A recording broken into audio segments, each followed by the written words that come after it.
years, together with many colleagues who are here with us and who are joining us online, and the delegation of Ukraine on the UN conference, which will this year take place in Baku. And this is the first time when I'm present in such a large event dedicated to adaptation. Sadly, I have dedicated a lot of effort to energy efficiency, e-cars, etc., but adaptation to climate change, it seems to me, this is probably our problem, but this is the topic that doesn't get enough love from us, even though in the context of Ukraine renovation, in context of joining the EU, probably is even more important than mitigation. That is why let us talk about the results and let us listen about the achievements of the project that has helped in Ukraine, helped in the Ministry of Environmental Protection to adapt to the climate change. And I'm pretty sure that we're gonna today learn lots of important information. And finally, I'd like to say that adaptation is currently among the priorities for the local government authorities. I see the representatives of the business being interested in this topic. I see them investing into ESG strategies, investing into reports dedicated to sustainability of their assets, whether those can cope with the climate change, overcome the impact of the climate change. And people want to understand, say, if they are investing in a certain land plot, whether in 10, 15, 20 years, it will bring them the same yield.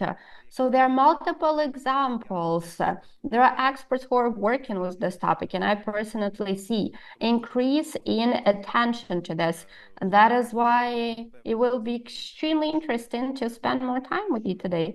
And for the first, I'd like to give the floor to Ms. Svitlana Hrynchuk that I have known for years. And we went to almost all conferences of parties together, starting with the one that was held in Paris. But first, I'd like to today present her as Minister of Environmental Protection and Natural Resources. Svitlana, yes, I can see you on the screen. Over to you. What would you like to say about adaptation to the climate change? Thank you, Alexei. Thank you, colleagues. It is a pleasure to see all of you, especially at such an event, which is very dear and close to me, given the essence that we will be discussing today. And what would I like to add on top of what Alexei has already mentioned? It is true. Alexei and I met during Conference of Parties in Paris in 2015. It was COP21, yes, 21 in Paris, and precisely at that conference, at such an important conference for the entire world, when the Paris Climate Agreement was passed, starting back then, the entire world has been living in the paradigm of not simply tackling climate change, but also mitigating the aftermath of climate change and adaptation to climate change. The Paris Agreement was the first global accord that has set as a priority the adaptation. And that is why precisely it is very important for us to continue working on this area of work. And I'd like to show the gratitude to all our partners, to the European Commission, and that is represented by APENA 3 project, the Covenant of Matters, Oksana. It is a pleasure that you continue working on this subject matter too, as it is incredibly important. And we can rely on the experience of our colleagues and your experience. And I believe thanks to this experience, we'll be able to show good results. And of course, this is something that Alexei has already emphasized. A very important thing is climate adaptation, precisely in the process of renovating and rebuilding our destroyed economy, destroyed energy sector, destroyed infrastructure, destroyed roads and connections, because this process that we have already started, that is ongoing, that will be ongoing during the war, and especially after the war ends, we have to be ready that the elements of adaptation to climate change have to be integrated into each of these streams. And it is important not only for us as people dealing with climate or environment, This matters to all of these sectors and domains, because we have to take into account climate change. We have to take into account new approaches as everything has changed. And we understand that the construction of buildings, construction of the roads, construction of new energy facilities has to happen, take into account the climate change that already has happened, so that we can do a better, more efficient job. We can do it in a qualitative way, so that we can better use resources in this aspiration. This is something that we should go for. And extremely important is the regional level, of course.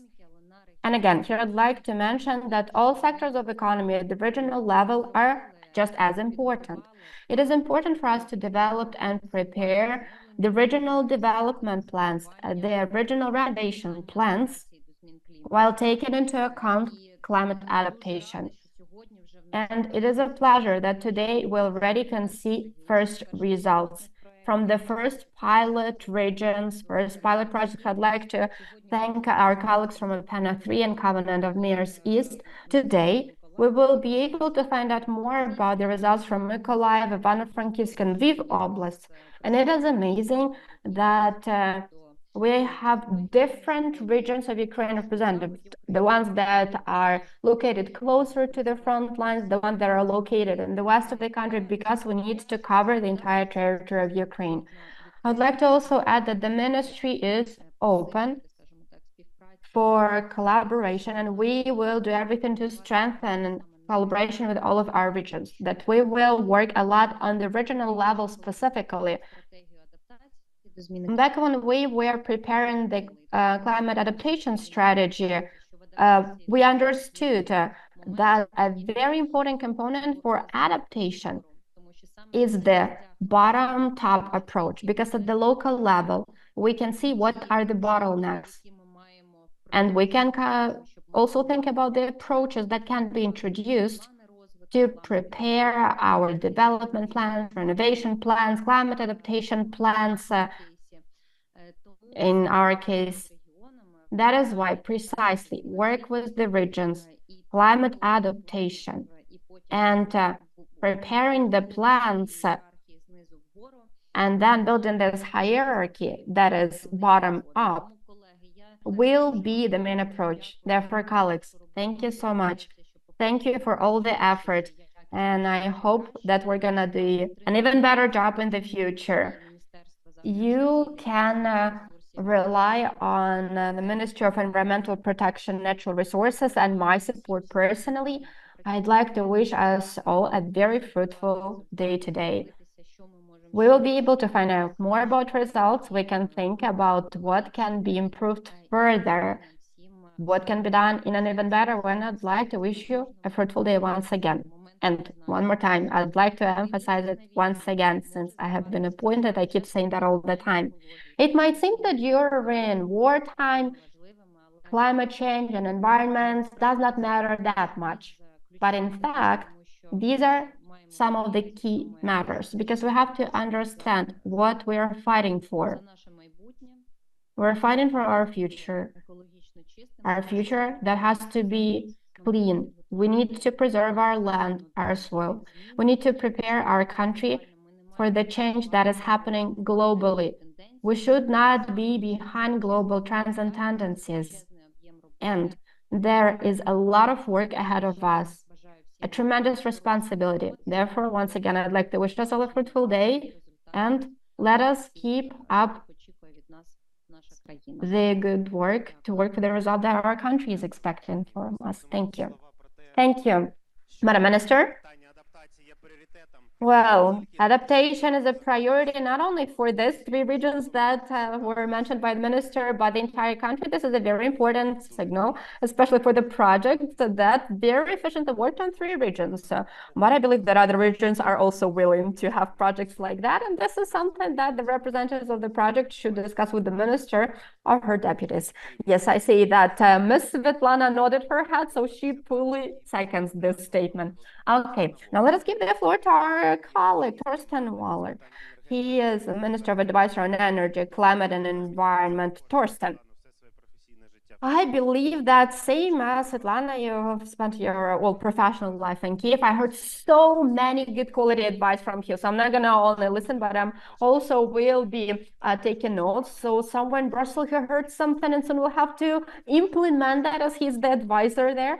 And also it probably will be the first time when I will hear Torsten talking a lot about climate adaptation. So Torsten, over to you. Thank you, Alexei. Thank you very much. I will not test your patience with my Ukrainian. So if you bear with me, I will speak English. Actually, what Alex doesn't know, that before we met even, I was working on climate change in DG Klima.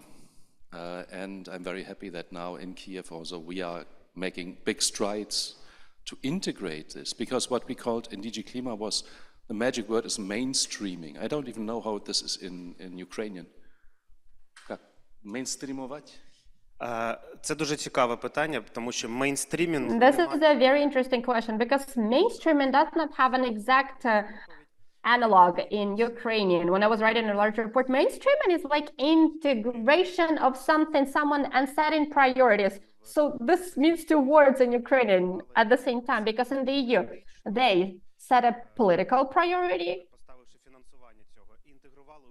have also allocated finance, integrated. So basically, mainstream in Ukrainian will probably be interpreted in two words. The same situation.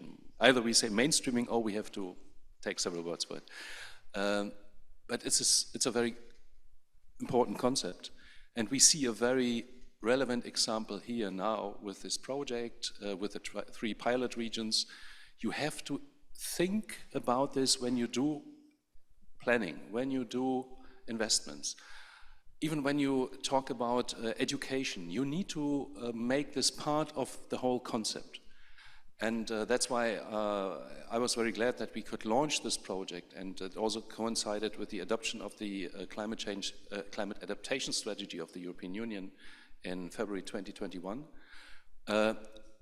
because Ukraine is becoming much closer than before to the European Union.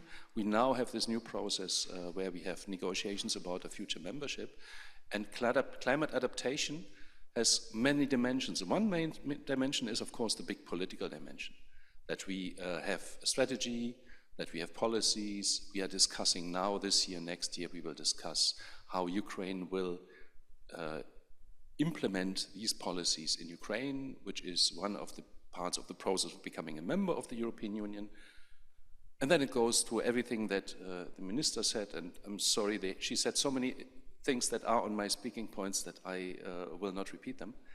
But it goes down to the local level, and it really goes down to education systems. It really is the health system. Everything is concerned. This is what we mean by mainstreaming. And I'm very glad that we have now 3 regions which can become a pioneer in this sense to mainstream climate adaptation. And we see it now. This year was probably, well, it was the hottest, or one of the hottest summers in Kyiv, or in much of Ukraine. And we have seen it. We had blackouts in the summer, which we didn't expect. Of course, it was because of the war, but also because we had a very high energy consumption. And this means something for us as a society. What do we need to do to change our habits? What do we need to do to invest differently? What do we need to our schools, to our water supplies, to everything? And this is what I think where these 3 regions can really become a pioneer, to show on practical examples that it works for the people, that it works for the businesses, and that it's not an abstract thing that, oh yes, we have this in our negotiations with the European Union, but when we invest, we want to invest for the next generation. We want to invest for a sustainable future. And this also includes businesses. This includes all aspects of life.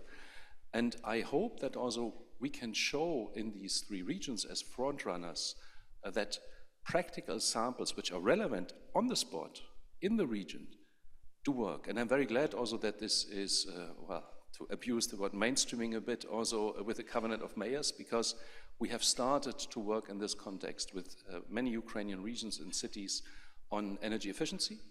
And now we understand that it's much broader. Energy efficiency is part of it, but it's part of a broader picture.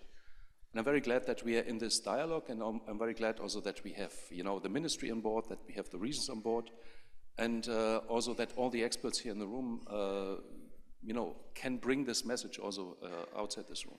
So I'm looking forward to having a very interesting discussion today. Thank you very much. Дуже дякую. Дякую, Торстен.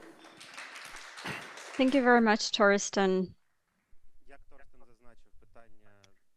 As Torsten has just mentioned, climate adaptation and EU integration go hand in hand. These two issues are very closely related, and we see that the process of the European integration has already started. The delegation of Ukraine is now in Brussels. They are working on the fundamental rights, the rule of law, and the human rights.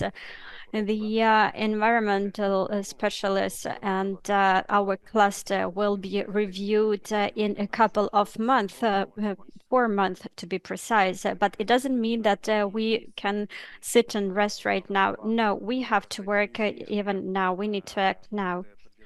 The European Commission was expected to pay less attention to a Green Deal, but those who were thinking in such a way were wrong. The European Commission is paying close attention to the Green Deal. The targets that were set by the European Union are ambitious.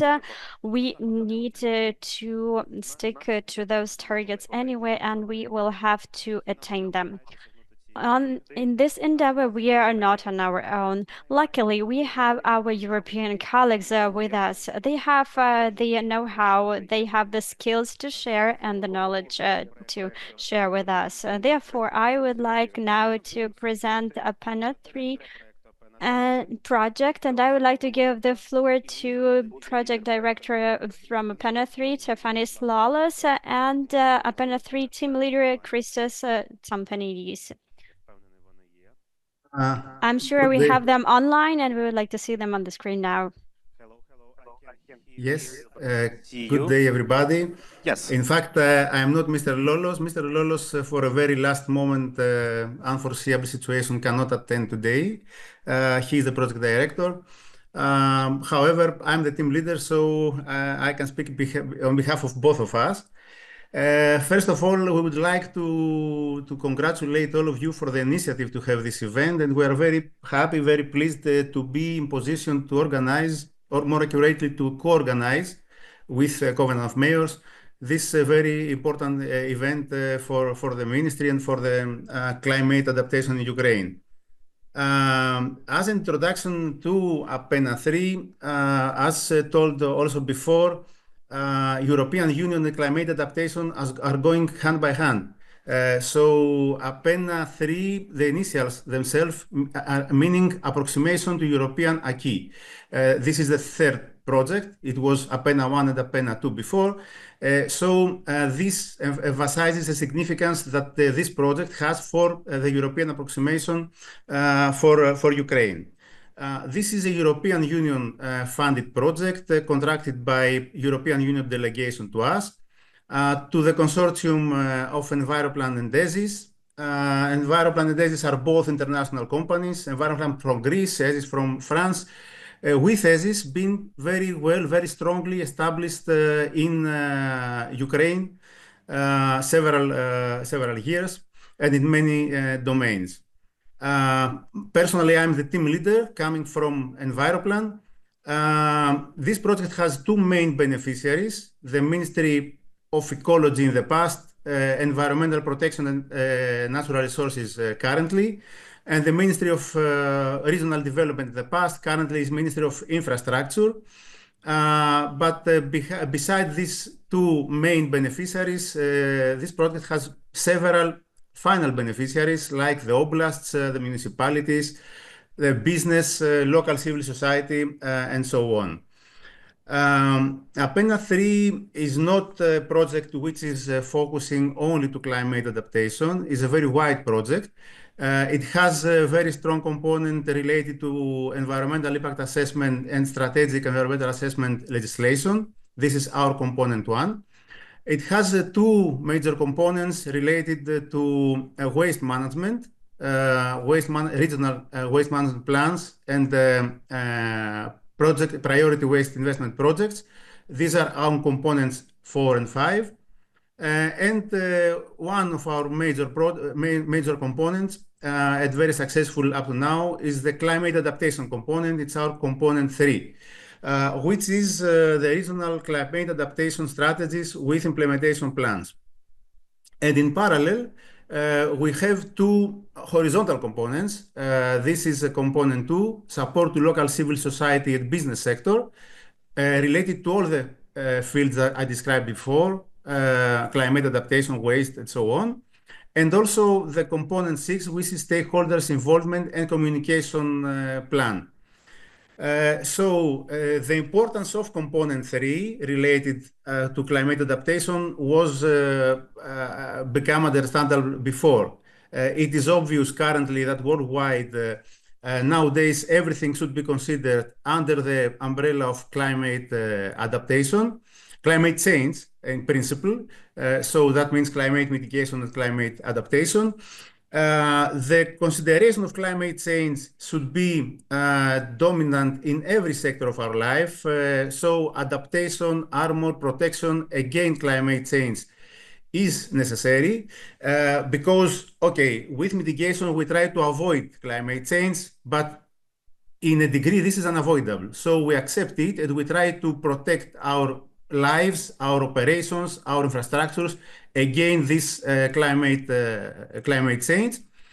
And in parallel with this, climate adaptation is a prerequisite for European Union, but also for the known international financing institution, World Bank, EBRD, EIB, and so on, in order to finance projects.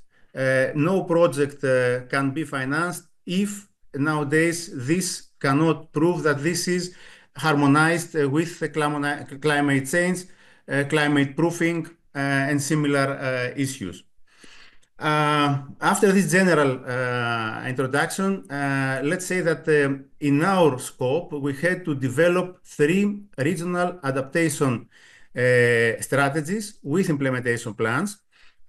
This is consisting of 3 self-standing documents. One is the first is the pilot regional adaptation strategies in 3 pilot oblasts, including assessment for vulnerability, risks, and impacts. And this is considered from spatial geographical point of view, but also from sectoral point of view, energy infrastructure, agricultural, urban development, and so on. The second standalone but correlated document is the climate adaptation implementation plan in these 3 oblasts, including assessment of climate resilience, impacts, and cost, estimation of costs. And on top of that, there is a strong communication plan to support these actions that were mentioned before. So our first step was in cooperation with the ministry and with the steering committee, the selection of the 3 preferable oblasts. It was very happy for us that almost all oblasts were willing to participate, were candidate to participate. But we were in the difficult position to have to choose 3 out of them.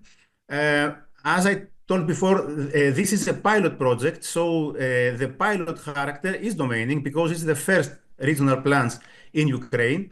Therefore, we have to select oblasts with different characteristics. And in this respect, 3 oblasts were selected: Lviv, Ivano-Frankivsk, and Mykolaiv. The second step was to establish working groups in each oblast. We are also very pleased to say that these working groups in all regional state administrations were very active. We have very often and permanent communication, collaboration with them, and permanent consultation.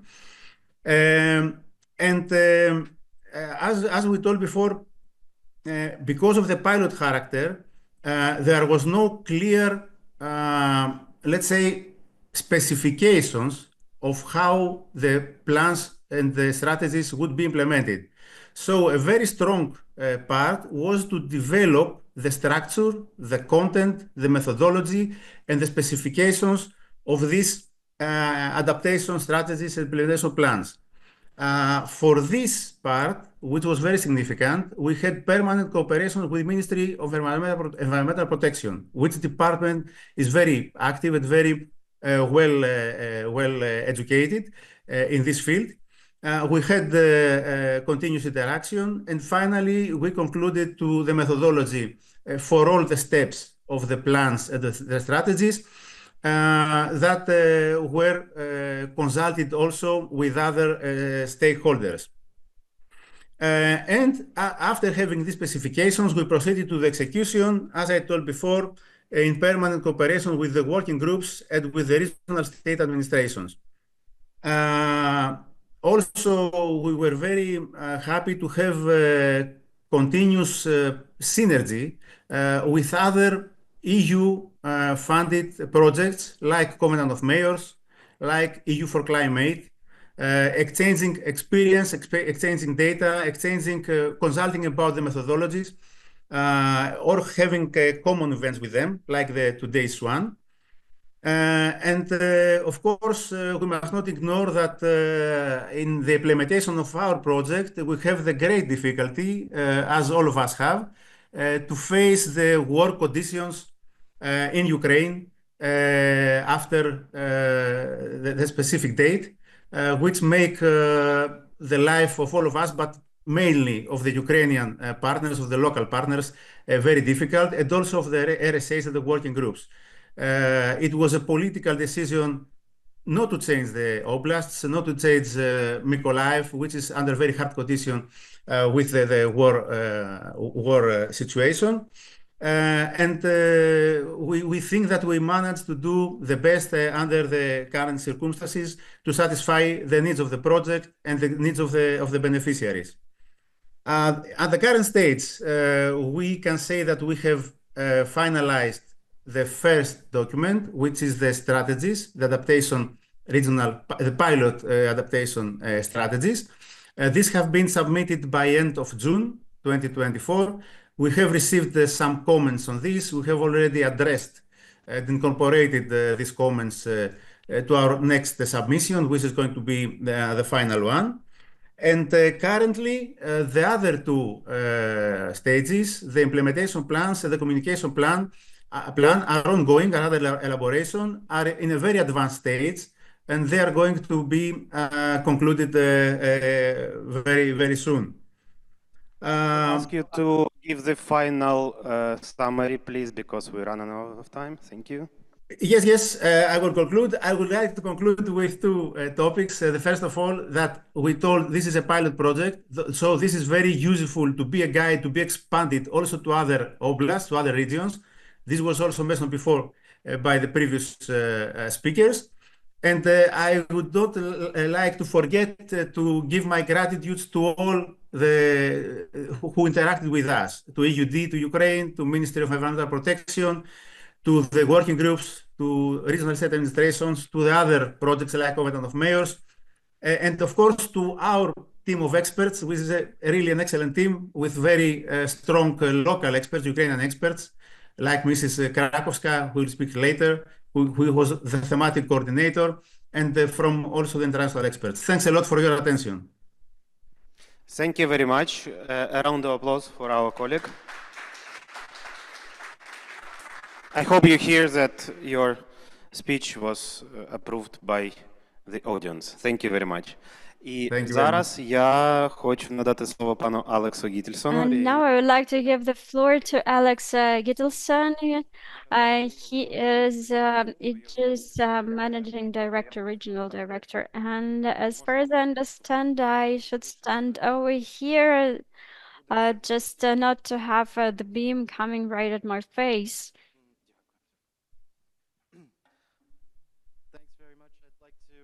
Sort of pick up where Christos left off a bit in acknowledging, first of all, the team of experts here and everybody that's been involved in sort of the organization of this event as well, but particularly the experts involved in developing these climate change adaptation plans, which I'm very actually proud to say that it's been sort of a Ukrainian-led effort for something that has not been really done before, especially in the context of war, and everything that has been going on. So with that, I'll also thank my colleagues for helping me to prepare some words in Ukrainian, and I apologize in advance if they're not ideal, but I'll do my best. Від імені компанії Aegis вітаю всіх. On behalf of Aegis, I would like to welcome all the participants on our today's event. At this event, we would like to present the result of the effort on working on the climate adaptation plans for 3 pilot regions in Ukraine. We are highly supportive of Ukraine, especially in its striving to improve the situation.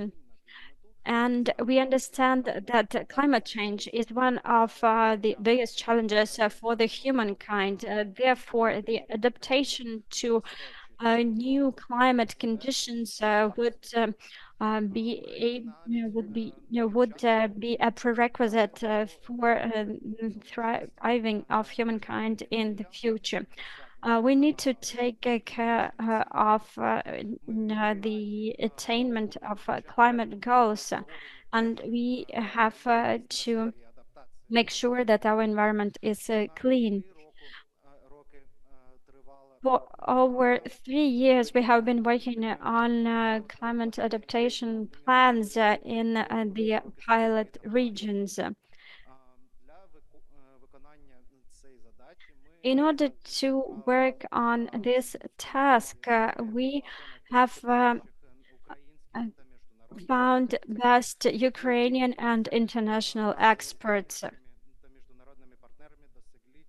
Having found partners among other European and Ukrainian projects, this effort was a success. We are very grateful for this cooperation.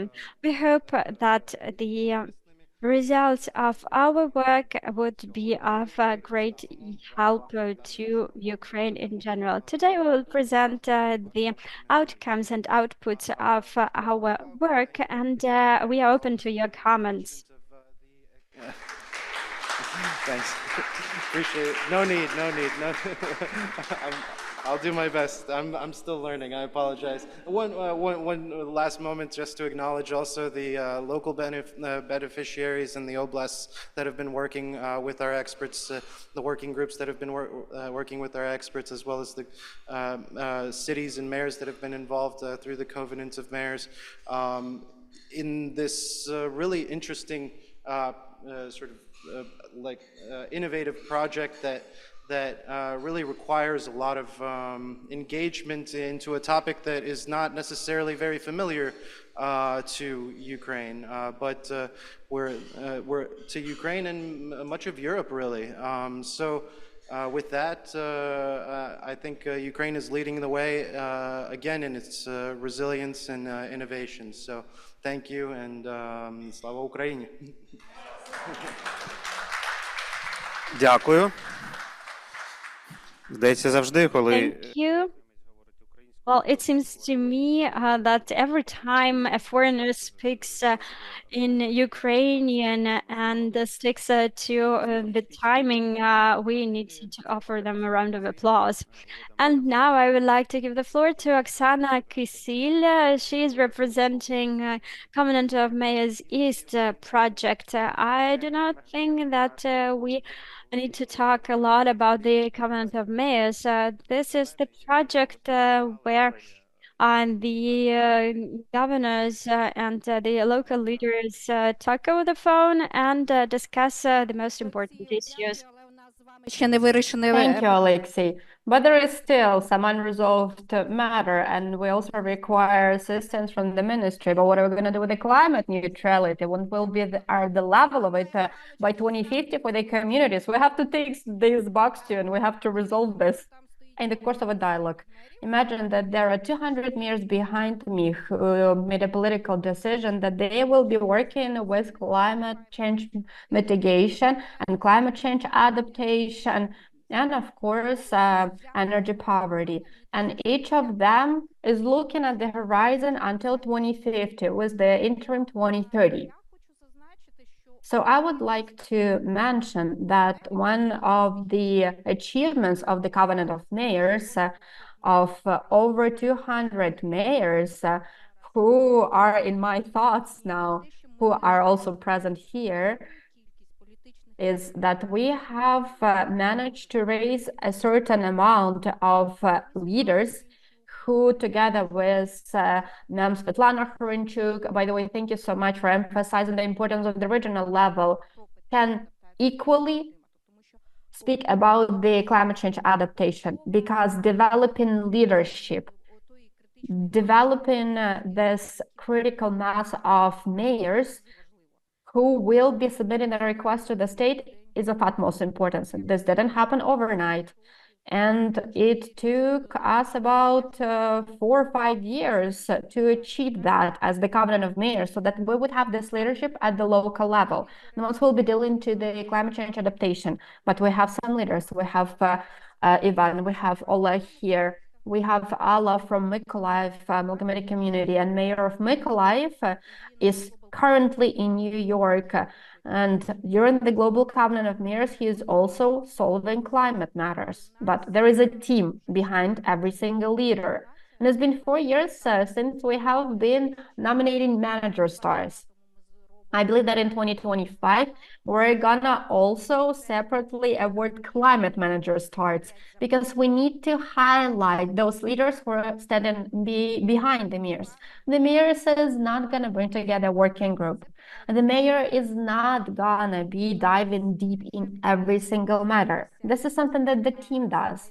Therefore, in Ukraine, at the level of the local government authorities, we already have experts who are responsible for climate. Sometimes even Europe likes this.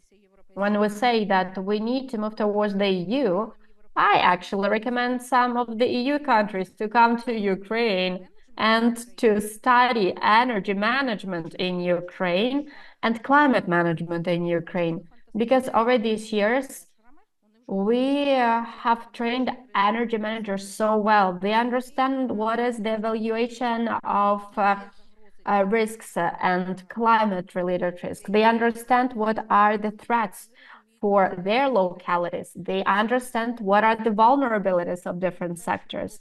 And a very important thing now is to work on those first pilot projects. Now, we're working with Torsten, and we're focusing on the first well-thought-through project about how to use rainwater. Say, for example, irrigating a stadium so that you do not use additional water resources. And here, I would like to say that during our session, we will be talking about funding, because there is a huge request to the state and international institutions. We have leadership, both political as well as leadership of the climate managers. And now our request is to obtain funding. And the most important thing that I would like to mention is that the local representatives, mayors, and energy mayors now should be also viewed as ambassadors on the global arena. We're going to have a very complicated COP in Baku. And as a Covenant of Mayors, we need to have this group of Ukrainian mayors who will be talking about Ukraine and fighting for Ukraine's interests. Because I would like to let you know that Ukrainian mayors are not welcome in summits in India, because Moscow representatives are there. And there was a situation when the representatives from Khmelnytsky were supposed to go to the global summit in India, and they were refused to obtain a visa because representatives from Moscow were there. And our task now is to jointly with the ministry to work on a proper position for the Conference of Parties so that Ukrainian citizen towns become fully fledged ambassadors, so that together with the state, they can convey a single message so that they act as a single unified team. So probably this is the most correct thing to say, that we need more dialogue at the regional level. And I'm actually a huge fan that we need to decrease the number of conferences in Kyiv, but rather organize more and more in regions. I just came from a work trip to Poltava Oblast. Even in such towns as Opishnya, people don't understand what they should do, how they should do it. That's why we need to get to the regional level, and let's go visit people there at the regional level. Thank you.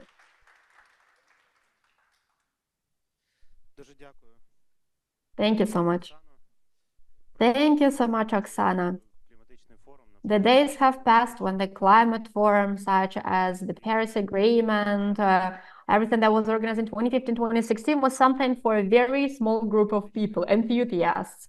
Now, people are demanding climate action, business demands climate action, and is trying to submit requests to the authorities, especially in the context of CBAM, European integration, and I'm happy. I'm glad that it's not only me and Svitlana now, trying to figure it out, do something about it. And it is such a pleasure to realize that there are so many requests submitted to us, which means that there is a lot of work ahead of us. It means that we're not alone, that the regional level, the business representatives, our children, our grandchildren, and even we would like to live in a country that is green, adapted to climate change, mitigated into green energy, etc., etc. So I believe that we are done with the first welcoming part, and now let us proceed to the second session. Now we're going to present component 3, adaptation to climate change, communication strategies and implementation plans. Sorry, we took over by 15 minutes, and I'd like to give the floor to the moderator, Ms. Alla Krasnojan, manager of APENA 3 project.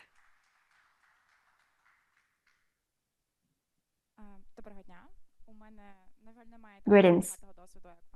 I do not have such a vast experience as Alexei in moderating climate events, but APENA 3 is, so to say, a project that I have been a part of for 3 years, and I would say that it is also my personal story in a way. That is why it is a pleasure to be here today. I'm incredibly grateful that you're joining us both offline and online. We have over 300 people that in total are participating in this event today. And of course, presenting the results of component 3 is probably the essence of our event today. Well, I would like to tell more about our project in terms of, so to say, steps that were taken by us. So there was a task. We had to prepare the strategy of climate adaptation for 3 pilot oblasts, and among other things, we also had to look at the climate vulnerability and think about the measures for the 3 pilot oblasts in July 2021. Thanks to the methodology, we have picked 3 pilot oblasts, Lviv, Ivano-Frankivsk, and Mykolaiv. We have established working groups and started to actively work with them. Then, of course, we worked on implementation plans and then also contributed to the public hearings and discussion. We have also presented communication plans, but we are still closely collaborating with the communities, mostly with the oblast, together with the Covenant of Mayors. And in principle, we are open for further collaboration and cooperation. Now, a few words about important events, as it is not our first and hopefully not our last event dedicated to component 3. We have developed a methodology that is dedicated to developing methodology of climate change adaptation and implementation plans for 3 oblasts. In May 2023, we have presented it. There were lots of people who are interested in that because this was the first such methodology developed for Ukraine. And when we started drafting it, in fact, we didn't have anything to rely on. That is why we developed our own methodology that later was tried in practice with our strategists. Also, we went to ECCA. This is a key conference dedicated to climate change adaptation in Europe, and this is where we have also presented results. Our team did it. It was an amazing event. I believe that we had an amazing opportunity to share experience with our European colleagues, hear their opinion, which also helped us to further improve our strategies. Also, we visited regions. In 2023, we visited Ivano-Frankivsk, Lviv. Unfortunately, we didn't make it to Mykolaiv Oblast, but we invited them to join us online. Today also we have representatives from Mykolaiv Oblast. It is such a pleasure that you came to visit us and that you can participate in discussion. It is very important for us, as Mykolaiv Oblast is one of the key ones when it comes to climate change adaptation. And we believe that Mykolaiv Oblast will allow us to demonstrate how regions located in a very close to the front line can also adapt. So what is the objective? So what is the objective? He was prepared on the basis of an original methodology that we drafted for them. And of course, it takes into account the best practice of adaptation at the global and European level. Also, in accordance with UNFCCC, climate change adaptation is adaptation of human or natural systems as a response to factual or expected climate factors. So we looked at 17 sectors of economy and demonstrated how climate will be impacting all of these sectors. Now, the chapters. Our large and very interesting team was actually working on the chapters. We also had the local team that was focusing on the second one. Svitlana Hrynchuk and Larissa Posanenko, Vera Balabuch, Lydia Kristop were mostly focusing on evaluating vulnerability and risk for sectors and territories, and our international experts helped us a lot when it came to resilience measures and expense and cost for adaptation. We have already presented that, so our colleagues are aware of this information. Aside from being the project manager, I'm also a regional expert for Lviv Oblast. And today, I would like, before I present my colleagues from other oblasts, I would like to first focus on Lviv Oblast specifically. As a regional expert of APENA 3, I was focusing on natural and man-made environment. Lviv Oblast is one of very interesting, economically powerful regions that has a very good location. And despite the pandemic, the COVID, and war, of course, still has a huge potential that can be used further to develop this territory. The overall area and population, you can see this data on the slide, but I would like to emphasize this. In the beginning of the full-scale invasion, over 400,000 people moved to Lviv Oblast, and of course, it significantly impacted the economic situation in the region. However, the challenge, in fact, is that now, sadly, it's very hard to integrate these people, the IDPs, into the economy of the country. That's why Lviv Oblast is actively working on developing various strategies to improve the situation in the region. Also, we focused on leading sectors of industry and how climate change, engineering, food processing, quarries, extraction, and of course, we looked at how climate change impacts natural reserves.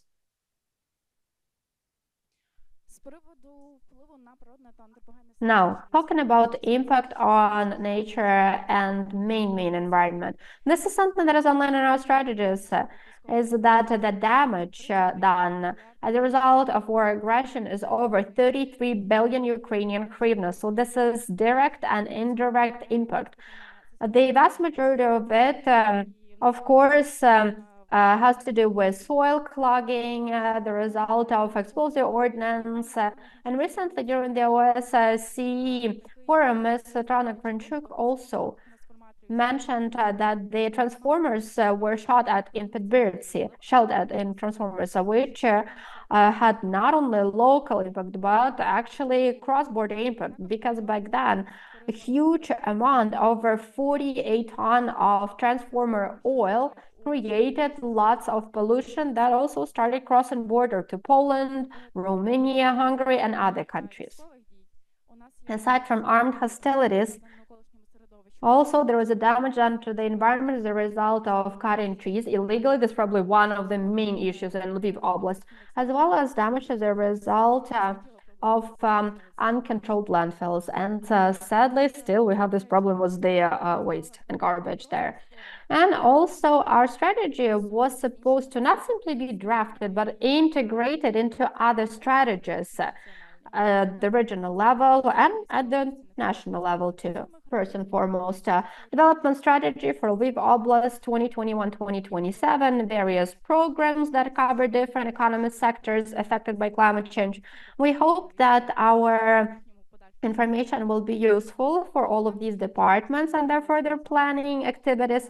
And clearly, we focused on tourism and other economy sectors presented in Lviv Oblast. And now, I would really like to give the floor to my colleague from Ivano-Frankivsk, Yanina Ivanitska, regional coordinator. And I believe everyone from Ivano-Frankivsk Oblast knows her really, really well. And she will present the results of the second part. And we'll talk about the adaptation strategy for Ivano-Frankivsk Oblast. Thank you.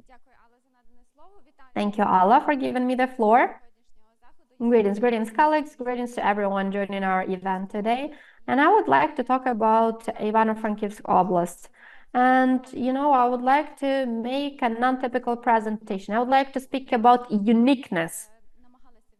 And this uniqueness is something that we try to reflect in one of the parts of our large strategy. And we cover different parameters, different indicators, and we try to collect all of the most relevant information that pertains to Ivano-Frankivsk Oblast. And of course, all of that happened thanks to collaboration with our colleagues, with our Department of Environment, and we're incredibly grateful for all that help and assistance. So first and foremost, we start with the geographical location. So, and what makes our region so unique? It is located in southwest of Ukraine. It is very close to the geographical center of Europe, and its area is only 2% of the total area of Ukraine. Nevertheless, this is where this uniqueness starts. We have such a huge range of height in different parts of our oblast. For example, Wöllert, the highest mountain in Ukraine, also Ukrainian Carpathians. For example, Peep Ivan, Sivula, over 1,800 meters. So this is a peculiarity of our oblast, and this is precisely what impacts climate in our oblast. We have this mountainous area. The presence of mountains impacts temperature, moisture, cloudiness. It clearly, in its turn, impacts all of the other aspects related. So if we're talking about Ivano-Frankivsk Oblast, and we continue speaking about the mountains, the first association is forests. Yes, this is true. Forests are our treasure. Over 40% of the administrative territory of Oblast is covered by forests. Clearly, the majority of them are concentrated in the mountainous part of Oblast, and clearly in some parts it can be from 11 up to 68% of forest coverage. But it's not only the amount of forest that I find pretty interesting, but also what species we have there. Over 50% are different types of fruit trees. And of course, another interesting aspect is what kind of forests are that. Over 50% are the ones that are of the average age. Some are young, and 14% are the very old forests. And in this case, we're talking about the fact that our forests are of different age. Some of them have been existing there for centuries, and some of them are pretty young. And we have to also talk about that, mention, because forests also fall within different categories. Some of them are used for recreation, some of them fall within protected areas, some of them are used for research, some of them can be used, and some of them are just protected. Let us move on. And of course, with this abundance of natural resources, we clearly have lots of protected areas and natural reserves. You can see on this slide that we have lots of natural reserves, national parks. On this slide, you can see the Carpathian Nature Park, Hudzulshina National Park, Verkhovensky Natural Park. So we are also trying to focus on supporting them. Speaking about number, I have 33 objects of the state level and over 400 of the local level. And in general, the area is over 200,000 hectares. Сказати, що це не тільки цікавий об'єкт з точки зору. But we should say that our region is interesting not only from the point of view of its natural treasures, but our region is also has a well-developed economy and industry. If we take a look at the rating for doing business, we will find Ivano-Frankivsk region among the top most comfortable regions for doing business, with over 1,000 enterprises registered there. We also pay a lot of attention to small enterprises and micro enterprises, as favorable conditions are created for them. We also have a high number of people who start their own businesses and who get registered as entrepreneurs. They are very responsible in taking on this endeavor, and our colleagues will have something to learn from us, even our colleagues from abroad. Ivano-Frankivsk is not only made it to top 5 regions with the highest number of individual entrepreneurs. We also have created conducive environment for businesses. Ivano-Frankivsk military and civil administration for over 2 years has been taking part in business relocation program, and over 80 businesses have been relocated to our region. They are growing, and the sectors in which they are working are very different. For instance, publishing materials, production, manufacturing facilities. It means that businesses that used to work in other parts of Ukraine are now successful in our region. Our region is also very attractive from the point of view of investment. That is why we are trying to attract even more investors. We have 4 industrial parks, among them Kalosh Industrial Park, Istra, Galicia, and the industrial parks have already been registered, and we are now working on the registration of more industrial parks in our region. In 2023, the annual turnover was over 90 billion hryvnia in trade. In our region, there are over 100 solar power plants. We have 2 mini hydropower plants and 2 wind farms. The overall capacity is 380 megawatts. The biggest power plant in our region is Burstin thermal power plant, but at the same time it is the biggest polluter, and it consumes the highest amount of water. Of course, it has been damaged due to the Russian aggression, and it suffers a lot from the armed hostilities. Now let us talk about the document that we have been working on, the strategy. as we had to pay close attention to other documents that were in effect in our region. They have to be compatible with this strategy. We have 61 target projects in our region, and the strategy for Ivano-Frankivsk region has to be adjusted to the requirements of these documents. On this slide, you see only part of the documents that we used as a reference and compatibility with which we had to look into. Thank you very much for your attention. Thank you, Janina. Your presentation was very interesting, and I'm sure that the representatives of Ivano-Frankivsk region are in close communication with you in terms of their best way to implement the strategy of adaptation to the climate change. Without further ado, I would like to give the floor to Maria Zinchenko. She is working with Mykolaiv Oblast, and now she will present the outputs of this work. Thank you.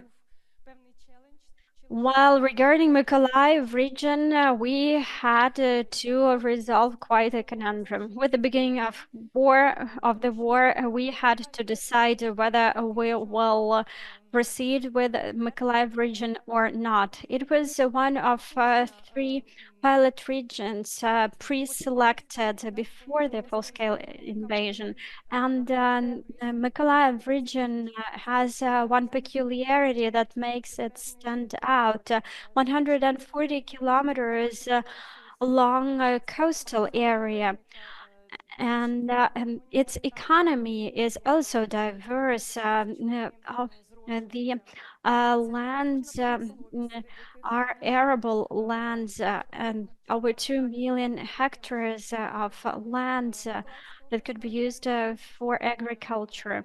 Machine building facilities. Mykolaiv region also stands out with its capacity and with the high level of expertise among personnel. We have a lot of experts. We have also a high number of protected areas and sites, 151 protected areas. We have 2 national parks and 4 regional landscape parks.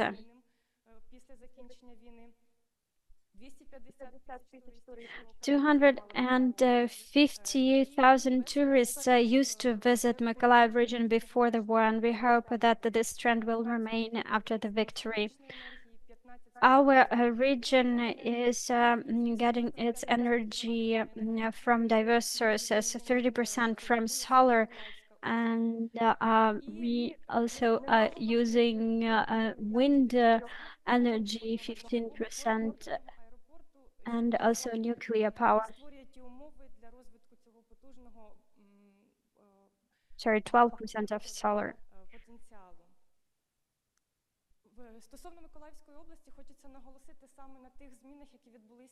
In case of Mykolaiv region, I would like to underscore those changes that were necessary during the war. 4% of the territory of our region is still under occupation. Our land, our territory also requires demining action. Some infrastructure facilities have been damaged, and we would like to stress that we have to pay attention to this factor, as well as we need to pay special attention to certain territories. Mykolaiv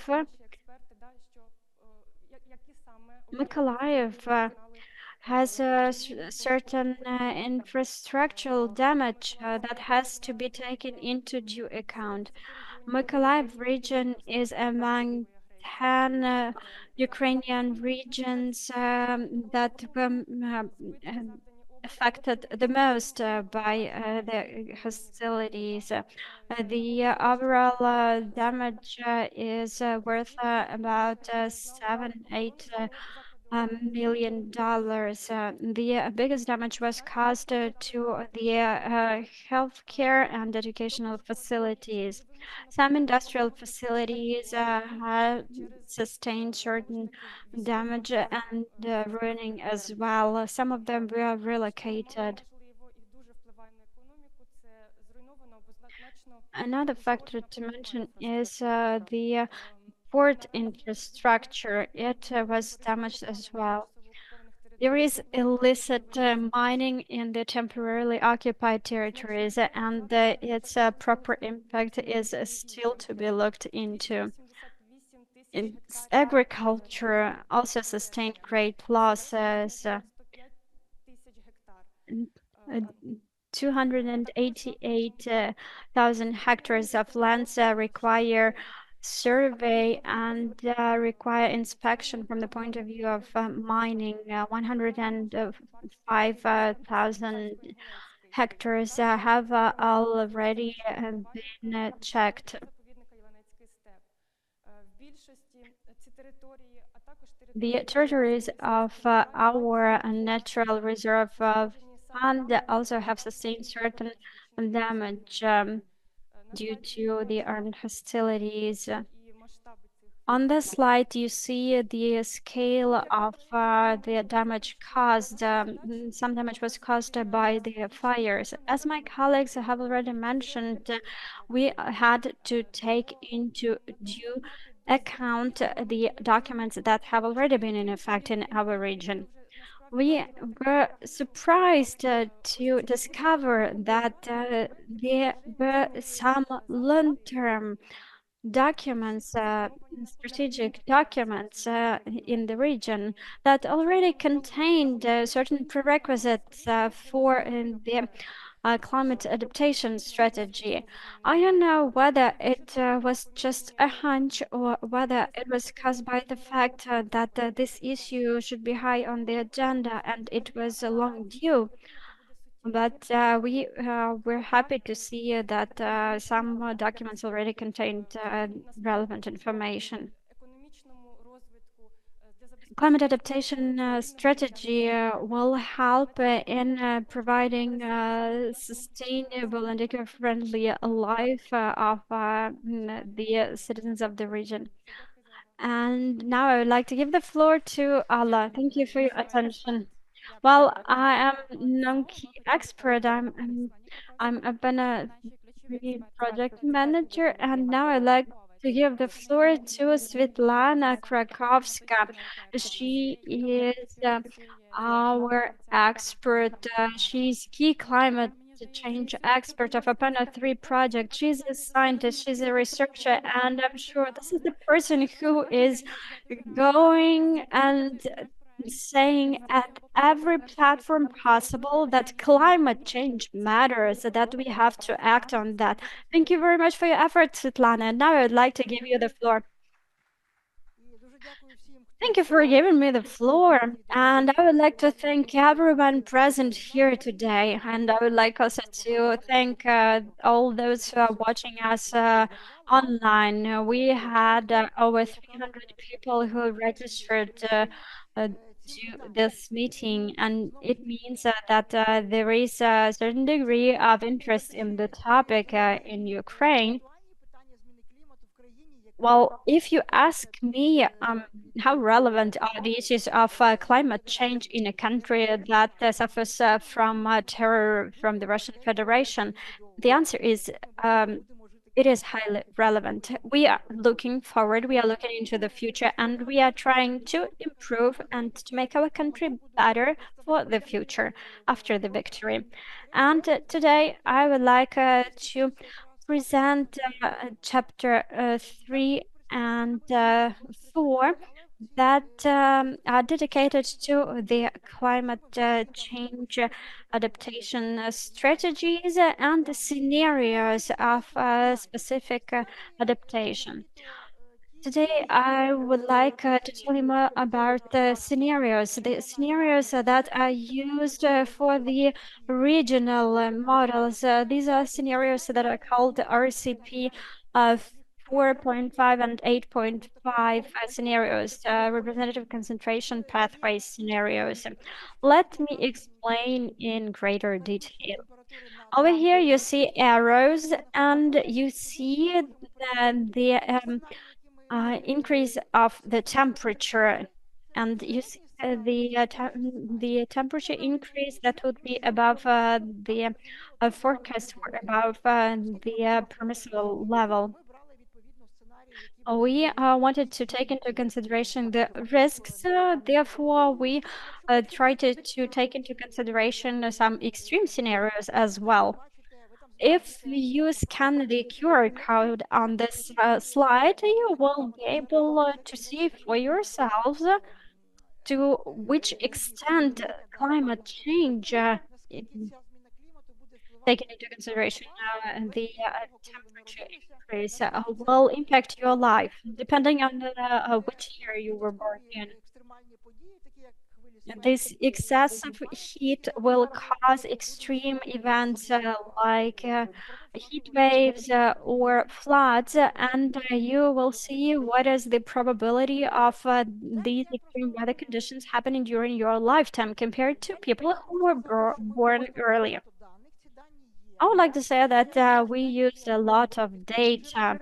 Some of these data are available as open source data, and some data have been collected by our institute, and we were actually adjusting data sets for various indicators.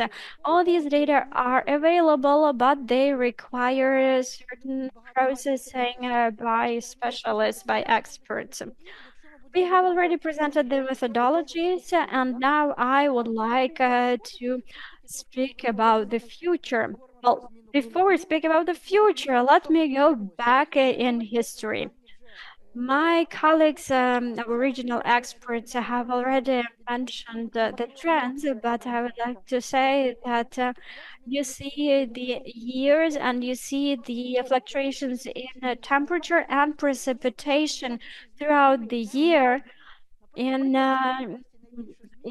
these timelines. You see that, for instance, for Lviv region, the temperature rise was 2 degrees in January, but you see that it's 0.3 in September. The situation with precipitation is different, and these are data for Lviv region. You see that in the summer month, the precipitation is lower now compared to previous years. This is the slide for Ivano-Frankivsk region, and you see that the temperature was rising during the summer months mostly, and the precipitation trends changed for the autumn month, for the month of September and October. For Mykolaiv region, you see that there were some fluctuations in the temperature, for instance, 0.3 in December, and in summer it's 1.7. For the precipitation, we see that the biggest difference here is during the autumn month. Now I would like to give you details on the indicators. These indicators have been offered by IPCC, Intergovernmental Panel on Climate Change. I'm part of this panel, and in this methodology, climatic impact drivers are used. There are 5 of them: heat and cold, the velocity of wind, coastal factors, and humidity, snow cover as well. So we have the average temperatures. We also have extreme temperatures. and also heat waves and cold spells and frosts were taken into account over here. For the precipitation, pluvial floods were also mentioned here, fire weather and snowfall is also added to the precipitation. We know that that less snow cover is actually bad for climate. Well, speaking from the driver's point of view, of course, it's good news, but in reality, for the climate change, it's not. The mean temperatures, 6 indicators. We were using the forecasting for mean temperatures for various months. For instance, from Mykolaiv region, the data for July. You see the years 1991, 2010, and you see the temperature fluctuations. So you see the impact, the degree of impact from low impact to moderate to insignificant to high impact and very high impact. For the extreme heat, we use different indicators. Tropical night for Ivano-Frankivsk region, well, it didn't happen that often, for instance, once in a decade. Tropical night means that the night temperature is over 20 degrees Celsius, but you see that only in extreme scenario this indicator matters. Now let us take a look at a different oblast. For example, Lviv oblast. So basically here is a different accumulance level, which allows us to assess the level of comfort of temperature, of the air humidity level. And you can see that everything is within this average range. And speaking about Mykolaiv Oblast, everything starts with the average level. And even if we're talking about the mid-century, it might be a high level of impact. If here we're talking about the number of days with a severe extreme heat. Now, average precipitation, we're also looking at them not only within the annual precipitation, but also did the seasonal breakdown. For example, in July for Mykolaiv Oblast, and you can take a look in which regions what will be the level of impact. So we assess and evaluated that too. Now, showers and rain floods. We had 3 indicators for this category. One of them is the annual amount of heavy precipitation, which is more than 99 percentile. Basically, usually 1 in 100 was this amount of precipitation. And Lviv Oblast, it is causing a very high level of impact, starting with this period when we are living, the nearest future and mid-century. And what would I like to draw your attention to? That the scenario, a moderate scenario, for some indicators, it is even more extreme. And that is why we should also keep that in mind. Now, talking about droughts, for each of the regions we have also the breakdown, but here is Mykolaiv Oblast as an example again. There is some information about what it used to be like and what it might turn into. For example, if we take this scenario, then it is less than for this scenario. So scenarios do vary, they're different. And now talking about the fire hazardous weather, we also have this information for Ivano-Frankivsk Oblast. Well, luckily, everything is not that bad here when it comes to fire hazardous weather. But for Mykolaiv Oblast, again, if the temperature increases, there might be also a very high level of impact for this fire hazardous. Now, snowfall and snow cover for Ivano-Frankivsk Oblast and areas around the Carpathian Mountains has a huge impact. And of course, snow cover will be decreasing because it is getting warmer. But if we're talking about more than moderate snowfalls, when we have more than 10 millimeters in 24 hours, because this leads us to having about 10 centimeters of fresh snow. Yes, there is such impact. It also varies because this indicator is pretty complex, so to say. This kind of snowfalls are not always there, and this is how they are modeled. Surface wind speed, we looked at when it increases. Again, for Ivano-Frankivsk Oblast and the Carpathians, already now, wind has an average level of impact, but then it will decrease in accordance to these scenarios and coastal areas. Of course, here we only assessed it in the context of Mykolaiv Oblast clearly. And here we looked at how it impacts the cities, and it might be pretty high by the end of the century in accordance with both scenarios. We also looked at the so-called waves, what is it called? The extreme level of the sea level rise. We are not presenting it here, and it mostly will have impact on the coast of the Sea of Azov for Mykolaiv Oblast. So luckily, it's not gonna impact things that much. And then all of these indicators, because there are a few in each categories, we compile them, such as, for example, extreme heat, 5 indicators. If we take them and we try to calculate the average, then it's not that bad. But to assess the risks, we need to really see the maximum impact. That is why we're trying to pick this maximum impact out of all the indicators. And this is, so to say, an indicator that we're demonstrating here. We also were trying to take a look at the impact of these indicators at the oblast level. And here we separately have coastal area. You can see that here we have these coastal indicators that have this maximum level, and separately without the coastal areas. The first 3 is first scenario, the last 3 is the second scenario. And also, it shows you the breakdown in time. We also looked at, for example, Ivano-Frankivsk showers and rain floods, and we also saw the average, this compiled level of impact. Again, we looked at the 3 indicators that fall within this category. And of course, also we separately looked at the Carpathians and everything outside of Carpathians. And here you can see that the scenario, for example, the first scenario that I have mentioned, in the Carpathians, it will be even more extreme than the second scenario. And again, everything is not that easy and simple.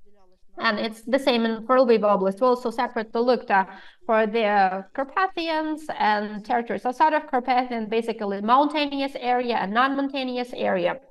And now we're moving to assess and vulnerability and different sectors of economy, because before that we were assessing the impact on territories, and those were just indicators.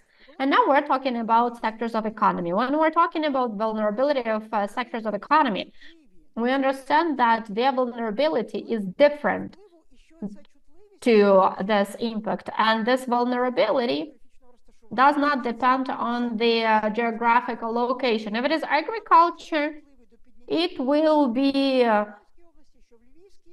it will be equally vulnerable to climate change in Mykolaiv Oblast, in Ivano-Frankivsk Oblast, in Europe or Latin America. But we will have to also see what is the impact that is happening in a specific locality. In Mykolaiv Oblast, not only Mykolaiv Oblast, we did a survey. We were working with our working group, and we're extremely grateful to this working group. And for example, we're asking the following question: which sector is the most vulnerable in your opinion? And the representatives of the working group were talking about plant growth and water resources, land ecosystems. This is what is most vulnerable, in their opinion, for Mykolaiv Oblast. How are we breaking the sectors down? Well, we're trying to also do it in accordance with the EU policies, and the same as it is done within IPCC. So we have 12 main factors and some subsectors. So the total amount thereof is 17. To calculate this vulnerability, we organized a workshop. We had a workshop where our experts, because we're working with climate, we do not know the vulnerability of these sectors to change of climate indicators. Therefore, we organized dialogues during which these experts, here you can see the number of experts in different sectors. Each sector was represented by a specific expert, and then you can see them with these bars. And these bars demonstrate you which indicator this sector is vulnerable to and to what extent. So here you can see the snow cover, the precipitation, the droughts, the fire hazardous weather, coastal factors. So all of the sectors were analyzed in this matter. So land ecosystems, clearly, they will be mainly vulnerable to the change of the mean temperature. The transportation will be mostly affected by the rains and floods, and health will be more vulnerable to the extreme heat. So every sector is very peculiar, and this is what we're taking into account. So water resources. Here you can see all of the sectors, and at the bottom, it shows you the vulnerability. This is the maximum level, the maximum possible level, so to say, God forbid, as we say. And this shows you to what extent the sectors are vulnerable when it comes to different periods, time frames, and scenarios. And you can also see what they are vulnerable to. And we even scored it on the scale up to 10. And again, we showed that there are maximum meaning and maximum score. And here you can see also the vulnerability of the buildings, and it also shows you where. So you can take a look at the territory that is more vulnerable. You can see what is the maximum vulnerability, and you can compare it within the oblast and north side. Forestry. We have heard today already that forestry is very important for Ivano-Frankivsk Oblast. And here we can see where it's going to be more vulnerable to all of the climate change impact. Risk management for the natural disasters is important for every single oblast. Of course, it matters especially for the territories adjacent to the Carpathian Mountains, because there is a very heavy precipitation possible. And talking about this average scenario, this sector is the most vulnerable because, again, there will be more precipitation, more showers, more rains in accordance with this scenario and this forecast. Now, land transport for Lviv Oblast, again, it was also presented multiple illustrations and examples. Of course, you have to take a closer look at them, and the representative of the regional groups will do that. Now, let us move on to the risks. Now, here you can see this diagram, this graph where you can see the vulnerability, the threats, and exposure. So all three have to coincide and intersect. So we have to multiply it one by one, and inability to adapt of the sector. In our case, how do I put it? We were talking about the fact that there is no adaptation. So if there will be adaptation, all of these risks will be decreasing. And again, risk is a threat multiplied by probability, multiplied by sensitivity and exposure. And threat is the maximum impact. And of course, the possibility might vary because we saw it when I showed you the slides with the models, and there are different levels of impact. Therefore, we did a few things. When the maximum level of showers, of the precipitation, first, we looked at the indicators that we have. For example, let's look at Ivano-Frankivsk Oblast, and there are two scenarios. And then we picked the biggest impact, we compiled them, and then we also looked at the probability. We also did some math there, and in the end, we could see the risk. So this is an original methodology that we can apply not only there, but anywhere globally, to be honest. Mean air temperature hazard. This is what we start with. Here's the mean and extreme temperature, and then mean precipitation hazard. There will be no such there because but the amount of showers and rains will be increased. Now, extreme heat. And now let us talk about the risks. Let's talk about the different sectors. Because if we want to apply certain measures, we need to understand what are the risks, what are they caused by, and what the measures will give us. So, plant growing. Here we also looked at the fire weather, precipitation, and here when we're talking about crop farming, the mean precipitation doesn't impact it that much. There's only one territory that is located in the southeast that will have a higher level of risks. The air temperature, again, will not have such a huge risk because you can adapt to it quicker. Beach tourism, health, forestry, now fishery and aquaculture. These are the highest risks that are caused by floods and showers, and this is the sector that where the risks might be mitigated if the measures taken. We'll also assess the maximum risks for every sector, and as a result, on this table, you can see what are the risks, where they are represented, and then this table can also be used to apply for various grants, and you can say we have already carried out evaluation of risks and vulnerabilities of our economy sectors that was carried out at the highest level. Now we are approaching the final slide, which for some reason I cannot show. Thank you so much. But first and foremost, we would like to thank the Armed Forces of Ukraine that we can continue dreaming and doing things. Svitlana, thank you so much.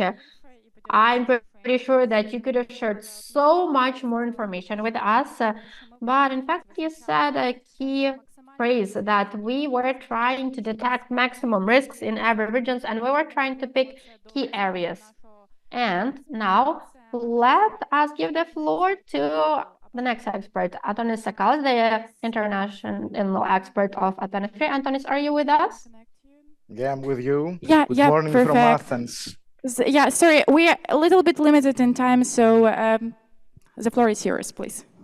I'm aware, thank you. And now I will share my screen. Please confirm that you can see it. Not yet. I think we need a few moments.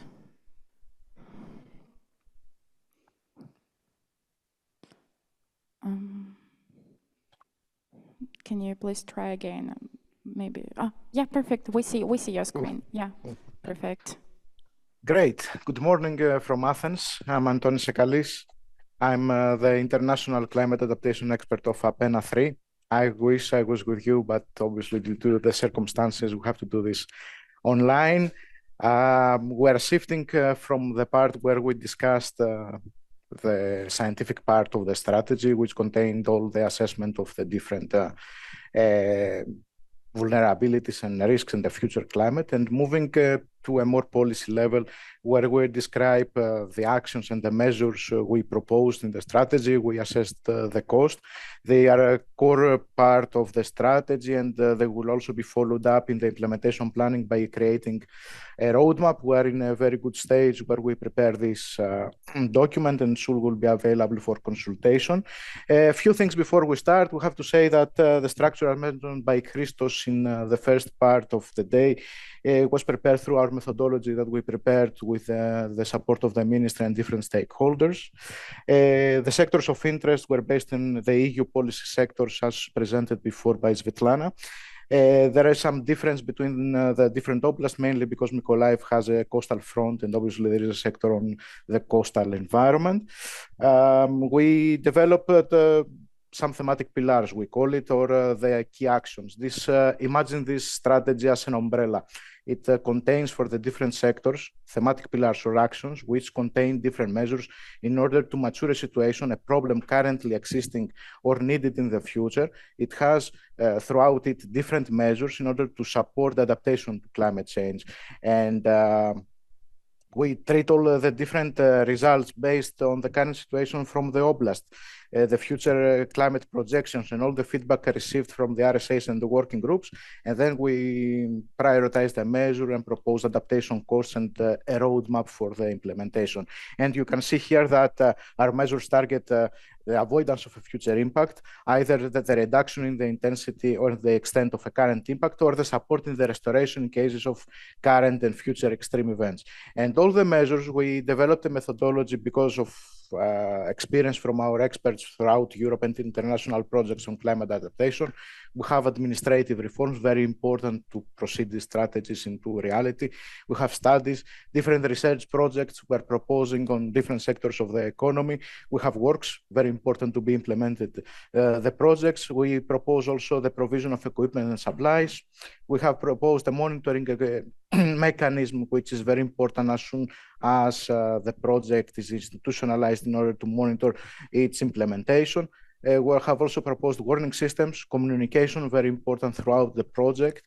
And also we have incentives and grants. Obviously, the approach in EU level is to have more incentives because they are more important than the grants, mainly because you change the actual impact in the economy. The grants are, for example, when you have extreme events and you need to grant a specific problem. In the coming slides, I'm going to present the main action, the measure. We have selected a few of them, the most important, in order to present the structure. We have selected the Lviv Oblast because it has the biggest importance in terms of GDP in the country from the pilot oblast we are assessing, but obviously the other oblasts have similar structure. So we have 3 actions and 6 measures in total. We have started by promoting the sustainable development through different planning, climate planning in both in the rayons and the amalgamated communities, and also have proposed a measure on the consulting services needed for the different projects maturation in different sectors of the economy. The second action is a horizontal one related to the risk management and the extreme events, and we have proposed to develop an early warning mechanism in different sectors of the economy. You'll see that there are measures more specifically described in the different sectors, and activities to support and strengthen the services in the civil protection and the intervention and the rescue. And another action has to do with monitoring, and we have proposed, and this is an open call to the RSAs and the ministry to create and staff different climate change departments under the RSAs, which will be responsible to monitor the plan and also have all the activities and also cooperate with the different universities and research institutions in the oblast to exploit the results in terms of climate adaptation. One of the most important sectors is agriculture, and we have separated it between farming and livestock and pastures. In farming, you will see that we have proposed 6 actions. They are mainly related on education and provision of knowledge, on the revision of the agricultural policy, on the monitoring of the parameters, sustainable use of water resources, on the change in the biological material needed and the cultivation techniques, but also on the disaster risk management. And you see here measures, for example, on farming and specialization studies to find the crops of importance, up to communication activities, different studies like recording of the certification that will eventually happen in the future, the replacement of the irrigation networks and smart systems to watch the use of waters, and different early warning systems for extreme weather events. Now on pastures and livestock, we have proposed 3 actions with 9 measures. We start by promoting the knowledge against to the professional livestock farmers. We have obviously a very important action on recording critical parameters on livestock, but also disaster risk management. Then we continue with the biodiversity. We have proposed 4 actions and 12 measures in total, starting by improving the knowledge on biodiversity and strengthening the competent authorities, continuing with enhancement of ecological services through integrating this parameter of climate change into the planning of biodiversity. Of course, very important to have ecosystem-based adaptation in the different studies in level of the different reserves, but also monitoring of the move of invasive species that is happening more and more today. On forestry, it was mentioned before that is one of the key sectors in Lviv Oblast. We have proposed 8 measures in total about the different studies for the forest complexes, and also to select forest species for planting that are non-invasive. Also forestry intervention for the life and better biodiversity of the forest, but also to cooperate between the different authorities in the forest management. Of course, fisheries and aquaculture is a smaller sector in this oblast, but who have also proposed a few measures.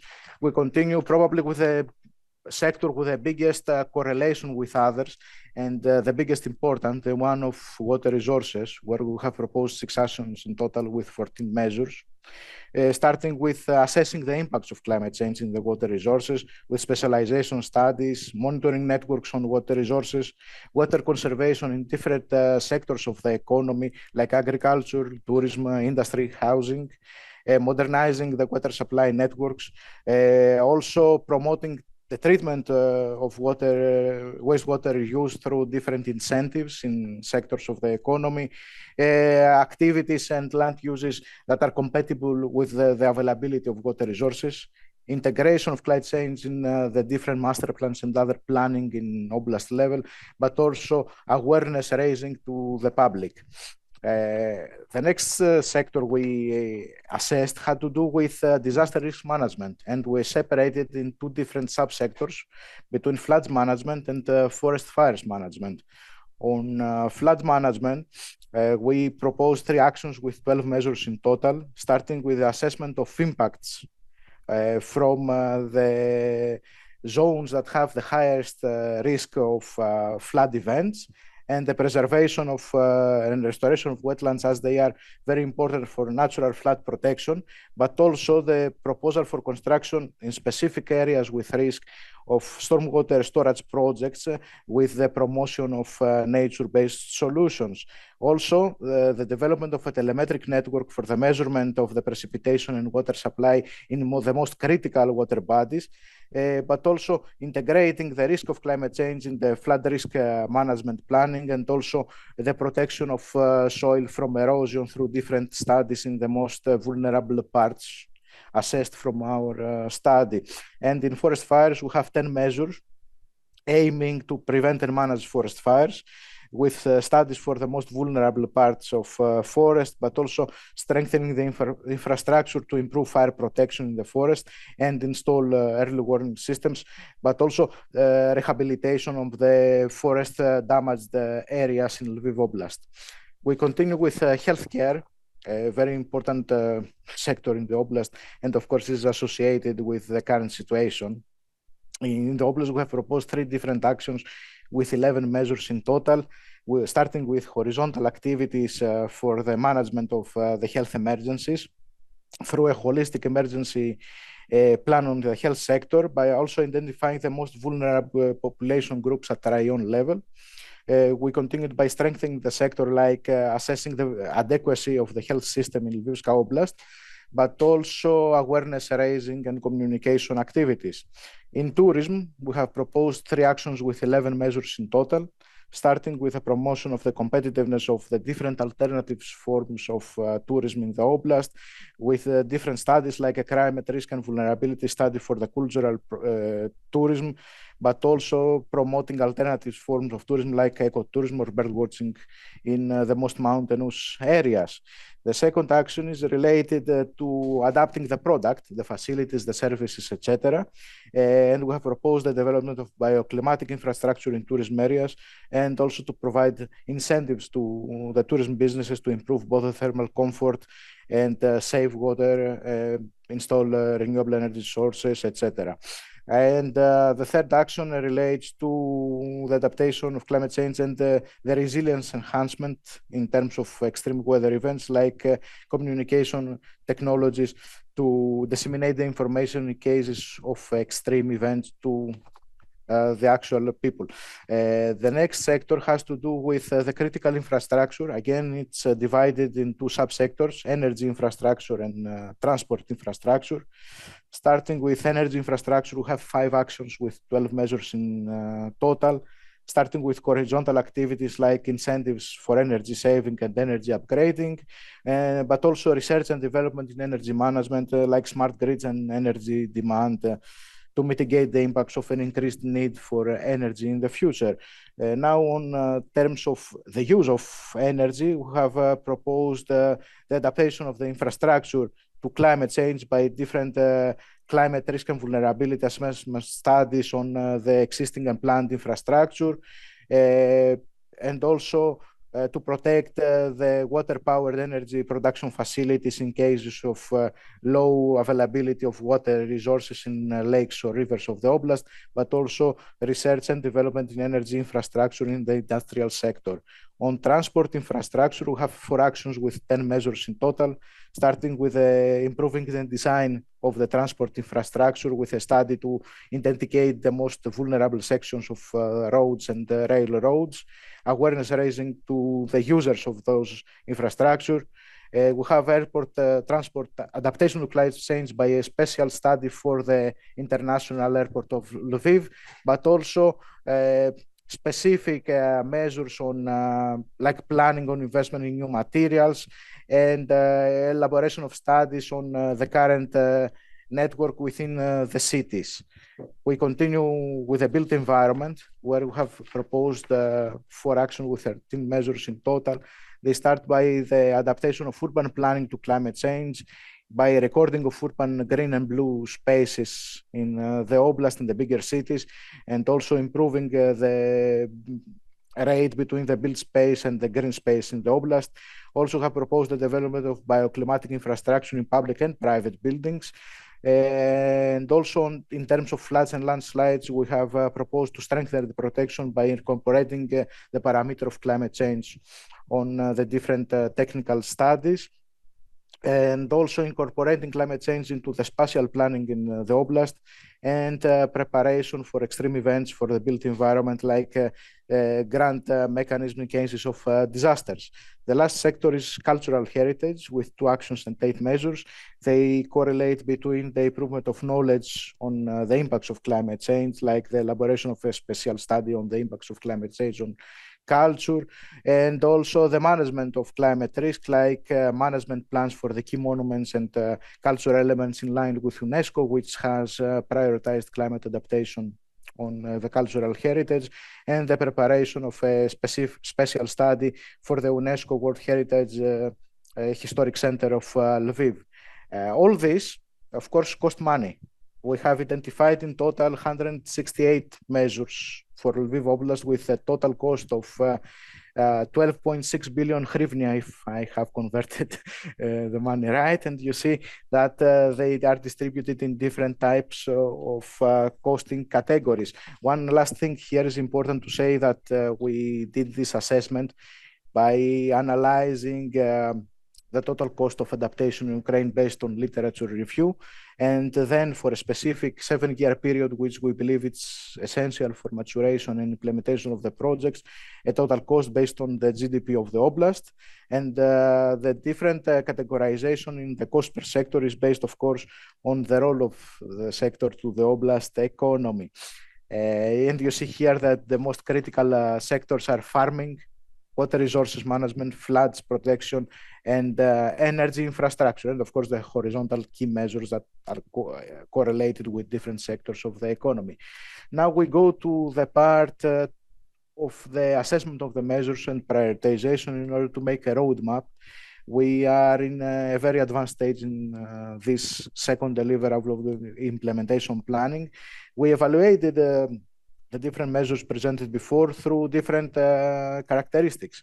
One is the effectiveness of the measures. Another one is that we have proposed implementation bodies. Who implements it? Either the central government, regional state administration, local administration, or different other stakeholders like the academia, the NGOs, or the private sector.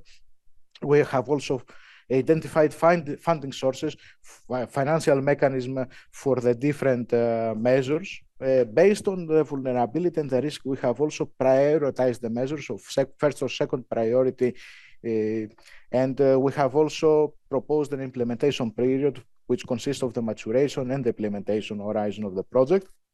And then with consultation with the working groups and the RSAs, we have identified the adaptation cost. Now we have also made an assessment of the cost to effectiveness. We have made some metrics and KPIs on the benefit, the financial, the environmental, the social. And through the adaptation cost, we have created a 3-level categorization of cost to effectiveness, either low, medium, or high. Of course, low cost to effectiveness is the most appropriate to be prioritized measure. We have also defined and described the different mechanisms and sources of funding. You see that we have proposed a global mechanism like the World Bank, the different programs currently active in Ukraine, like UNDP, and then described different mechanisms of FIU funding, starting with current mechanisms and sources of funding that are currently available to Ukraine, but also mechanisms and sources of funding that will be available to Ukraine upon joining EU. But of course, there are also national and regional mechanisms, of course, with smaller contribution and mainly on concurrent projects. We have also proposed a monitoring mechanism. Very important in the successful implementation is to have a mechanism that will support the implementation of the planning to achieve its objectives and see how it's going to be improved in cases of bottlenecks. So this monitoring plan has two tools. The first is the data collection network that we have proposed. Imagine it as an observatory that you might have seen in different sectors of the economy, but also monitoring indices like indices to monitoring the future climate change and see the correlation with our projections in our project, indices to see the implementation of the measures and actions proposed, but also indices to evaluate the results from the implementation, see if an implementation of a specific measure has an actual impact on the economy and the community. And we have also, apart from the creation of a climate change department, we have also proposed a political mechanism, policy instrument, a regional climate adaptation and resilience committee, which is a political instrument of the oblast, and we consider this both in the European level and also in Ukraine because of the bureaucracy that inevitably will occur because of such a big and horizontal project, to be there to support the decision making. And a final slide from my side with next steps for the climate adaptation. Of course, needs to be started by the creation and staffing of these climate change departments in the different RSAs, and the coordination with the Ministry of Environment and other stakeholders like the Climate Office on specific actions. The establishment of this committee I mentioned before. The development, firstly, you need to start by developing this early warning mechanism due to extreme events and investigate how you can make it integrated into a unified warning system. Of course, there is need for coordination between the different implementing bodies, especially those between the different departments in the RSAs, for the procurement, the financing, the implementation, especially priorities should be made in the first priority measures. Also, something important is to integrate the results from our strategy into the current and future planning, for example, in floods planning, in water management, in master plans, in energy planning, in the waste management planning, etc. To utilize the results and the proposal of the planning into environmental permitting. A very important aspect today is Europe to strengthen and climate-proof the infrastructure and different projects. And this can be done through the environmental permitting of the different types of infrastructure in order to be in line with the strategies and the implementation plan on climate adaptation. Also very important to have coordination between the central administration, the Ministry of Environment and the Oblast in order to attract the investments and the funding from the different donors, and also support the cooperation through different programs. You know that the Horizon is very active in Ukraine currently, but also there is a mission on climate adaptation currently that can be continued within Ukraine. And also from the RSAs to be able to support the rayons and the amalgamated communities and other bodies in local level with them to implement mainly pilot actions and small-scale good practices from international experience for the adaptation to climate change at local level. Apologies for the extended time. Thank you for your attention, and will be available in the Q&A for comments and questions. Thank you.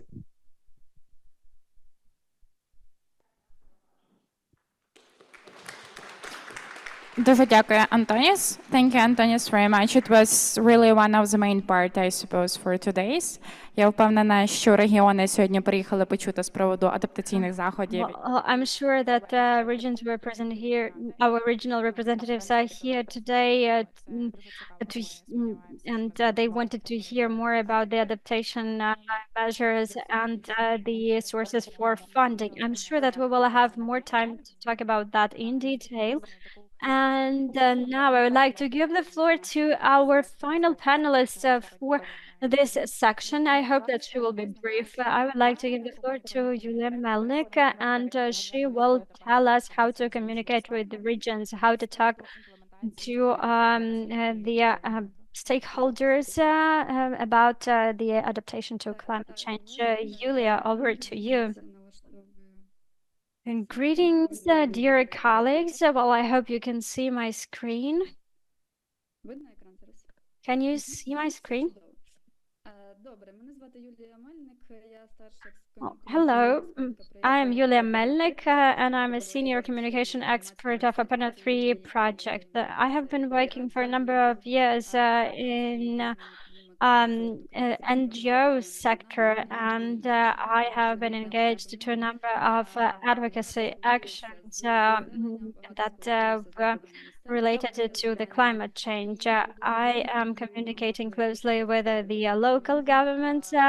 Therefore, I do understand which topics are of great importance at the local level, and what are the bottlenecks and challenges that they may face at the local level. I will try to be brief in my presentation, and we have already drafted the communication strategy for every regional strategy. As you understand, the climate strategy is a big document that has 5 sections. For communication specialists at the local level, at the regional level, as well as for the rest of the governmental officials, they need to know how to communicate about this topic. They need to know how to get the message across, especially when they are participating in the international events. Therefore, my task was to make communication strategies easier to understand, and to give certain examples of specific awareness-raising events. And also, I wanted to add more information on how to monitor and evaluate the measures that are to be taken.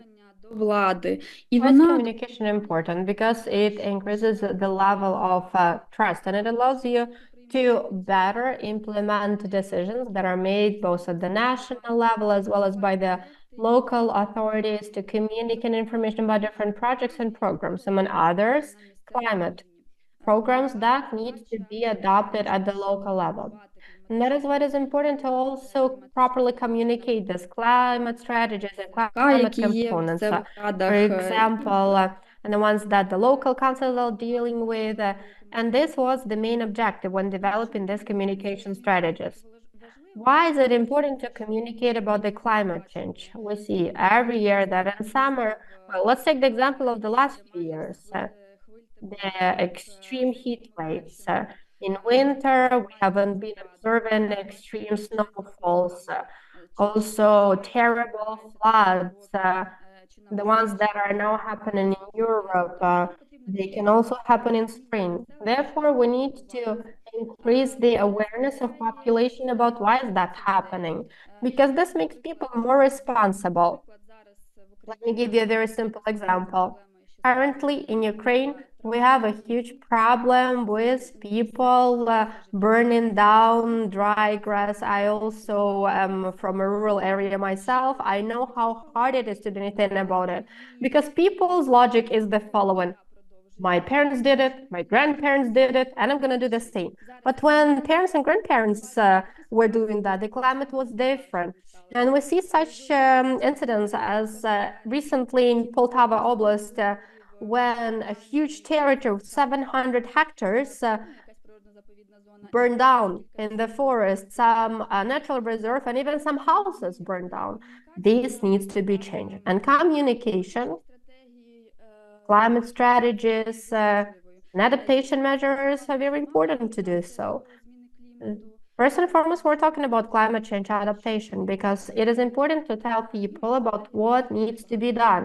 And strategy basically outlines all of that, as well as supporting political decisions. Because, as I have mentioned, if we are conveying right messages to people why specific programs need to be adapted, why, for example, we have to build certain infrastructure objects and facilities, and as colleagues already had said, adaptation measures are very costly. However, the loss from the damage done by the climate change is even costlier than the adaptation measures, which also needs to be explained to people. And I will very briefly make presentation because I know that we're slightly behind our schedule. We did a lot in the framework of the project aimed at letting Ukrainians find out more about strategies. And this presentation dedicated to one such measures because for each oblast, there was a presentation which allowed us to present and explain how you should communicate with the people about every chapter. What are the climate risks for a specific oblast? How this can be conveyed? About the analysis of climate vulnerability. I'm doing that now looking at Mykolaiv Oblast, and the colleagues already mentioned today.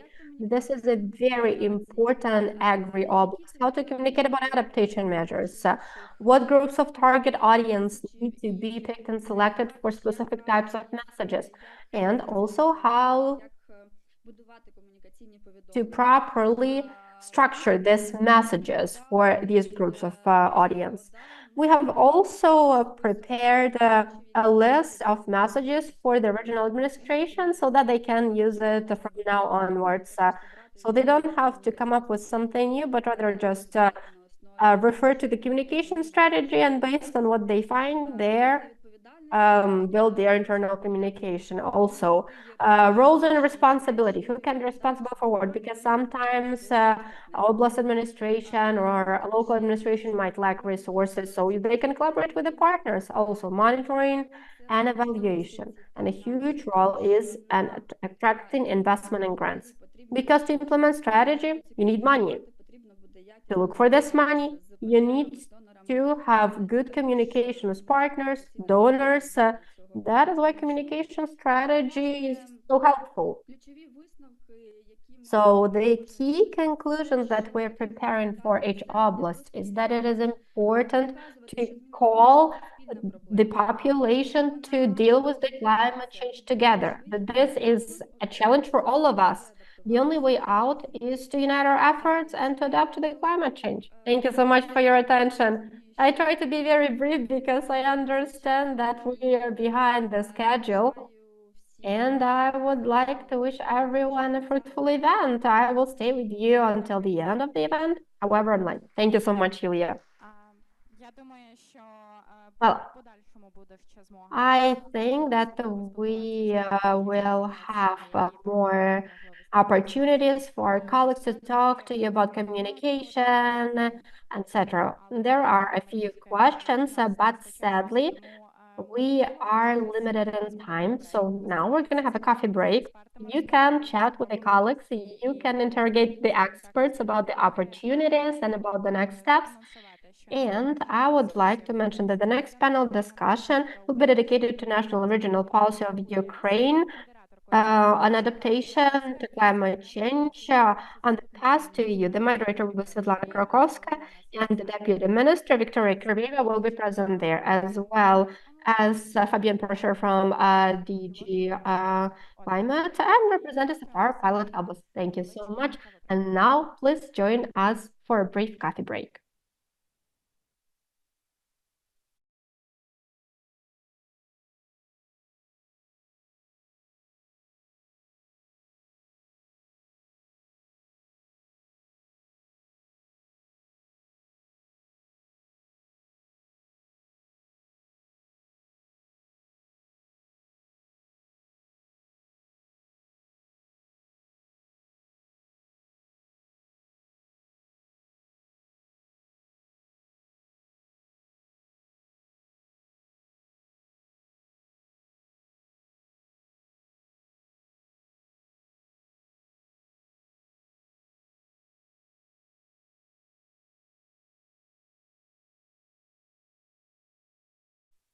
And I am truly glad because we are about to start our panel discussion, as it will allow us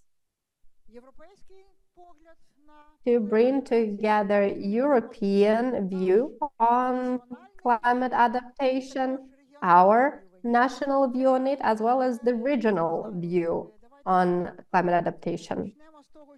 Well, I don't know, maybe first and foremost, I could start with a few slides to set the context for the discussion. I have to now show it on the screen. It is not there yet. Oh, okay, like this? Okay, let's do it this way. Let's do it this way then.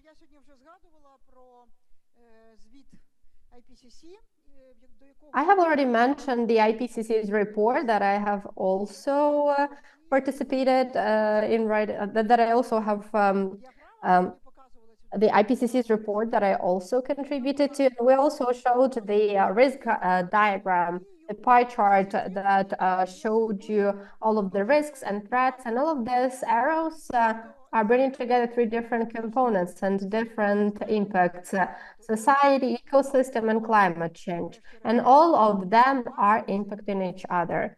And we see this impact and we need to adapt to it. And where are we heading? What do we want to see? In the end, we want to have a society and an environment that would live in a resilient context. And that is why we should not simply work in the format of some emergent actions, trying to fix the mistakes of the past, but rather think in advance, think ahead. And that is why we need capacity, we need knowledge and awareness, so that we can create certain conditions, prerequisites for all of this. And we also need technology. Then we will be able to mitigate this impact. We will be able to mitigate climate change. Climate is going to be more comfortable, and in the end, it was going to be a win-win for everyone. Why are we talking about resilience, and what is resilience in general? It is the capacity of social, economic, and ecological systems to cope with a hazardous event. Basically, this is the potential that we have or that needs to be created if we're talking about resilience. For Ukraine and for Ukrainians, resilience, well, we understand what resilience is very well, especially given the full-scale aggression. So there's no need to speak about it more. We simply need to also apply this resilience to climate challenges. Now, before moving into the scenarios, I have already covered scenarios today, and I said that they can be different.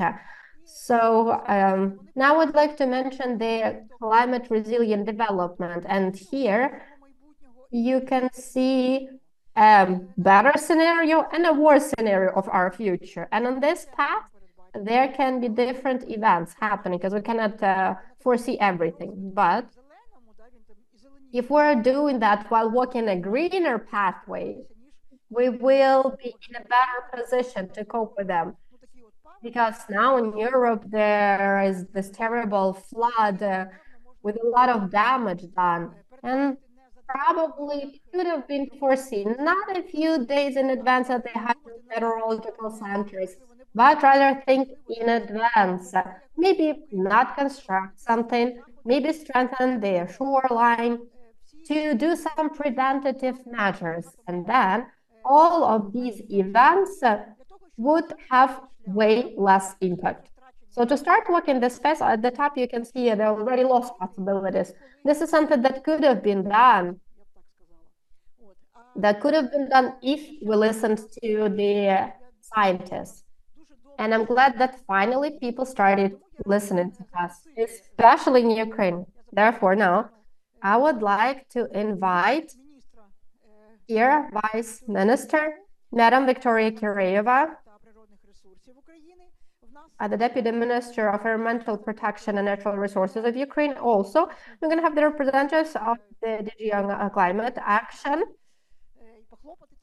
here with us, and we can even give a round of applause to them, because today actually we are organizing an event together with the ministry, and we had Madam Minister with us during the first panel discussion. So this is a very high-level event, which demonstrates you how seriously the government treats this kind of events. Also, Fabien Porcher is also here with us today. He will be joining us online from the DG for Climate Action, and also representatives of our oblast, Igor Krovets, the head of the Permit Activity Department of Ecology and Natural Resources of Lviv State Administration, and Mr. Andriy Plivtsak, who is also head of the Department of Ecology and Natural Resources of Ivano-Frankivsk Administration, and Alexander Efemenko, head of Ecology and Natural Resources of Mykolaiv State Administration. Now we can see that we are ready for the dialogue. When we went to Ivano-Frankivsk or Lviv, when we talk to our colleagues from Mykolaiv, we were constantly underscoring the importance of such a dialogue, and now we finally have it at this final event. And I started with more global level challenges, and we are headed towards the EU now. So now I suggest we move on to the European level, so that we can find out more about how do they see us in the climate resilient Europe. Therefore, I'd like to give the floor to Fabien Porcher to please join us online. Thank you so much for being here with us. We can see you on the screen. Hello, good morning, or good afternoon, maybe already in Ukraine. Very glad to join you, even though it's online. I apologize for that. And greetings from Brussels to all of you. I hope you can see me and hear me properly. Yes, okay, perfect. So I'm just I'm representing the European Commission's Climate Department this morning, and in this department I basically follow countries that belong to the region of the Black Sea. So that includes obviously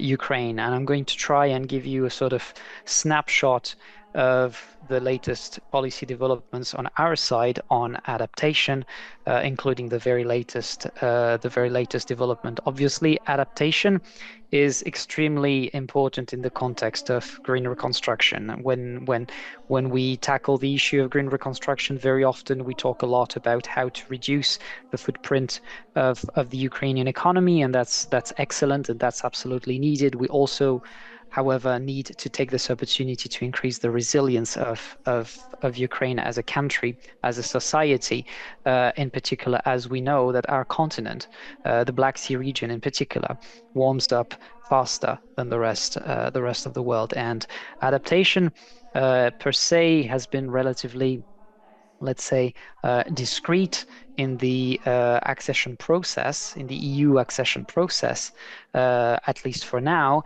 and that's probably because it doesn't have a proper piece of legislation, at least until now. So this is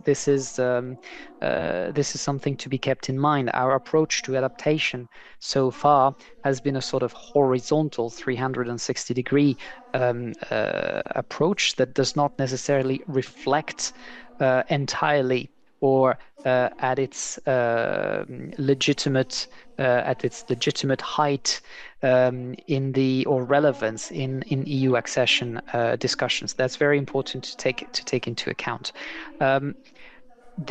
Our approach to adaptation really stems from the European climate law, and in particular, the European climate law has a particular article, Article 5, that is dedicated to adaptation. That in particular means that Commission and member states have to adopt adaptation strategies, including precisely an EU adaptation strategy. I'll come to this in a second.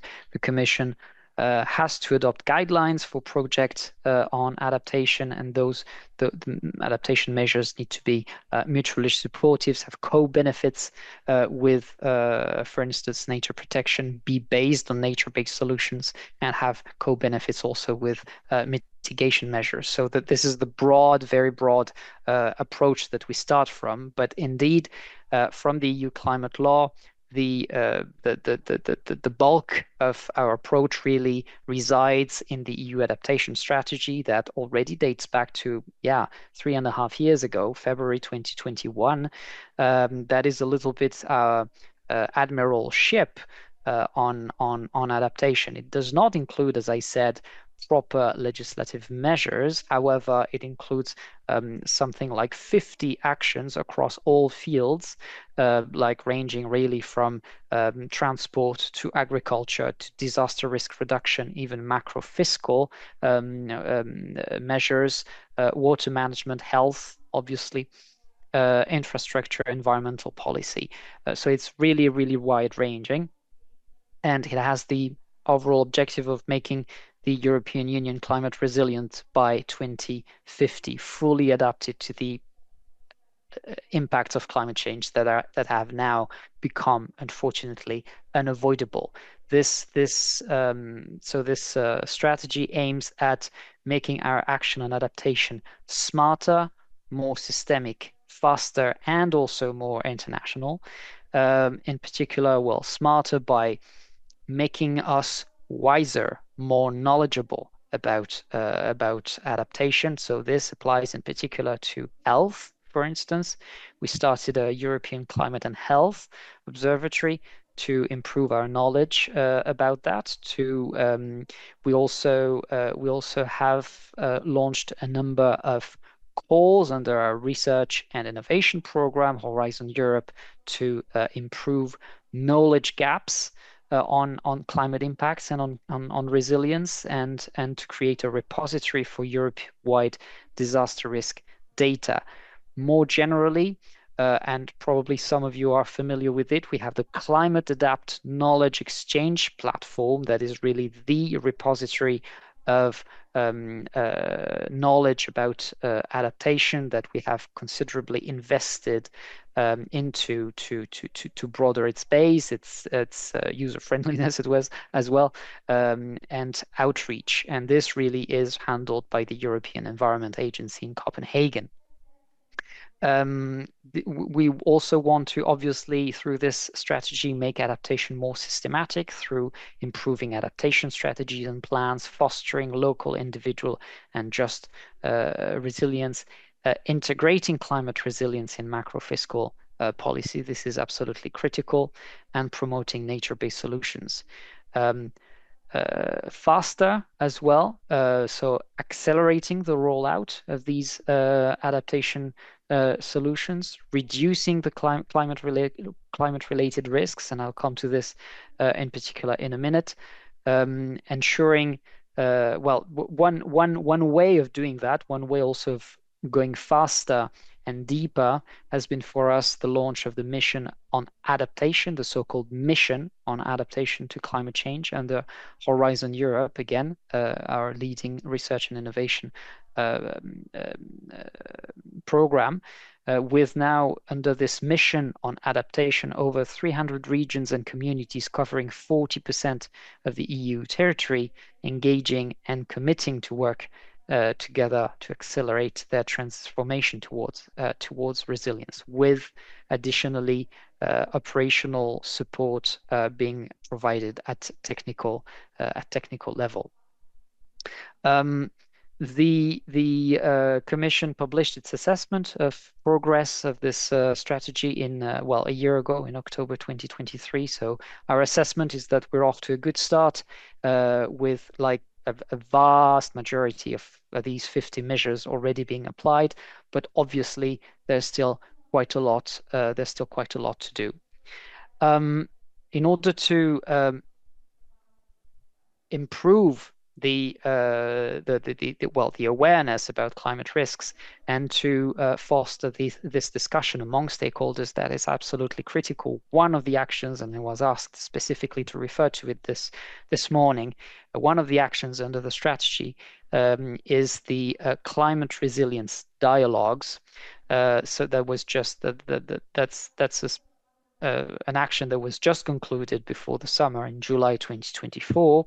The climate resilience dialogue was set up with the strategy in February 2021 to facilitate an open exchange on ways to address the climate protection gap and increase climate resilience in the EU. And has brought together stakeholders from public authorities, supervisors, consumer organizations, and obviously critically, because this is really the heart of the problem, the insurance and reinsurance industry. So as I said, in July 2024, it delivered its final report, which really brings a wealth of insights from all these discussions. Putting forward possible actions, good practices that are conducive to building climate resilience and narrowing this climate protection gap. So it really goes from raising climate risk awareness to improving risk assessment to possible public-private partnerships in the insurance sector, to also deep diving into the main climate-related risks in Europe: floods, wildfires, heat waves, droughts, and storms in particular. So this report obviously is available. I'm happy to provide the link, and this is probably a good read for such a group. The other development that I really need to insist on is obviously the European Climate Risk Assessment, EUCRA in our lovely jargon, that was released in March 2024. So that's really recent, by the European Environment Agency in Copenhagen, to help identify policy priorities for climate change adaptation and for climate-sensitive sectors. So this is the first European climate risk assessment ever performed. It is quite innovative in its approach, and the picture it paints over our preparedness is relatively bleak.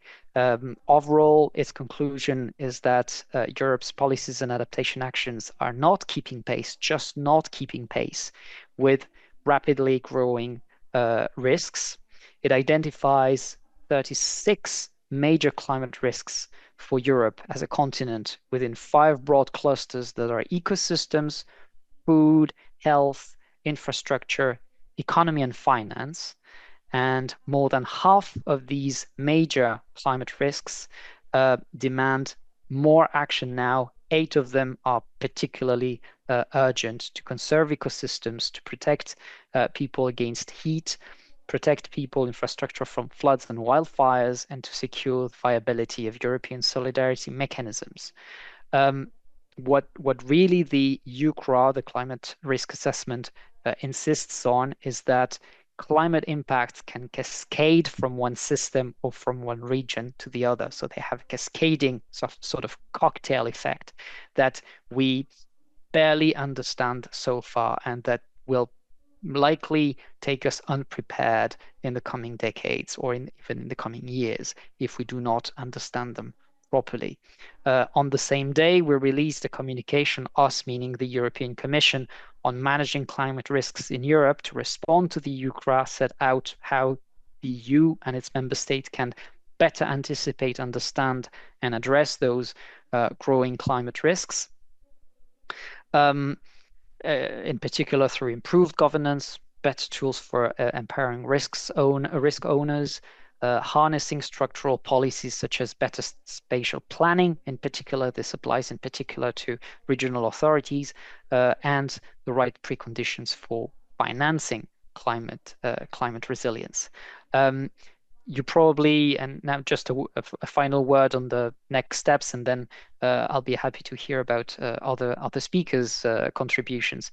You probably heard in the sort of broad political cycle that the European Union is going through after the European elections in June, that as part of her political guidelines for the new term, 2024-2029, President von der Leyen announced that the new Commission will work on a European climate adaptation plan. Here I'm quoting the political guidelines to support member states, notably on preparedness and planning, and ensure regular science-based risk assessment. And the mission letter that was released for my new commissioner, well, not so new actually, my incumbent and new commissioner designate for climate, Wopke Hoekstra, mentions specifically the need for, assessing the need and looking at options for the need for future legislation on climate resilience and preparedness. This obviously are developments that we're discussing internally that will probably also be discussed on the occasion of the reopening of the European climate law and the governance regulation. These two will be reopened in 2025. This is already settled, and will most certainly have their provisions on adaptation strengthened there. So all these are ongoing developments that need to be monitored very, very carefully, also from, let's say, an EU accession perspective for candidate countries. Thank you very much. I've been already long. I hope this gives you a good overview, and I'll be happy to hear about other speakers.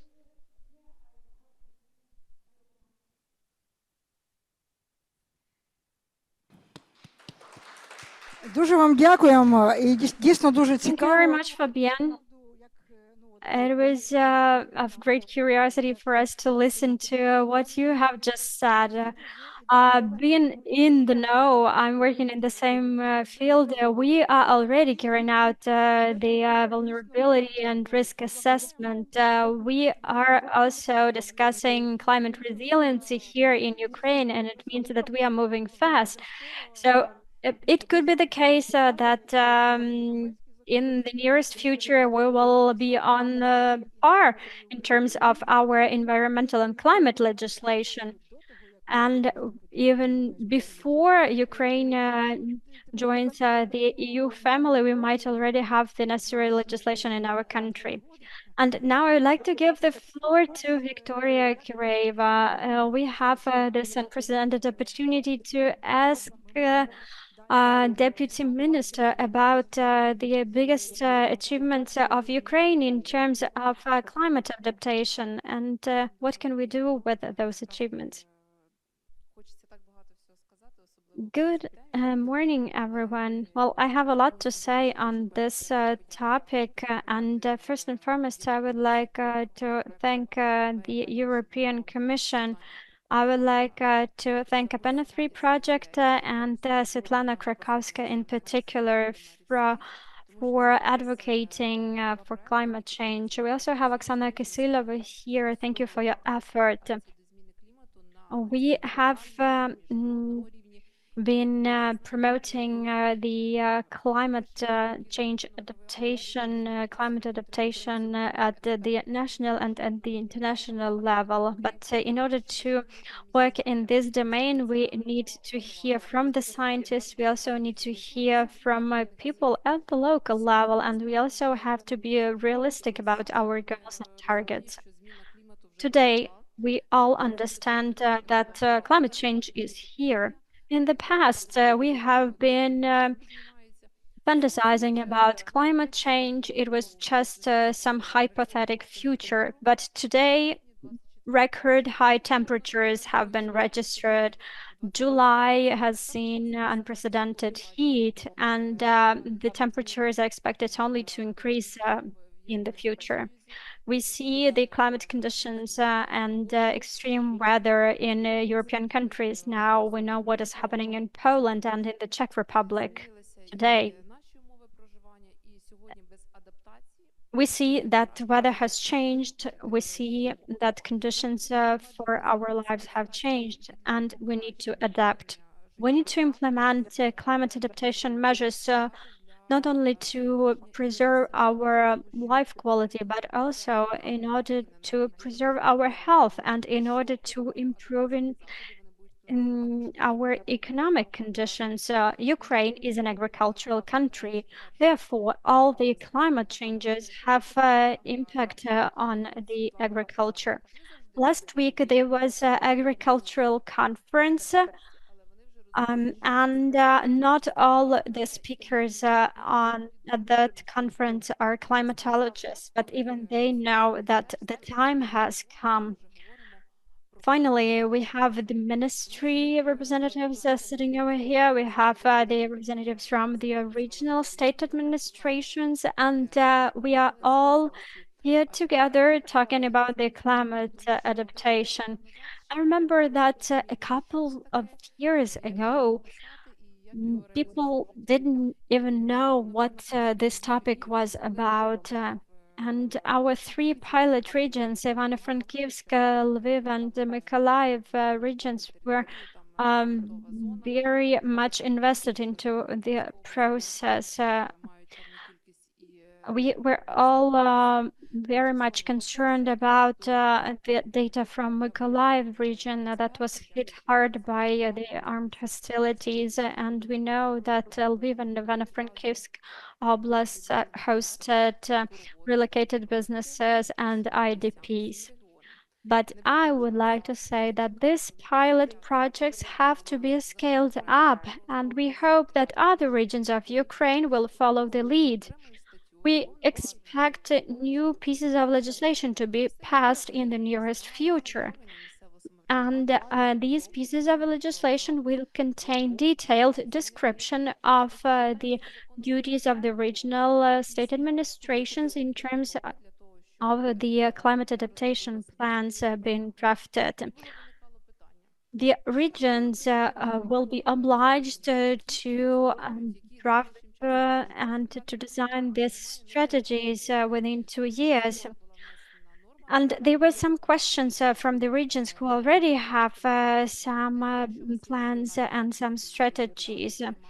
Therefore, the government gave the explanation that you may use your programs, but while working on the national strategy, we will take into account the regional strategies. It means that we all have to work together. We will coordinate our efforts and together we will work on the national climate adaptation strategy. We have clear deadlines.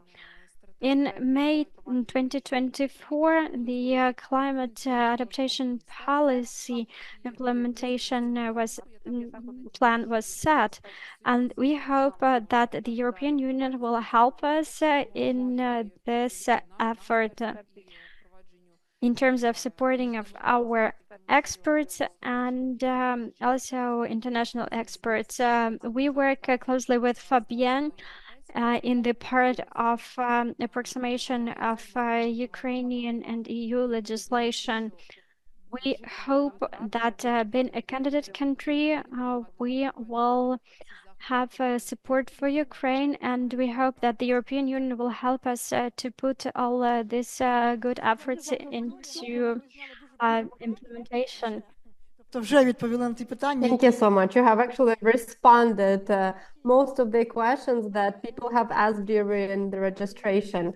But still, nevertheless, I would like to ask the representatives of our oblasts to tell us a little bit about their regional level.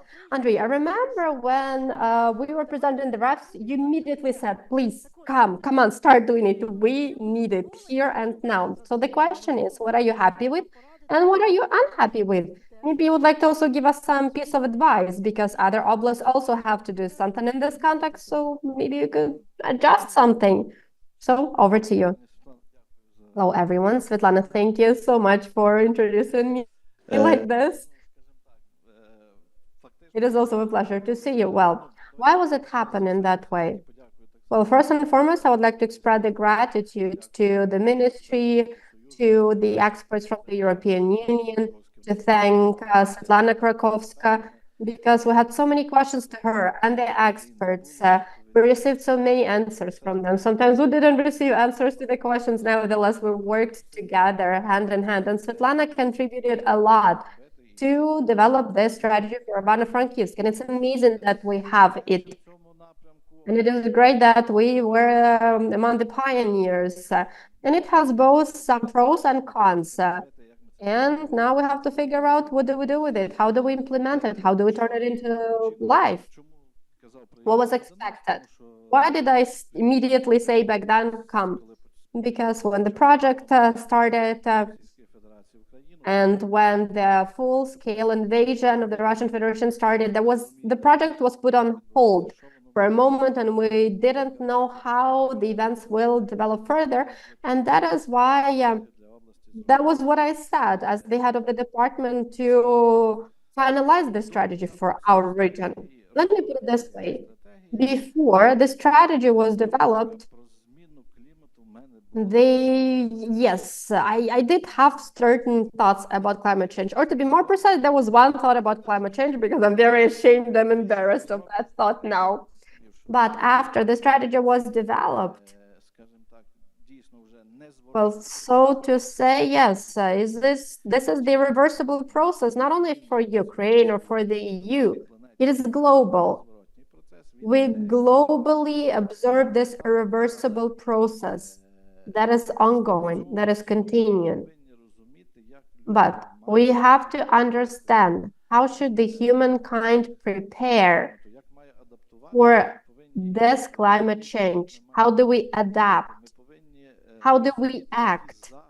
We need to understand what measures need to be developed so that we can prevent negative consequences, so that we can to mitigate climate change and how it impacts health, people's property, environment, nature. So we need to understand which measures are needed.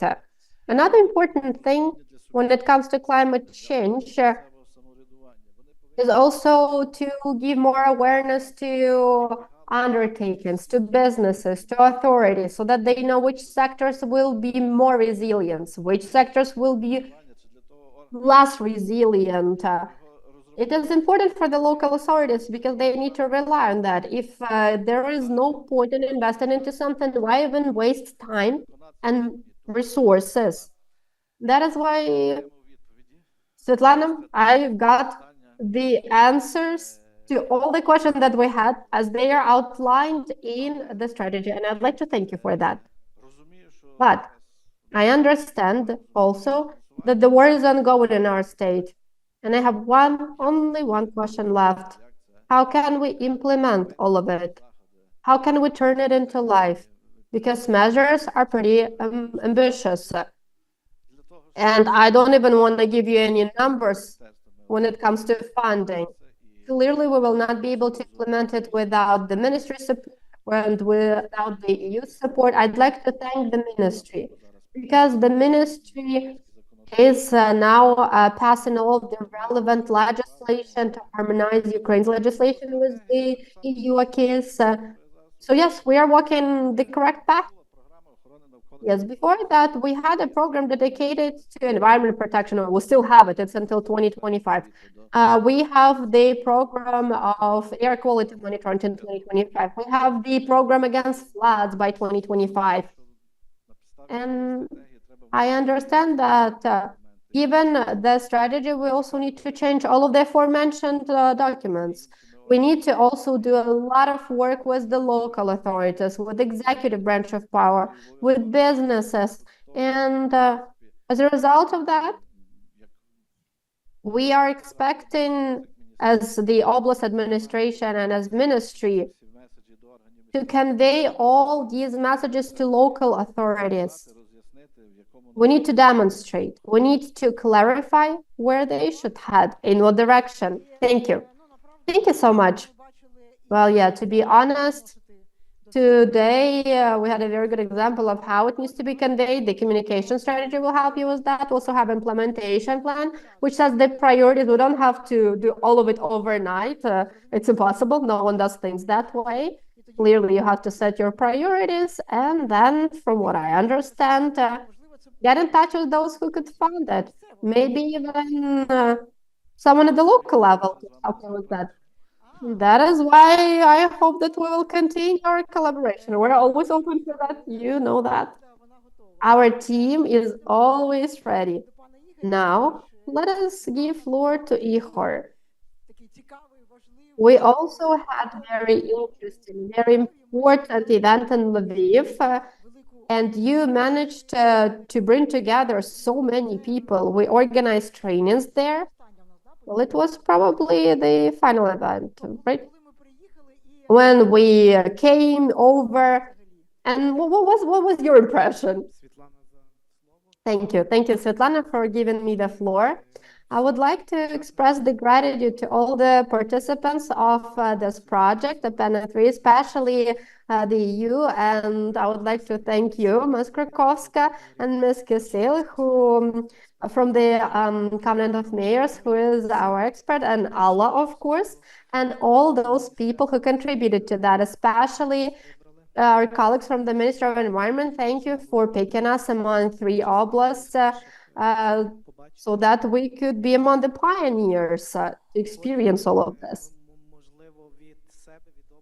And on behalf of my oblast, I would like to make some suggestions, because it's true, there are lots of questions, but also a lot of work has been done. As Mr. Sakali said, it is necessary to create certain departments, certain units that will be focusing on climate change adaptation at the level of oblast administrations. But presently, oblast administrations have so much workload and so many duties that in the present day, given the present day challenges, sometimes we even lack human resources to implement all of that, to do all of that. So our suggestion is, as the ministry is working with the Agency of Water Resources or Forestry Agency, maybe we could even establish a special agency that would be dedicated to climate, something at the national level that will also work with the regional and local level. Also, we started more than 3 years ago, and everyone thought that climate change is all about greenhouse gases and air pollution. And, 3 years later, we understand that it covers various sectors of economy, different resources, and you need many people to overcome all of the challenges that are outlined in the strategy. Talking about the funding, I would like to second what Andrei said. The numbers are through the roof. Over 350 billion for adaptation. We're talking about the current prices, but inflation is not gone anywhere. So if we look at the ecology fund, which is 38 million this year, and we will be able to only implement 15 measures, which cover strengthening the coastline, as well as establishing some nature reserves, monitoring air quality. This is less than 0.1%. We're talking about huge figures and huge numbers. Loss of resources. We hope, we ask, we demand for the experts and partners who formed part of this project to please join us so that we can implement the strategy, at least step by step, sector by sector, starting with the simplest, the least vulnerable, and then taking on more complicated challenges. Another suggestion is that we see that we need a lot of knowledge, lots of experts. Maybe we could also engage our colleagues from the Ministry of Education so that certain universities will be focusing specifically on climate change adaptation. I'd like to emphasize that, again, people think that it's all about greenhouse gases, temperature, hydrometeorological center, and that's it. But it actually covers energy efficiency, economy, agriculture, as Victoria has mentioned. We are an agri country. Our country is relying on agriculture a lot, and thanks to that, we are, among other things, fighting back the aggressor because we can export our produce. As they say, everything starts with small steps. So education in this domain would also be very much needed because our youth, young professionals, probably will become our teachers in the future, and they will be the one teaching us. And thank you one more time. Thank you one more time for this project. We hope that this project will transform into something of a more of a practical nature, that we will focus more on purchasing necessary equipment so that we can turn it all into life. Thank you so much once again. Glory to Ukraine, glory to the heroes. The victory will be ours. Thank you so much. I'd like to thank our colleagues from Lviv Oblast Administration. Alexandra, may I? Because Mykolaiv Oblast is very special, and we're very much worried about this oblast. So we're very worried when people say, no, no, no, no, no, no, no. You won't be able to do anything for this oblast. You're their last concern. However, we're saying, no, they need it the most because we will have to reconstruct it and we have to build back better. And this was the main argument. And I'm very, very glad as you are joining us today and you're representing this oblast and you're part of our working group. Good afternoon. Thank you so much. I'd like to thank APENA 3. I'd like to thank our colleagues from the Ministry of Environmental Protection, the experts, managers, coordinators of this project. We joined it in June 2021. We're extremely grateful for being chosen, and thank you for keeping us as a part of this project. We joined this effort, we gathered all of the necessary materials, then it somewhat slowed down, and then we adjusted all of the materials that were provided, and we already have this document. We have a strategy. However, our question is, well, probably the same as what my colleagues have mentioned. What do we do with it now? The strategy is there. It is already available on the Ministry of Environmental Protection website. It has been made public, but out of those 3 pilot regions, Mykolaiv is located very close to the contact line. And we probably 10% of our territory is mined. 45% of the territory of our oblast is occupied. Even the Kyiv Peninsula is also occupied, and the Kyiv Spit Landscape Park is located there, among other natural reserves. And after the emergency at Kakhovka Dam, you know, we all were personally affected by all of that. Also, there was a lot of waste, lots of shellings in Snihurivsk community, in Charkiv. We also have to take it into account. The war is ongoing. There was a lot of rubble as a result of that, and sadly, it is not yet over. So, following the occupation, demining. But when in May, we discussed it, when we had the preliminary hearing, together with the experts, we concluded that probably the strategy cannot take that into account, but nevertheless, it is important to also raise this. So I want to ask the following. This document, can we still adjust it, or does it stay as is? The second question that we have is funding. Because we have a program dedicated to environment protection until 2027. But we understand that now the environmental tax will be tiny because many enterprises put their operation on hold. So according to the strategy, we have 155,700,000 and the measures for the time frame of 7 years. So we understand that we need to look for this funding. It can be money from the state budget or maybe some grants. And I wanted to ask, maybe our European partners could share their experience on how we could implement all of that. And the third matter is the human resources. But this is probably the easiest, so we can resolve that on our own. Yeah. So basically, two questions. Funding is something that we're concerned about, and whether the strategy stays as is, or maybe we could still improve it and adjust it, given that Mykolaiv Oblast is close to the contact line. Thank you, Alexandra. These questions are pretty substantial.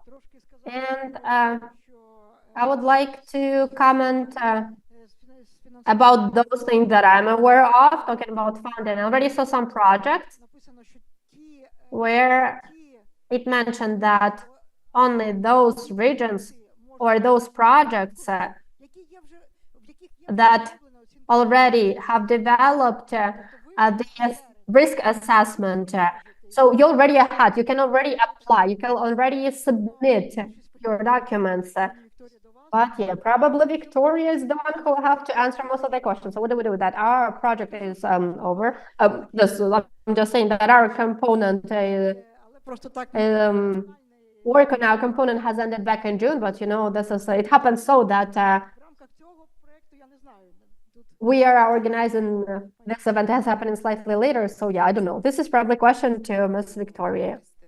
Yes, these are very interesting questions. I'll try to respond to all of them. Yes, first and foremost, the project is over. I'd like to spread the gratitude to the team, the European Commission, because despite the fact that we already finalized it in June, we're still having this conversation today, and we still are getting expert support as a ministry. We also are negotiating with other partners so that we can continue working on adaptation, because other oblasts are also submitting applications to develop such adaptation strategies, and I'll be open. The ones who applied the first will be among the first who will start developing it, because it's hard to pick who needs it more. All oblasts need it. And I hope that in the nearest future, we will be able to show some results. And I would like to once again ask the European Union for support, because it is important to both of us. The second question is, can we change and adjust it? Of course, we can improve it, especially in times of war.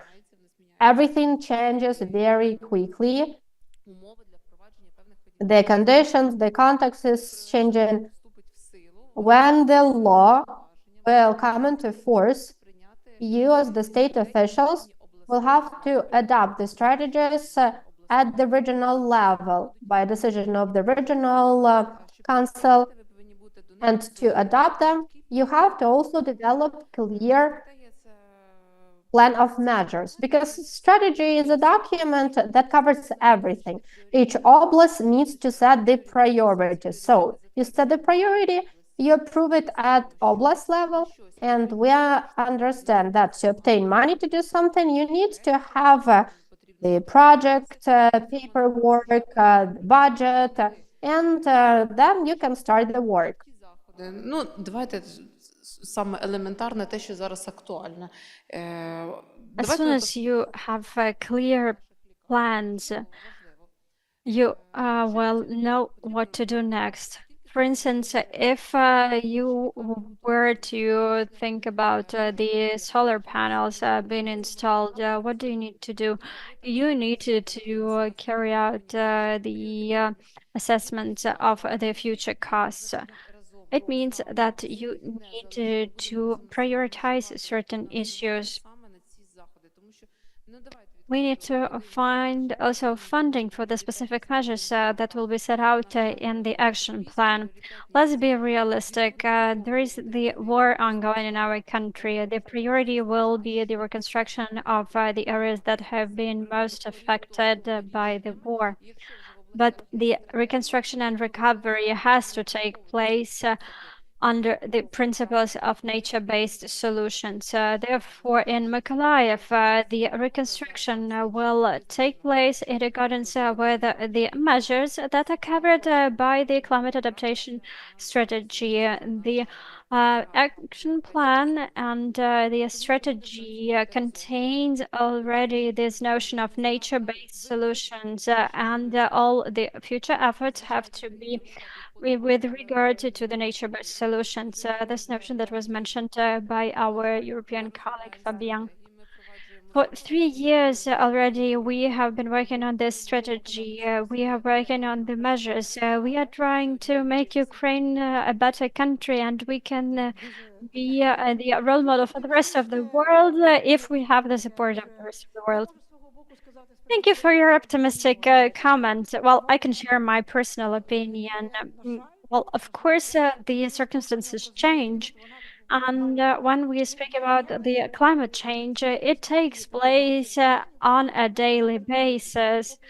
And the situation may change as well. While we are drafting certain models or action plans, the situation may change. For instance, we were carrying out our modeling and Kakhovka Dam was still there, and then it was destroyed in one day. Therefore, we have to carry out certain revisions of our estimates. As now the level of droughts may increase, the frequency of droughts may increase in the southern region of Ukraine. Well, of course, the law, the legislative framework is important, but it is a frame. We also have certain action plans, and the priorities are set over there. The funding, the sources of funding, these are the indicative sources of funding. Our European colleagues showed us an example of how it could work. Speaking about the Ukrainian context, certain adjustments may need to be made. And talking about staff, well, that's a sensitive issue. I kept on insisting on education and awareness raising, and yes, this is something that we need. I'm very happy today to hear that it is not just me who was very much worried about education and awareness raising, and I'm happy that we are talking not only about emissions, but we are talking about other aspects of the climate change. We had a lot of questions about next steps. What do we do with this strategy now? Well, you heard the response, and you heard that you need to apply to the ministry, and it will be first come, first served basis. With regard to the second section, natural and built environment, if you at the level of the region have a working group already, then we are your people, we are ready to cooperate. If you do not have a working group yet, you need to set it up. We need a dialogue. We need to talk to the experts in the region. This dialogue, this communication on a constant basis, bottom up and top, and also from top to the bottom. We need to arrange the process. Those who are listening to us online and who will be watching this later, please join this effort. I saw that there was a question to the Covenant of Mayors, but I think that we can discuss it a bit later, because we will have a separate panel dedicated to the climate change adaptation in the cities. And there are some specific questions. Why there are no waste recycling plants in Ukraine yet? Well, of course, that question is highly relevant and very important. Yes, Ukraine has to do something with its waste and with the respective emissions. I don't know, maybe Victoria could say a couple of words with regard to that. Well, you know that there is a reform of waste management ongoing right now. Our respective department within the ministry is working with the regions. We are looking for the investors to improve their waste management infrastructure. But of course, the outcome depends on the regions and on their attitude. If they are active, they might be able to find some partners. And also it depends on the sites, as there is the need to carry out strategic environmental assessment and also environmental impact assessment for the sites that might be used for the specific waste recycling plants or waste treatment, waste processing facilities. We know that certain regions are already on it and they have already picked the sites, but you know that the war is ongoing, unfortunately, and it may take hours to respond to this question. Some of our participants were also asking about the climate-related issues, and we didn't have time to voice those during the first panel. What is the opinion of the foreign experts on the situation with Poland and the Czech Republic, given the extreme weather condition in the that we have witnessed in the past week? Well, being local and international expert, I would like to take this one. We see that this is a manifestation of climate change. The probability of such extreme weather events is high now. I was giving my comment to BBC yesterday, and these devastating consequences of extreme weather are partially caused by people who were living close by, as people changed the courses of the rivers. The river banks were changed. Certain hydraulic installations were made, and therefore partially it was that was something that has to do with the consequences, but of course we are witnessing the climate change. I have also another question. The impact of the climate change on the on the minerals extraction, on mining, and also on potable water. While we have to be well aware of the state of play, I would like us all to phase out fossil fuels and to switch to the renewables right away. I believe that that would be the best solution for everyone. And it would be great for Ukraine to take the lead and show what energy independence looks like. As no matter what we do, we need to burn something, and this process is not sustainable.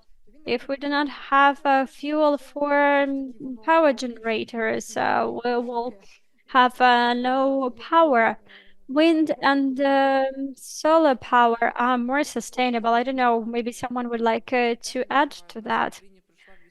I fully agree. Well, I believe that in Ukraine we have witnessed war-related decarbonization.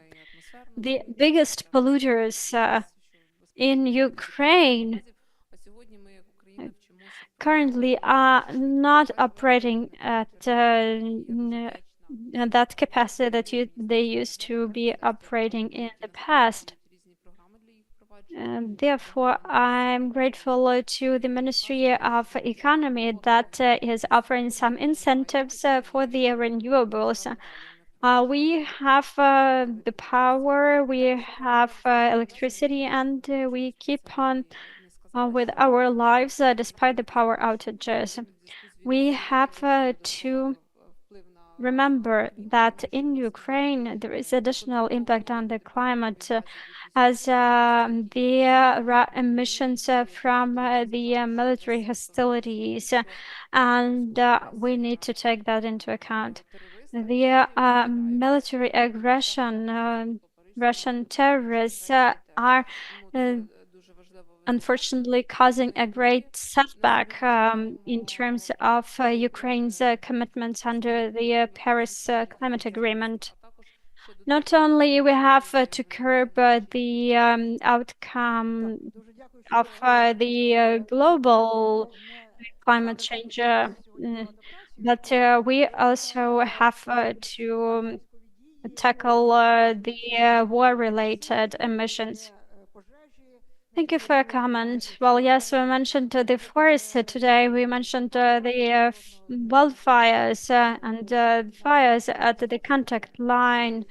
Unfortunately, the forests are being burned down, and unfortunately, it is also causing additional emissions into the atmosphere. 175 million tons additional emissions during the years of war. I would like to add something. We being the region with the large forests cover, we are providing a lot of timber to our military, and unfortunately they need to use it to strengthen the trenches and to and that is a challenge that we also need to take into consideration for in our climate adaptation strategy. Right, sure, it is all interrelated. Well, even before the full-scale invasion, when I was asked about the climate change and what it was, I was offering a parallel. Well, imagine a swing. We had this pendulum. We had summer and winter, winter and summer, but now there is the lack of balance in this system. This swing, this pendulum was hit hard, and now it is vibrating and it is all shaking, and we do not know what the consequences will be. For instance, we see the floods. We see the floods in Europe. Last year, we saw the cold spells during the winter month in the US.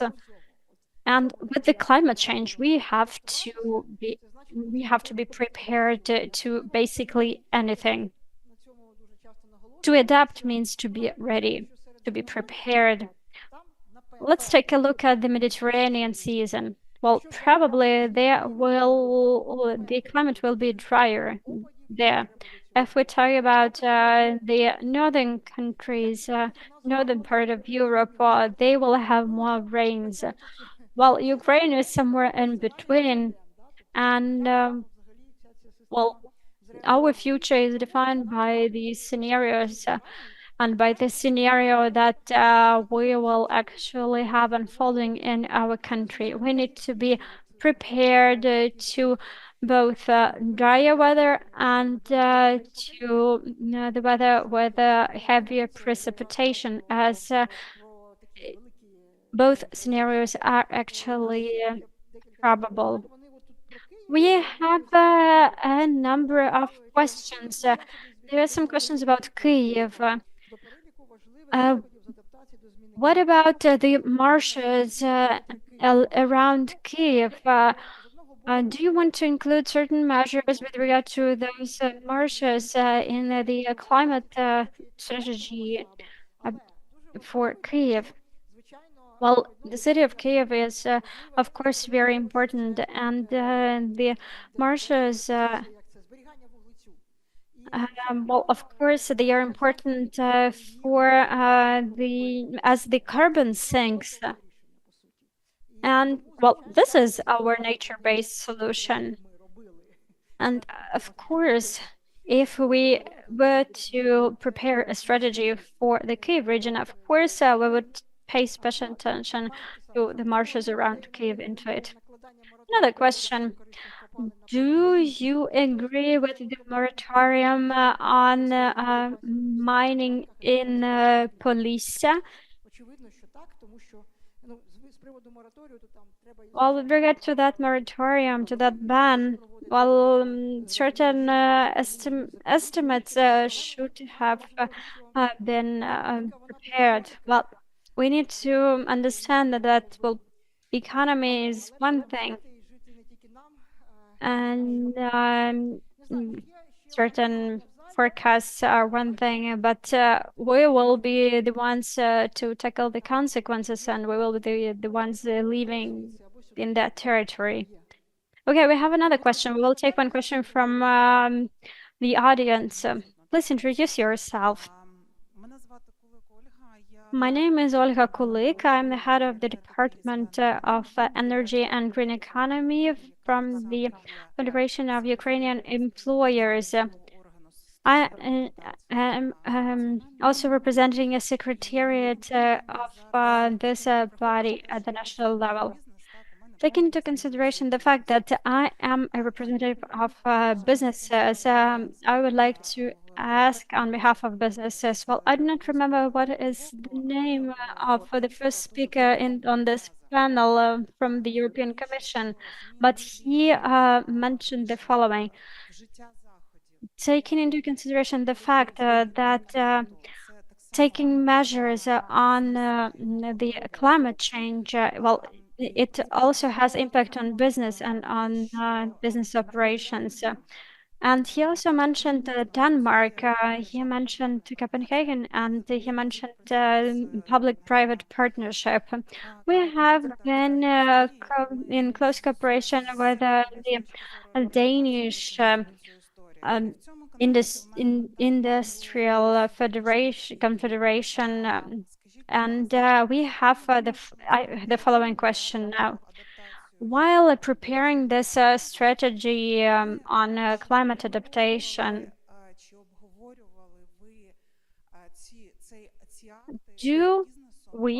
did you actually take into consideration the interaction with the businesses in those regions? Did you take into consideration the impact for businesses?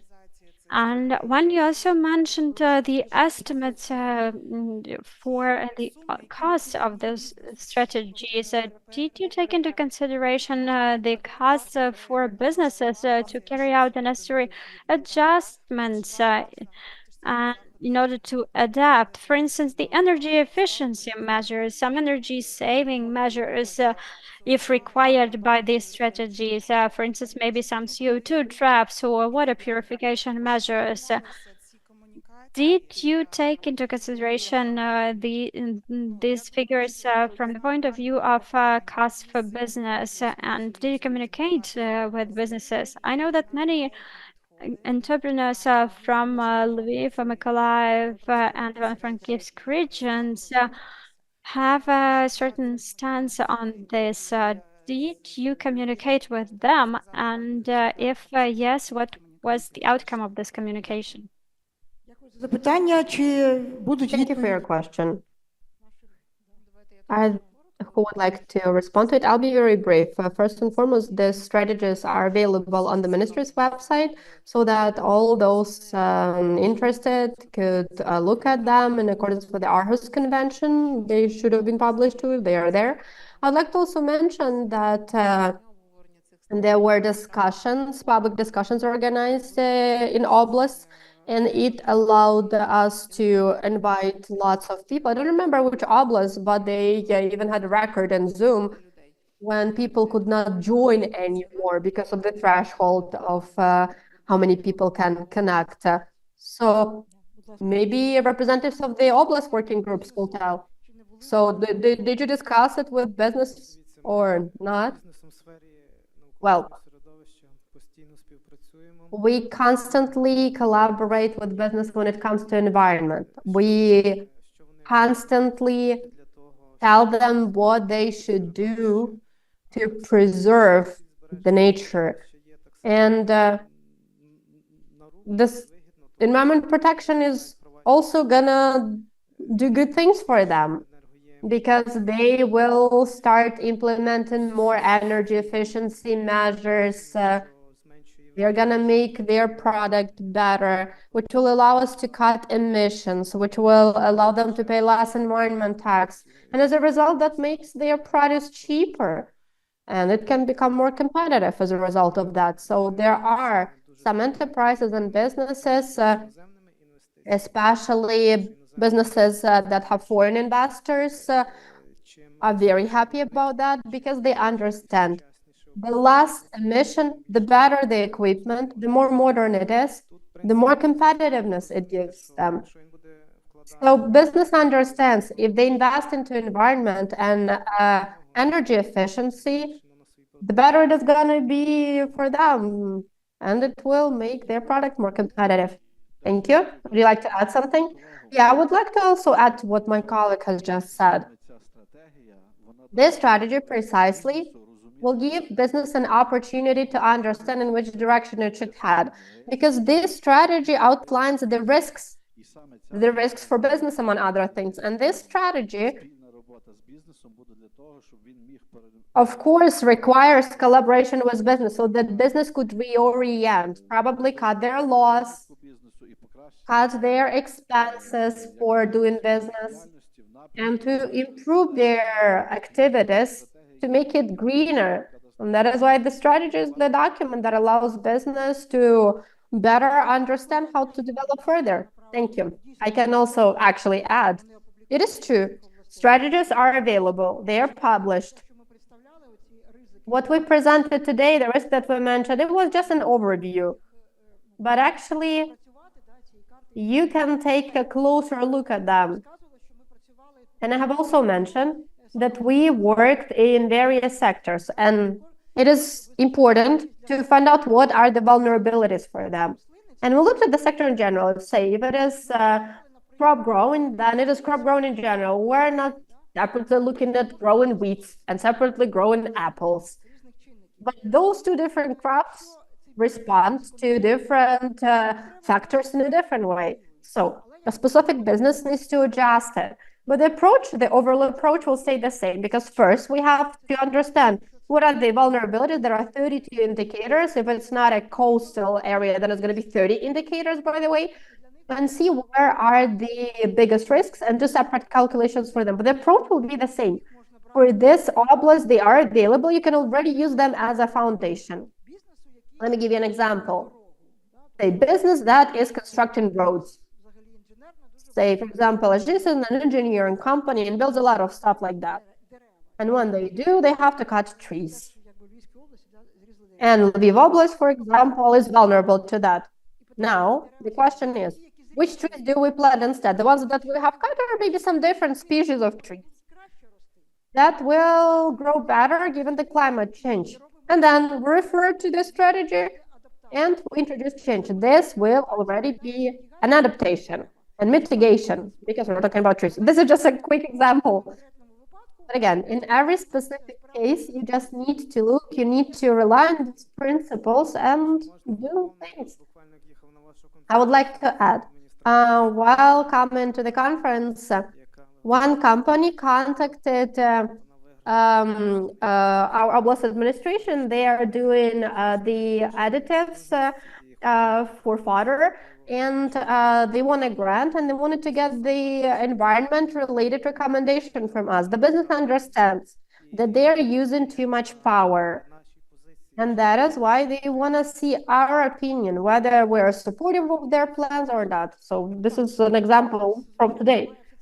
Yes, of course, business, again, I can add that I am a member of the group of experts under the auspices of the UN, and currently we are developing a paper that covers best practice. Well, how do I put it in Ukrainian?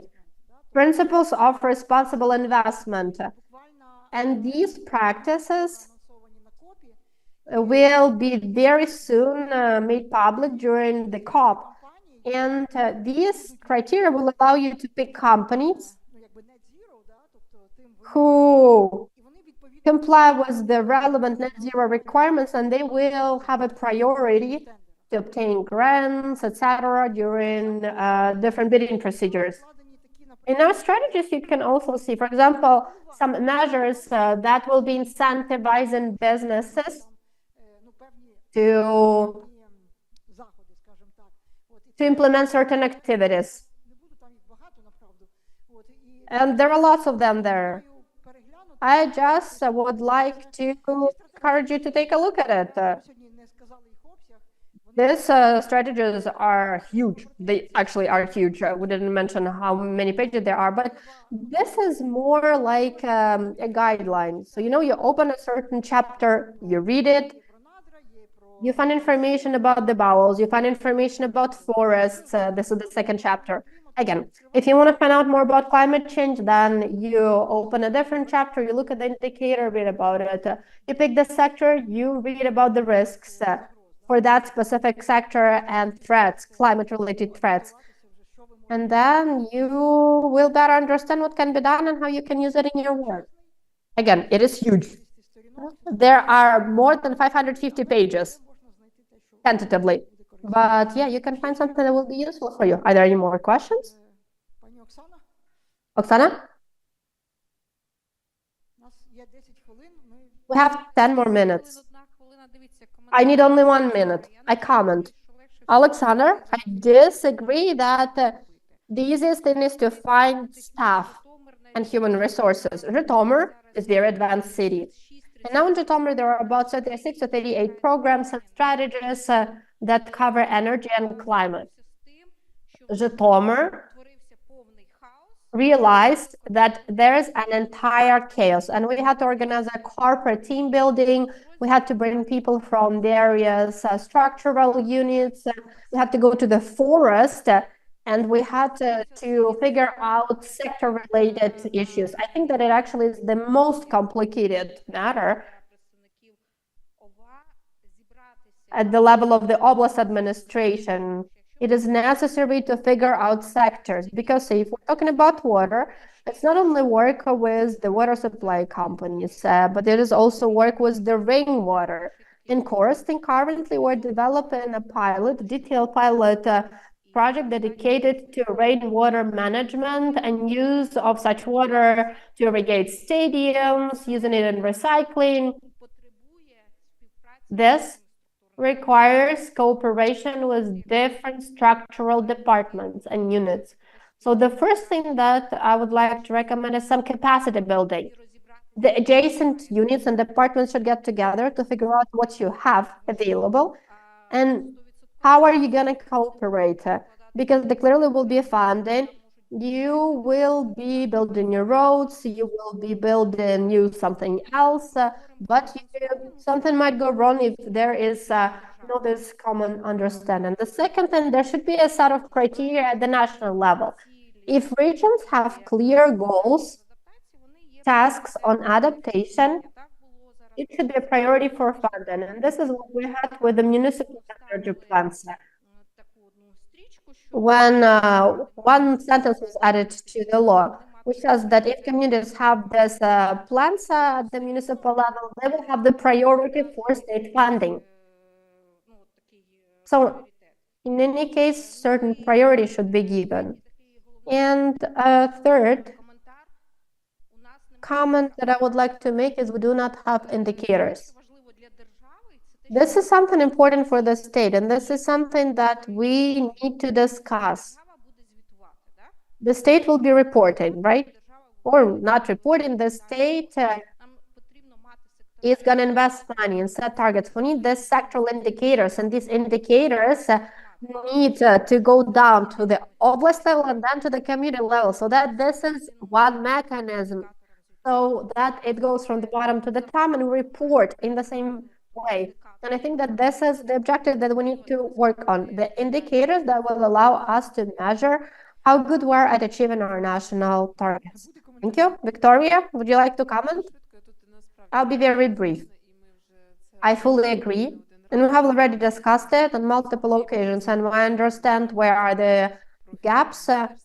Let's take what the ministry is working with. We currently are working on reforming climate tax and environmental tax, and this is a massive reform because presently there is no assessment of how much using this environmental tax at the regional level will improve the situation with the environment. So we are working on that too. And I fully agree that climate policy and environment policy is cross-sectoral. Even say if we look at the EU integration and negotiation process, what we are focusing on is considered to be the most complicated because there are lots of regulations that are cross-sectoral. And today Alexei Ryabchin was also present here with us at this event. And the EU Integration Office Vice Prime Minister Stefanishin are doing a great job in this domain. And I think that indicators are very timely. We need to start working on them. Okay. And I would like to add that in the strategy, we also have some indicators because we're also carrying out monitoring. We have this implementation plans and we have indicators that pertain to the climate because we need to track what is going on, and there are indicators that pertain to specific measures. In a framework, they are outlined there, but yeah, we have to also develop them for sectors. And talking about cross-sectoral human resources, this is the most challenging issue. I know that in Mykolaiv, yeah, you have lots of good people, but yeah, I can confirm that I managed to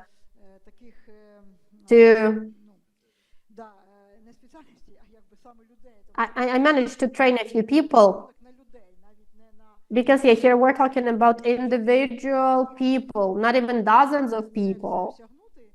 Those who could do all of that, there are not that many of such people, but using this opportunity, we have a few more minutes. And therefore, I would like to say that actually, speaking about indicators, adaptation,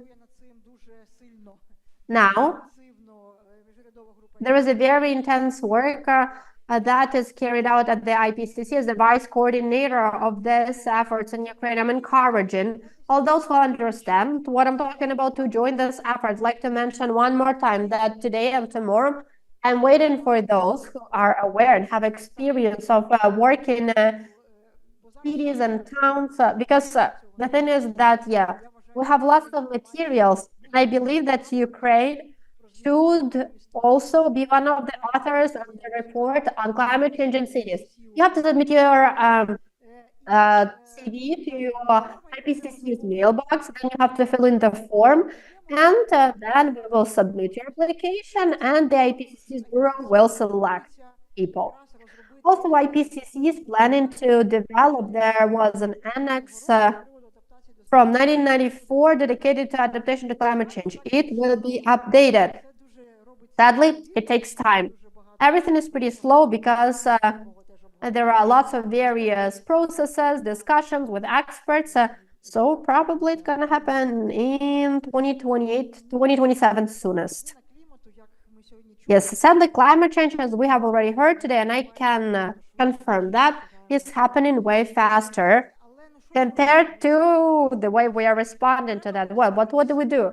We are all in this one boat, and we all need to get away from this terrible prospect that lies ahead of us. And I have already given an example that all the nations are in this boat, but one person stood up and started hitting another person who is in the same boat. And we have to respond in a relevant way, but at the same time, we have to keep going away from the disaster that's coming. So we are trying to cover everything. I hope that we're doing a good job, because everything seems to be going according to the plan. But in the end, glory to Ukraine, glory to the heroes. Would like to thank them for the opportunity to gather here today, and would like to thank all those who are defending us now. Thank you all, too, and glory to Ukraine.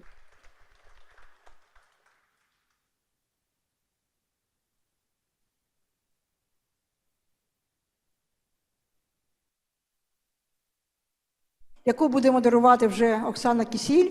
And we are waiting the next panel discussion, which will be moderated by Oksana Kasil, because we will be moving from the global level to the place where all of this is happening. And in my opinion, this will be the most complicated, but at the same time, the most interesting. So we'll see you in half an hour.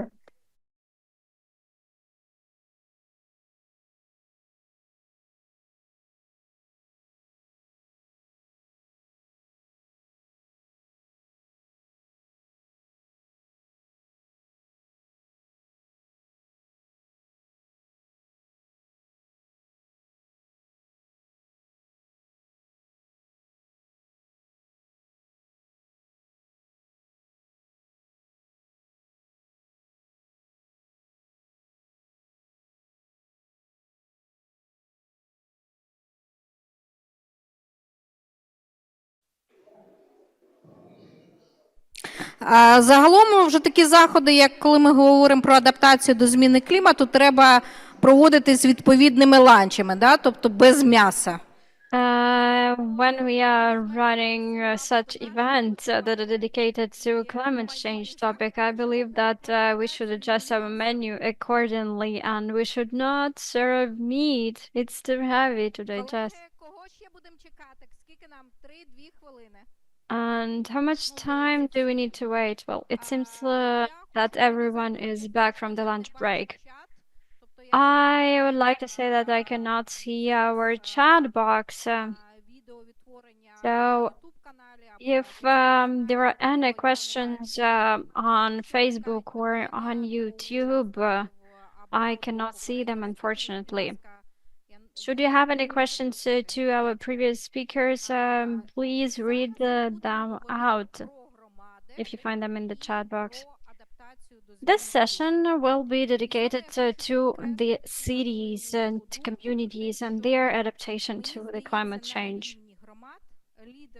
I believe that at the level of the communities, the leadership is there when it comes to the climate adaptation, and I see that this leadership is even stronger than at the national level.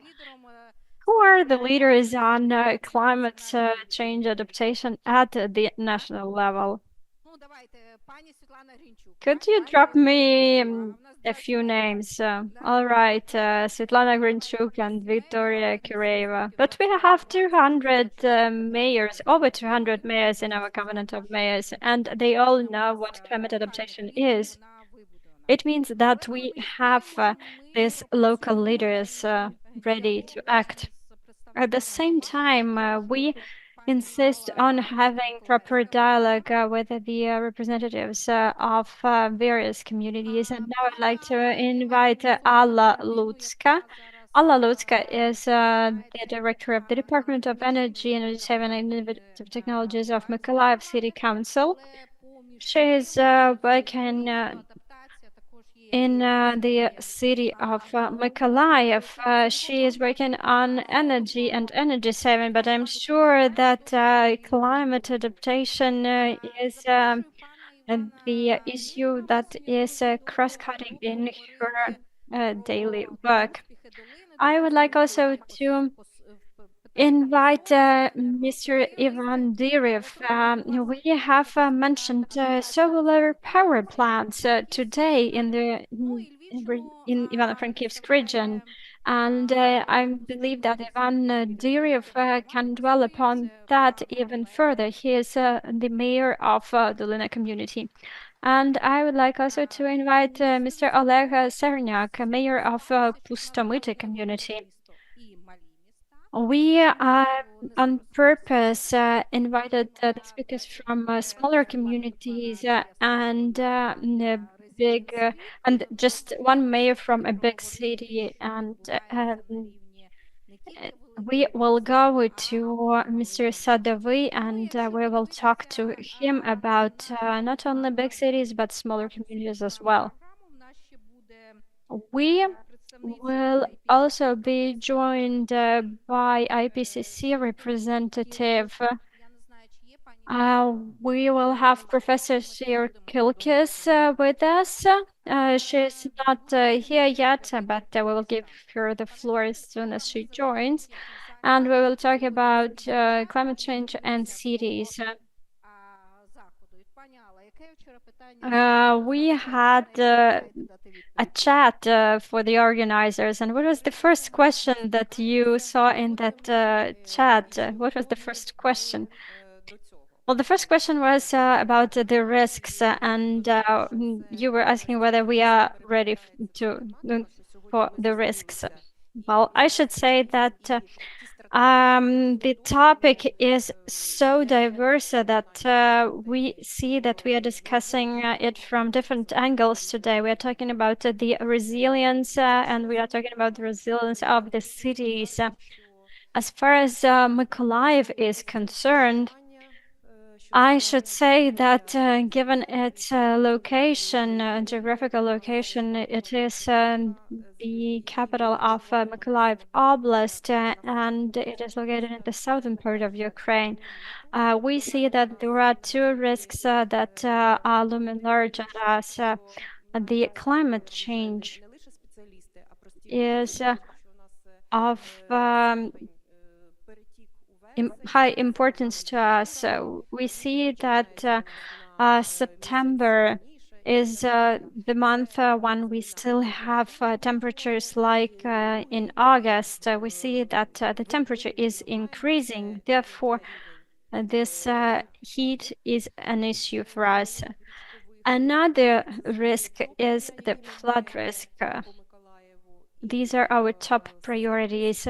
We have some flood risk areas in the city, and we have to tackle the outcomes of such floodings. The blow-up of Kakhovka Dam also deteriorated environmental the state of environment in our city. Not to mention the fact that the war hostilities also contributed to the greater damage to the environment in our city. Thank you. Therefore, the issues for Mykolaiv are as follows. The change of seasons, the change in temperatures, high temperatures, extreme heat, and precipitation, extreme precipitation. What about you, Ivan? I believe that Ivano-Frankivsk is very well located. You do not suffer from the heat waves, and you are lucky from the point of view of flooding, aren't you? Well, it only seems like that we are doing just fine in Dolina. Thank you for having me here. And before responding to your question, I would like to say just a couple of words. I know the answer to the question why the leadership is so well manifested in the cities.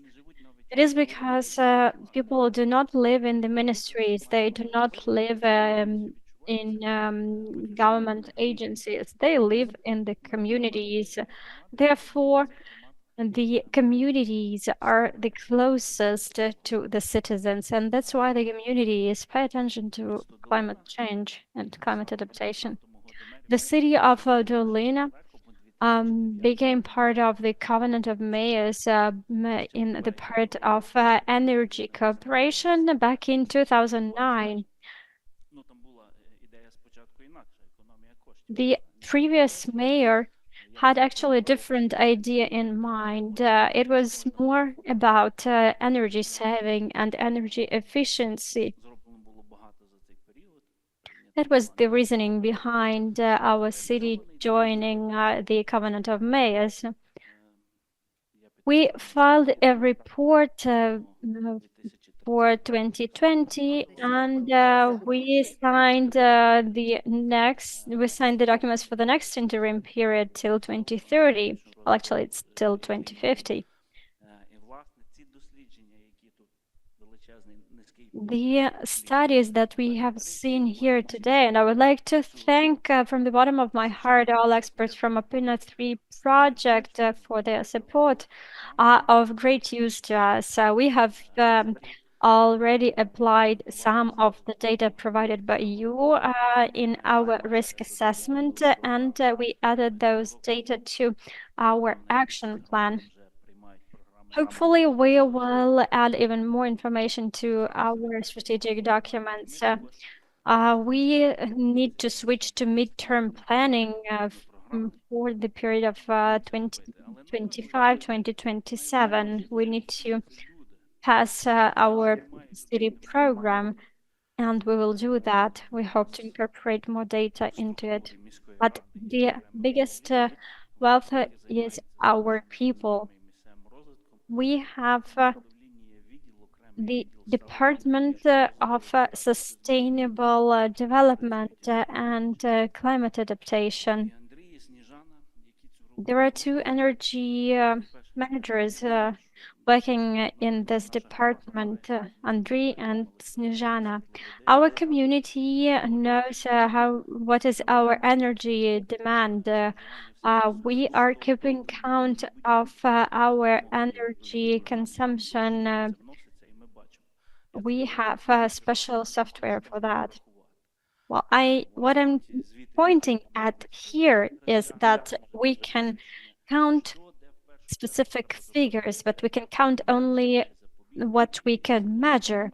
And this is something on which we could act in the future. We could save, we could adjust, we can reduce our consumption.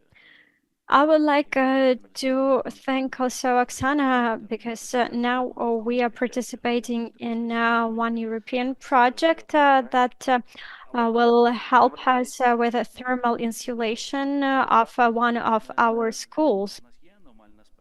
Well, getting back to your question, extreme weather conditions, heat waves.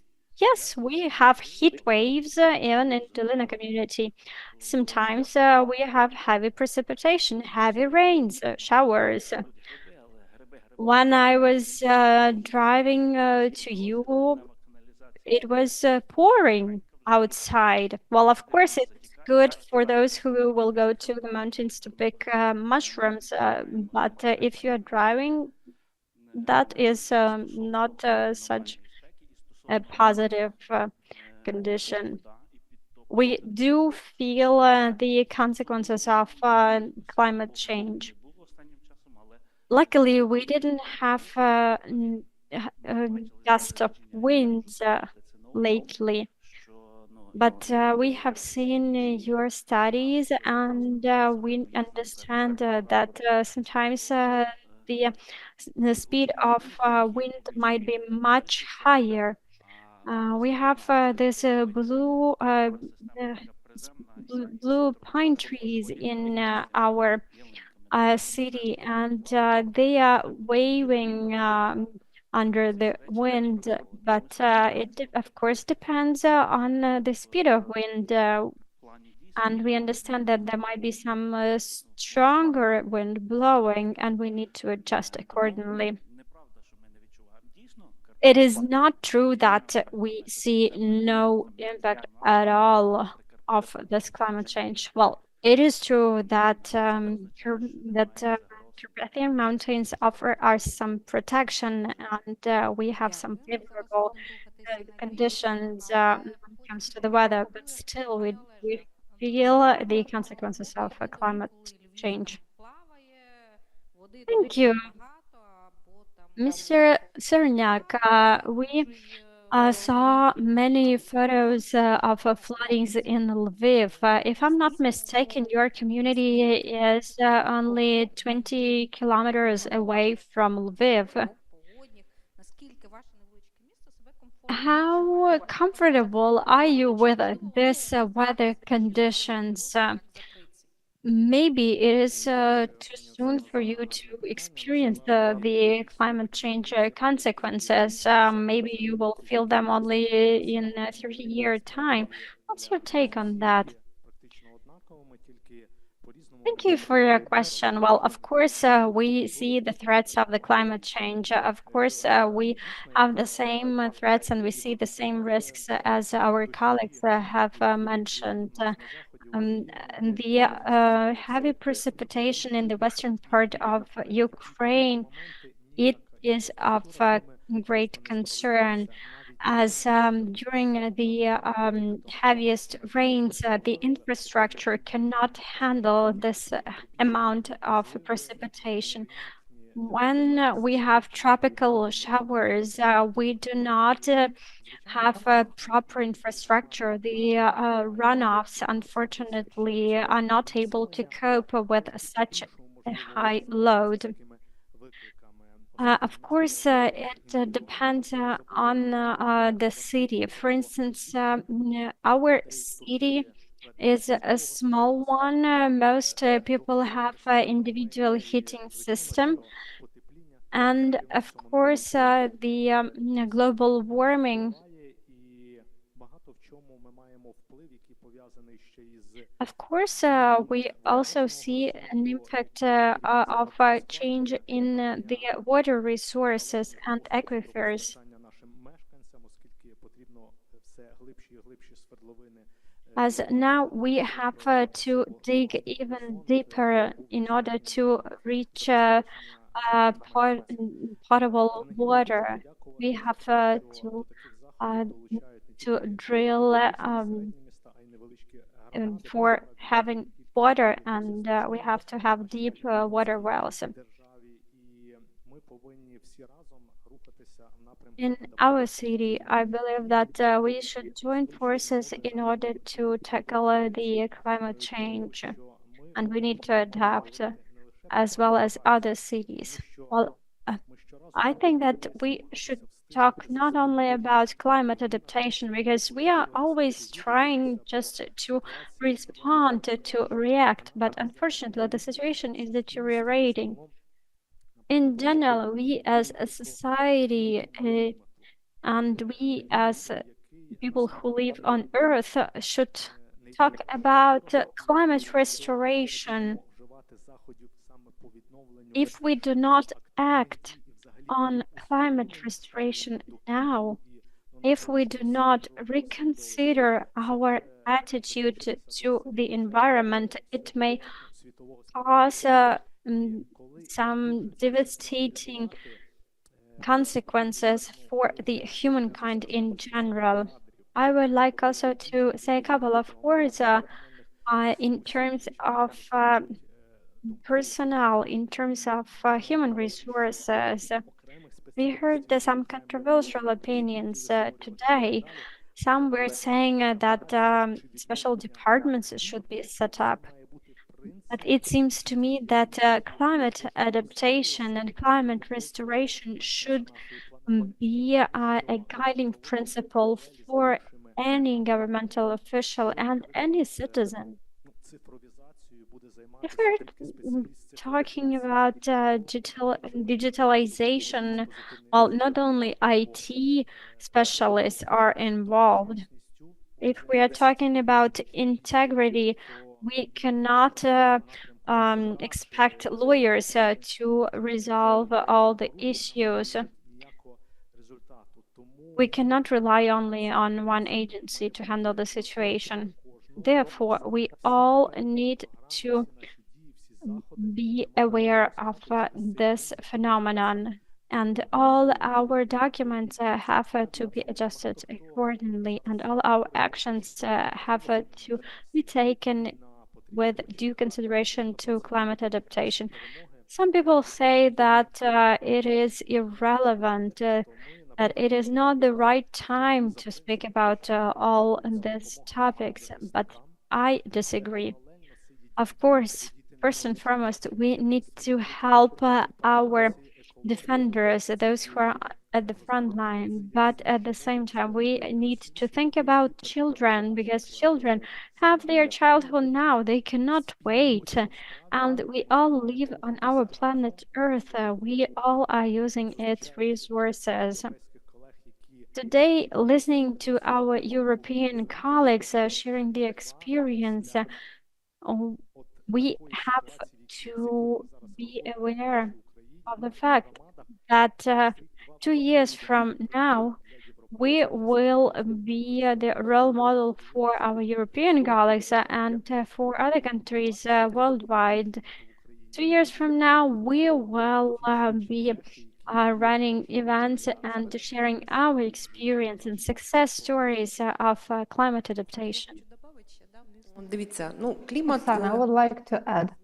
You see, climate has always been changing globally throughout the entire period of the planet Earth's existence. The periods of ice changed with warm periods, and this kept going for millions of years. But now, given how much the humanity impacts the nature and how much we're speeding up the climate change, it is relevant now because the continents were moving, the land was changing, the seas changed. So all those people who are studying geography and history are aware that it has been a continuous process. And presently, it is very important for us at the level of amalgamated communities too, to develop the resilience strategy. And by the way, for every community, it's going to be different. It's going to be an individual strategy, depending on the location, depending on climate, dependent on vegetation, and dependent on animals, and dependent on how many people reside in a specific community. That's why it's very important today to join the efforts of environmentalists, the experts who are focusing on town resilience, the professionals from energy sector, business, all these people. For example, my task in Mykolaiv, how do I see it? I'm focused on a very precise thing, but I think that it is very important and it actually should be happening at the entire city level. Now, we're trying to create the energy cluster, and it will allow us to bring together academia, business, civil society, mass media, and public authorities. It's very important because we have amazing academia. For example, our Department of Ecology at Petromohila University has been dealing with environment and climate change for years now. And monitoring is of utmost importance. Let us not forget about it. Because to make important decisions, strategic decisions for us to head in the right direction, we need a solid foundation. And today, in Mykolaiv, we're also working on this area of work. We are trying to work with various projects. This is a very interesting thing. But yeah, we do lack human resources. That is why we also are learning lots of new things. Look, one of the functions of the local government is to properly set the task and to make sure that it has been properly fulfilled. You don't have to develop the environmental assessment or risks assessment. No, you have to properly set the task, give the assignment, and make sure that the results comply with your terms of reference. And I have been thinking today that I'm gonna give a new question to you. It wasn't planned today. 3 strategies on climate change adaptation were presented for 3 oblasts. This is a very precise, in-depth work, which requires a lot of research. And in my opinion, having analyzed all of the papers, they lay very solid groundwork for strategic planning in the communities. But my question is it enough for you to have it at the regional level and refer to it to plan the strategic development of your community? Or do you rather need something similar, something just as detailed, but at the level of every community? Oleg, you're first. I think that to kick off, This is sufficient given how many pages there are. This is more than enough, especially for a small community. I understand that probably large oblast centers need more in-depth analysis. But speaking about smaller communities, this is sufficient. And now it is important to apply it at the local level, taking into account a specific area. And it's important to engage different people. And I fully agree with the question that was raised during the previous panel discussion about collaboration with business, because we need to bring together different stakeholders. We need to bring together local residents, people who are created jobs, who pay tax, those who visit different amalgamated communities. So, on the other hand, it is already good because this is better than the situation when we would have nothing. That's why we're grateful to our colleagues and the experts for doing that, because we are ahead of other oblasts and other communities, because we can already start implementing it and be the role model for others. So I do see good prospects in that. And one of the priorities for development of our community is this particularly. Ivan and Anala? This is a very interesting question, but it depends who responds to it. It is more than enough for the mayor. You have the overall framework, you have calculations, you have scenarios, right? And we see all of it. But is that sufficient for a professional who is managing energy and power? Well, it depends on them. It depends on how deep the person is going to dive. Life means constant change. And whatever that we have now might slightly change or completely change in 10 years' time. It's hard to predict. So at the level of experts, you need to work constantly on your level of knowledge, on materials, at the local level, and at the global level, because we form part of the world. We see what is happening with our neighbors. So for the mayor, this is sufficient. I don't want to now say that this needs to be done or that needs to be done. Everyone is aware of what has to be done, but I can share some of our experience. Because you managed energy. Well, a very pressing issue now for the entire of Ukraine and for us in particular.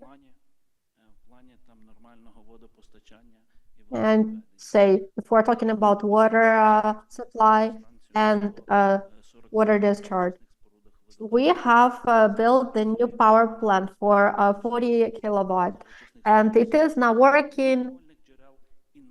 We are using renewable energy sources for water supply and sewers, and we're the first utilities company that is selling the surplus of this energy to the market. I don't want to sell it to the market. I want to give it to a different enterprise, for example, a hospital or kindergarten or school. But it seems to be impossible in the framework of the current legislation. The legislation does not allow that, so we need to amend it. This is a question to the state. Help our community. Well, if you don't help us, then we're going to figure it out in a different way. We're going to build our networks. While we're talking about it here, one more power plant is work in progress.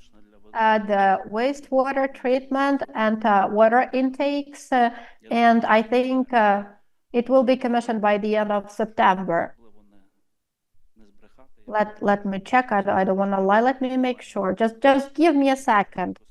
I have an app and it says how much it has already produced. At the water supply company, it has already produced 111.7 megawatt hours, 111,000 kilowatt hours since December up to now.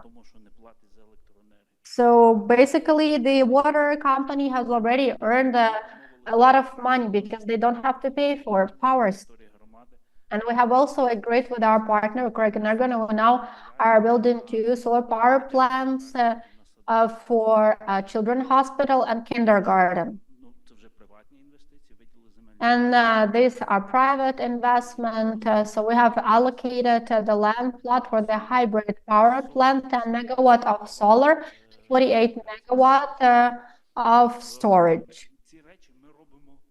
So we are already doing that, and this is only one of the elements in the context of what we're talking about today. We can also talk about many other things, but that's probably not the topic of today's discussion. And there are multiple other ideas that we have, but you know, this is just something applicable. But there are also ideas that are more comprehensive. And in fact, we have pretty interesting projects at the level of community, which would allow us to create a completely different power networks, not centralized, not when you have this plan that was developed years ago, when everything is top to bottom. But we understand that we don't simply have to be the participants in the market. We can also supply it to our neighbors. We can improve the situation with the climate. So this is what we are doing. Thank you. Thank you, Alla. I'd like to add to what my colleagues said.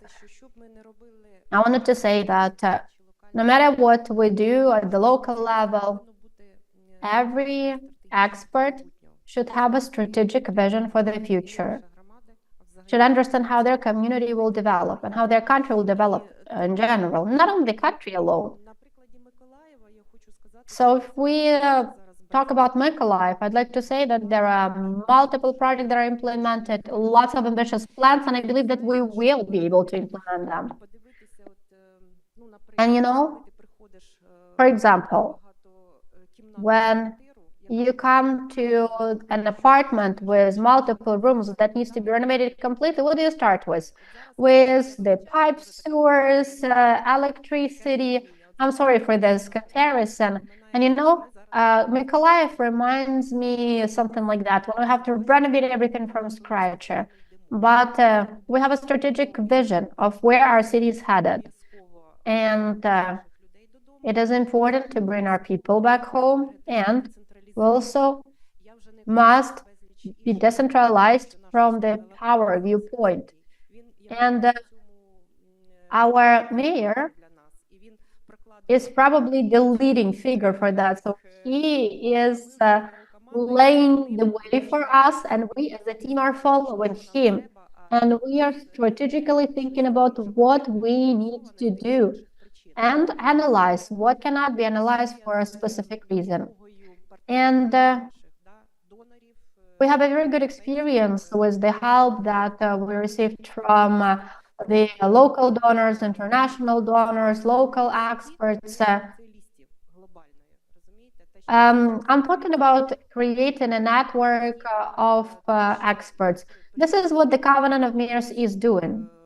For example, when I came to this area, the first person that I met was the experts from the Covenant of Mayors. And for me, this is a huge leap. And the same pertains to the other people that we're training. And we are working on bringing back our experts. And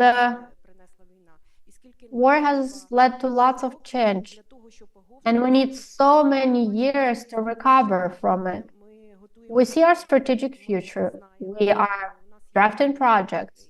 We have partners. We have foreign partners who will help us, who will fund us, help us revive our city. But I also want all the communities to closely communicate with each other. I want them to share their experience, and the partners are helping us with that. That's why it's a very good success story for us. Yes, thank you. Thank you. I have two comments. You know, I always like discussing, and we're going to help Ivan together now. In principle, I look at these three regional strategies dedicated to climate change adaptation as a good groundwork for the communities to also plan their strategies. For small communities, middle-sized communities, and for even large communities, say if we're talking about the forecasts that pertain to temperature vulnerabilities, is sufficient to modules, situation, and scenarios for 2030 and 2050. And every community has to look at their map and figure out what do they do with land, figure out what do they do with the area that can be flooded, with the fire hazardous areas, because when we are looking at fires, we're trying to figure out why that happened. Is it because there are pit bogs there that were used at the construction sites, like it happened in the vicinity of European? And we have to map all of it. We're looking at the groundwaters, at the coastline, we're looking at the rainwater. So we map all of it. Then you will be able to visualize all of these weaknesses of your community. So, for example, if we have soil with a higher level of moisture, if there's no more swamp, then maybe we can start growing new plants there, such as willows. And we have to think about what do we do with every single land plot, and then we will be able to implement project. But look, Ivan, there was a fantastic project, and you're a fantastic mayor because you're in the war. You're taking the loan to increase the energy efficiency of the local administrative buildings. Yes, it's going to be more comfortable, less CO2, but what about adaptation? You like doing math, so what are we mathing here? Well, in fact, here in the research, a lot of calculations were already done. What measures? For example, you have a building. Well, yeah, but this is a different question. Say, managed three aspects: abnormal heat, abnormal showers, floods. So what do we do with the first one? Abnormal heat. Well, sadly, I cannot demonstrate it here, but I can tell you how our kids live. They spend the entire summer near the city council building because there are fountains. They play there all the time. But I think that we also have to have this potable water fountains. And I want to have, you know, a few frames that will be spraying cold water. And people are trying to plant more greenery, to plant roses, yes, and other flowers too. Go to the page of the mayor's page and you will see how amazing people are. I'm just trying to praise people working in our community. Now, talking about abnormal showers and floods, the situation is worse here. Well, abnormal heat, well, it's easier for us to do something with it. It's harder to deal with showers and floods. We need to improve the sewers. We have to work on the water system. And I want to take a closer look at what Torsten is doing together with you and maybe steal some of their ideas. Well, not really steal them. I don't know, maybe borrow their ideas or share experience. So I have already said that we also have some plans about how we deal with the winds, what kind of trees and plants we need to plant. And speaking about Lyceum number 4, the energy manager comment on that. The mayor sadly cannot respond to all the questions. But there is a suggestion to do your math, especially with the rainwater, and think about using this water for example, irrigating the land plots around the Lyceum or using it in the bathrooms. So if you want to do the math, then let us take a look at the rainwater, because this could be a pilot project. From what I understand, this is a pretty big school. If I remember, yeah, everything. The boiler room, the gym, and if there is the soccer field, you could also use it for irrigation. And trust me, you can do the math of and figure out how the rainwater can be used. You have also mentioned the problem with the strong winds. And when we're talking about changing the approach to having more greenery, when I was discussing it with the foreign experts, they said that we are very, very rich. And they are going to say the same like you, because they are not planting flowers in summer.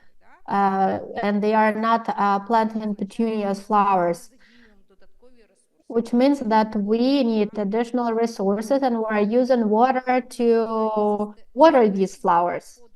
So we have to better approach the system of creating green zones, because yes, roses can be planted then can be planted somewhere close to the irrigation system, rather when you need to bring water there specifically and two people need to work to just water them.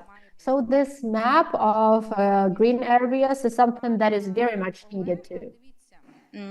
I have a question to Oleg Severnyak. You know that there is a problem in Khmelnytsky region with this invasive species, and we have a real disaster with certain plants, for instance, with cow parsnip and also with ambrosia. What can we do about that? Probably it is caused by this problem with the hogweed and with the cow parsnip is caused by the climate change. Have you analyzed the invasive species and what can we do with them? Thank you very much for your question. Yes, we suffer a lot with the prevalence of cow parsnip, which spreads quickly, especially in rural areas. We are trying to fight against. Them. We try to weed them out during the period when they simply start growing. But we need to do that a couple of times throughout the year. Especially, we see that the problem is highly relevant for the places that are attended by the citizens very often, some public sites.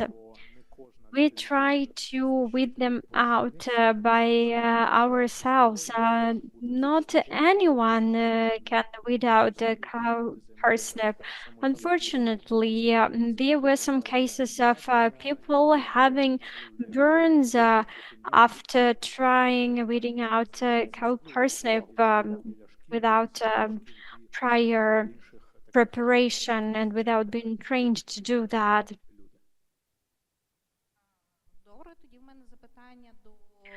All right. Thank you for your answer. And the next question is addressed to all of you. I went to Germany, and in one municipality, when I entered the door of the municipal council, there was a stand dedicated to climate adaptation. It contained 6 booklets on the invasive species, including cow parsnip. And then there was a booklet with the recommendations of which plants could be grown in the gardens. Do you have such tips and do you maintain such lists for your communities? I know that sometimes you have to adjust. My mom, for instance, had to switch to a different variety of cucumbers in Poltava region. I know that there are certain adjustments need to be made depending on the humidity and other factors. We have updates, regular updates on cow parsnip. Luckily, we do not see any other hazardous species. And of course, we work hard on awareness raising when it comes to municipal waste management, and we have information about that at our entrance. We have also some containers for separation at source. Well, actually, those containers were just mock-ups to educate people about separation, waste separation. But some citizens even started throwing their garbage into those containers. Anyway, we are trying to educate citizens. Of course, special efforts are taken on educating people about batteries and other hazardous waste. So you only have an issue with a cow parsnip. And what about you, Allah? We have the special program of weeding out cow parsnip. This is a program for practitioners, for those who actually are engaged in this work.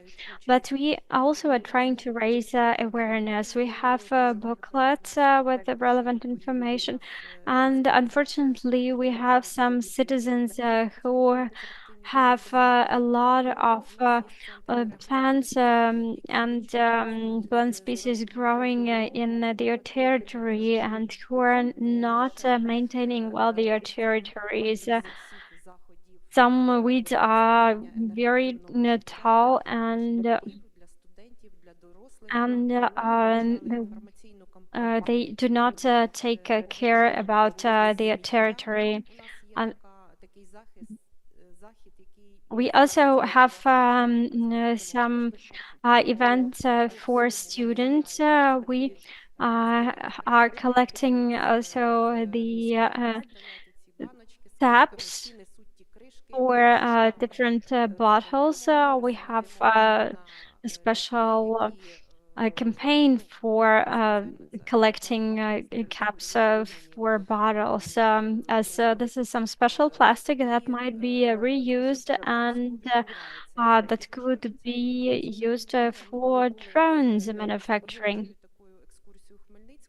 When we went to Khmelnytsky on a study tour, we learned about that success story with this school with a dog.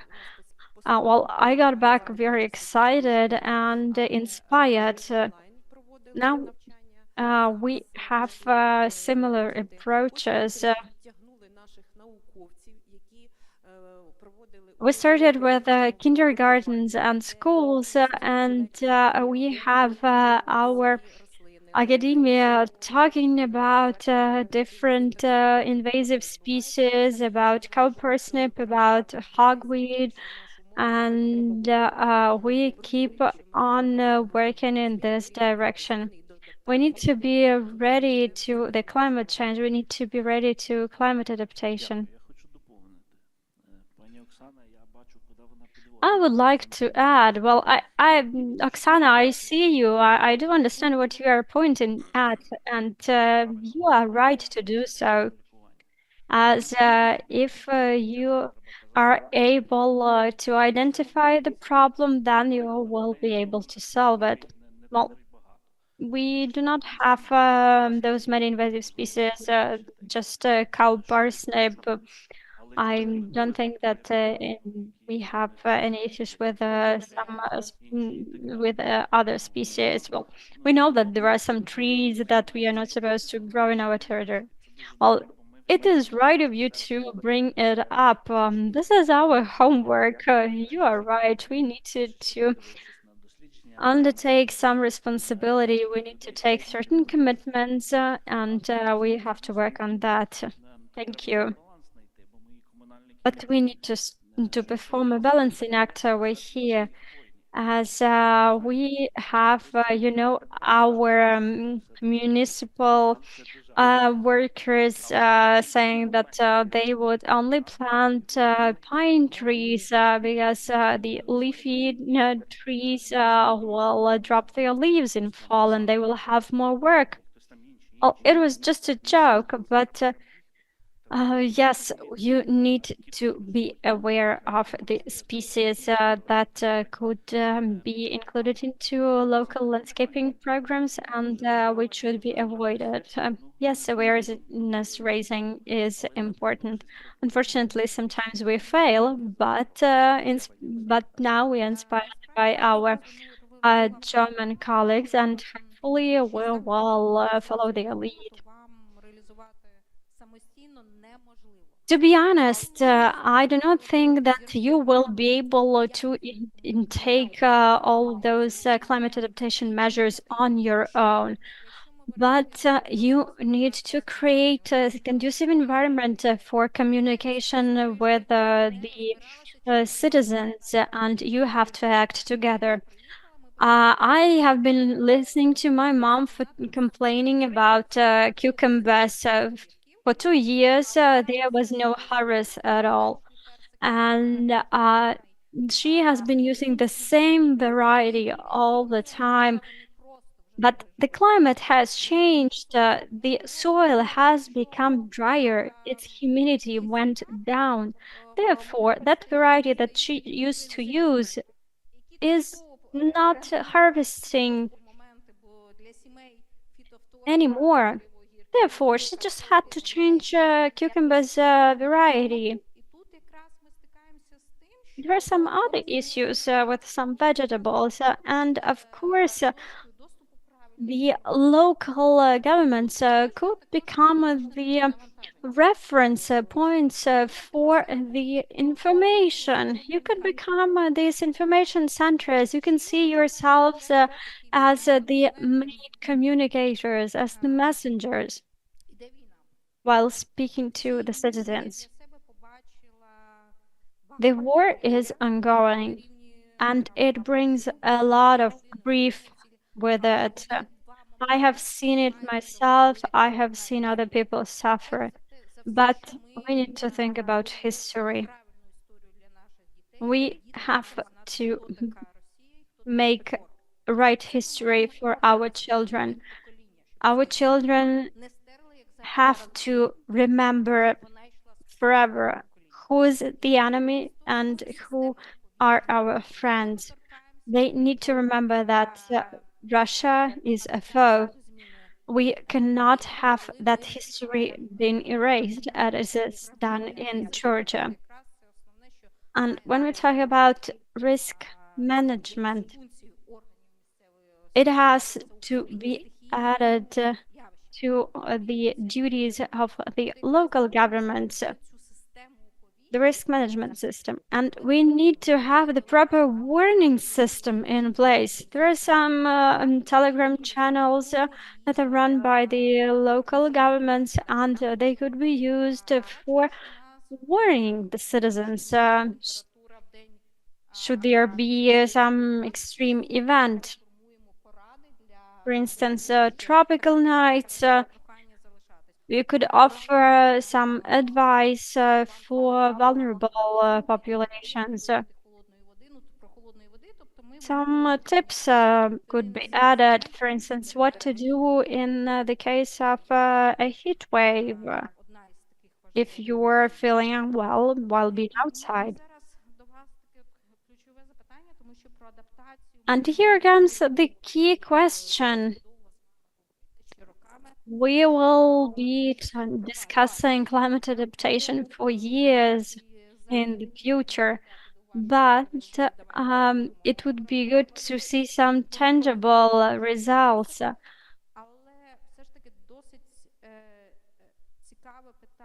Well, this question is as follows. Do you know where to take money from? Do you see any sources of funding? We understand that you may have too much water, or you may have a problem of water scarcity. So please go to the water section once again. Especially for those communities which depend on smaller rivers when it comes to water abstraction, the problem may be a big one.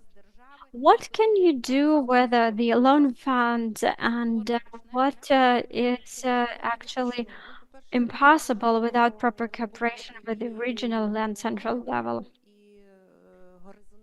Let me start, if you don't mind.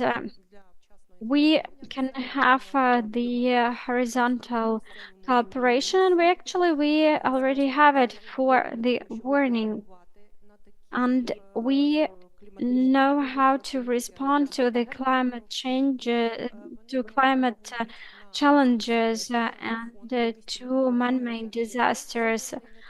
The city of Mykolaiv has a special fund and special reserve, and these funds could be disbursed only in case of emergency, and this emergency uh, could be something like a man-made disaster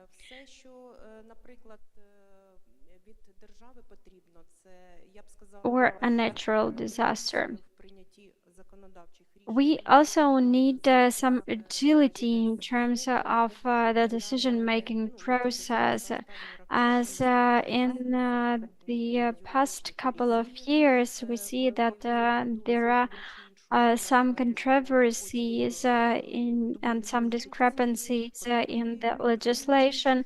Some functions are overlapping, and we see certain hurdles in our work. Due to these discrepancies, our response to an emergency might be delayed. Mykolaiv is counting much on donor support. Let me be honest with you. There are funds out there. There are donors, and our task is to attract those funds. We need to find partners, and we need to convince them that we are trustworthy. We have a lot of projects with Danish colleagues. We have some money coming in, and it would be of great help for our future recovery and reconstruction. As now we are very transparent, and our partners trust us, since we are very transparent in our public spending. I would like to add, if I may, I believe that co-financing is of paramount importance in terms of implementing the measures for climate adaptation. We do understand that we need funds in order to act on climate adaptation, and we do understand that our public funds that are provided from the state budget will not suffice, and we need to look for some sponsorship. We need to look for some donors and grant funds. But we have to look for different sources of funding, and this funding has to be diverse. At the same time, we need to engage local businesses, as they might have particular interest in specific measures that are related to climate adaptation. As co-financing, if business or citizens are engaged, is more appreciated, and there is this sense of ownership compared to the programs that are financed from the state budget. This is the way to go, co-financing and getting all hands on board. What do we need from the state? We need the rules of the game. We need to understand how this co-financing could be organized, how this process could be arranged, so that there is no rivalry between the regions when it comes to funding. We understand that we are all pursuing the same goals. We live in the same country, and of course, we need to protect nature. Therefore, we have to be united and we have to work together. For example, there are such projects as the sewer system that we have implemented thanks to the co-financing. We were using money from the local budget, the state budget, also the thermal insulation and retrofitting, as well as engaging loans or credits. As it was mentioned, the Lina community is also doing that, and we, among other things, are also trying to attract credit money that will bring profit to the community in the future and will be used in an efficient way. Even though Ukrainians do not like getting in debt, we always are somewhat cautious around that. But if it is substantial, if it is justified from the economic viewpoint, we should do that, because this will pay us back in the future. Well, the main thing that was mentioned is that there is money in the world. I agree, there is money in the world, and there are multiple sources that can be used. Well, first and foremost, let us be honest. Every mayor, or most of mayors from Ukraine, if they look at their budget, well, in principle, we can tell that if you set a goal to find the money, even at your local level, you will find at least some money available. If we are saying that these are priorities, then you will find the money. For example, last year we managed to find 5 million to build the power plant, another 5 million for a power plant this year. Well, it's hard now to rely on the state, because we all understand where the most money is going.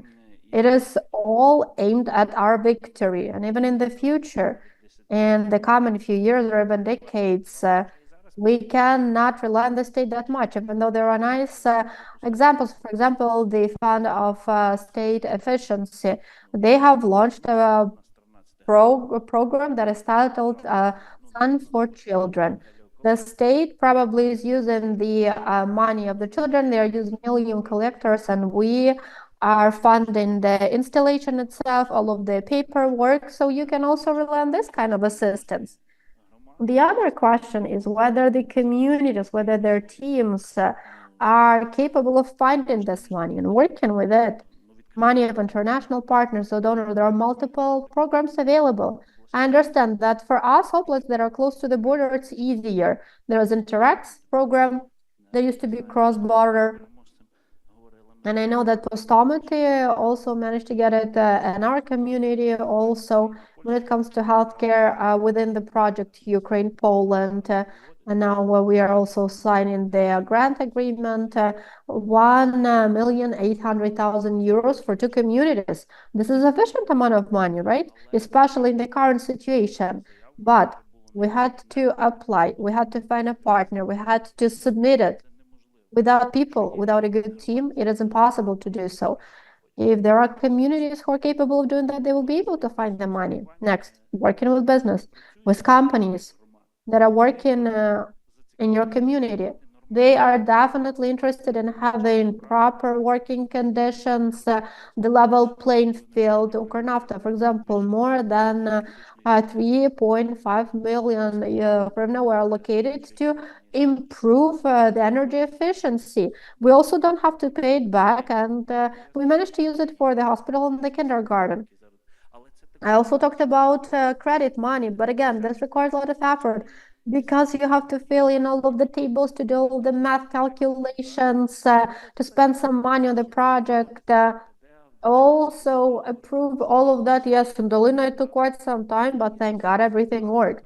So the resources are there. So yes, Ukraine facility program is there, and it's in the resources are there. But the question is, how do we do that? Are we ready to properly outline the idea, work on the paperwork? If we are, then the money is there. I'd like to add, may I? In the context of climate change, we have to also change the investment climate. Speaking of Mykolaiv, I'd like to say that this year alone we managed to attract 37 million dedicated to energy efficiency, using our energy efficiency centers. You can't really see that much, but 1 month ago we did the math and realized that this is a lot of money. And we're working with the state energy efficiency agency. We're working with the associations of multi-apartment homeowners, and yeah, people are doing that. The most important thing is to have the will. Yeah, but well, it's, the needs are slightly different in our communities. I have 1 more minute with you, and then I will give the floor to our online speaker. Or, oh, is she there? Okay.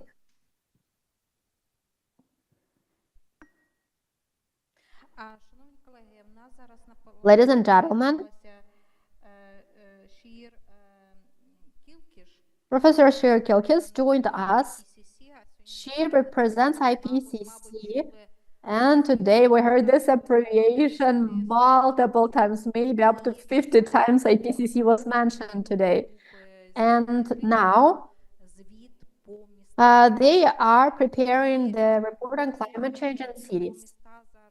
And when we're talking about cities and towns in Ukraine, it seems to me that it is quite important to understand what is the available experience that Ukrainian cities and towns can share with the world.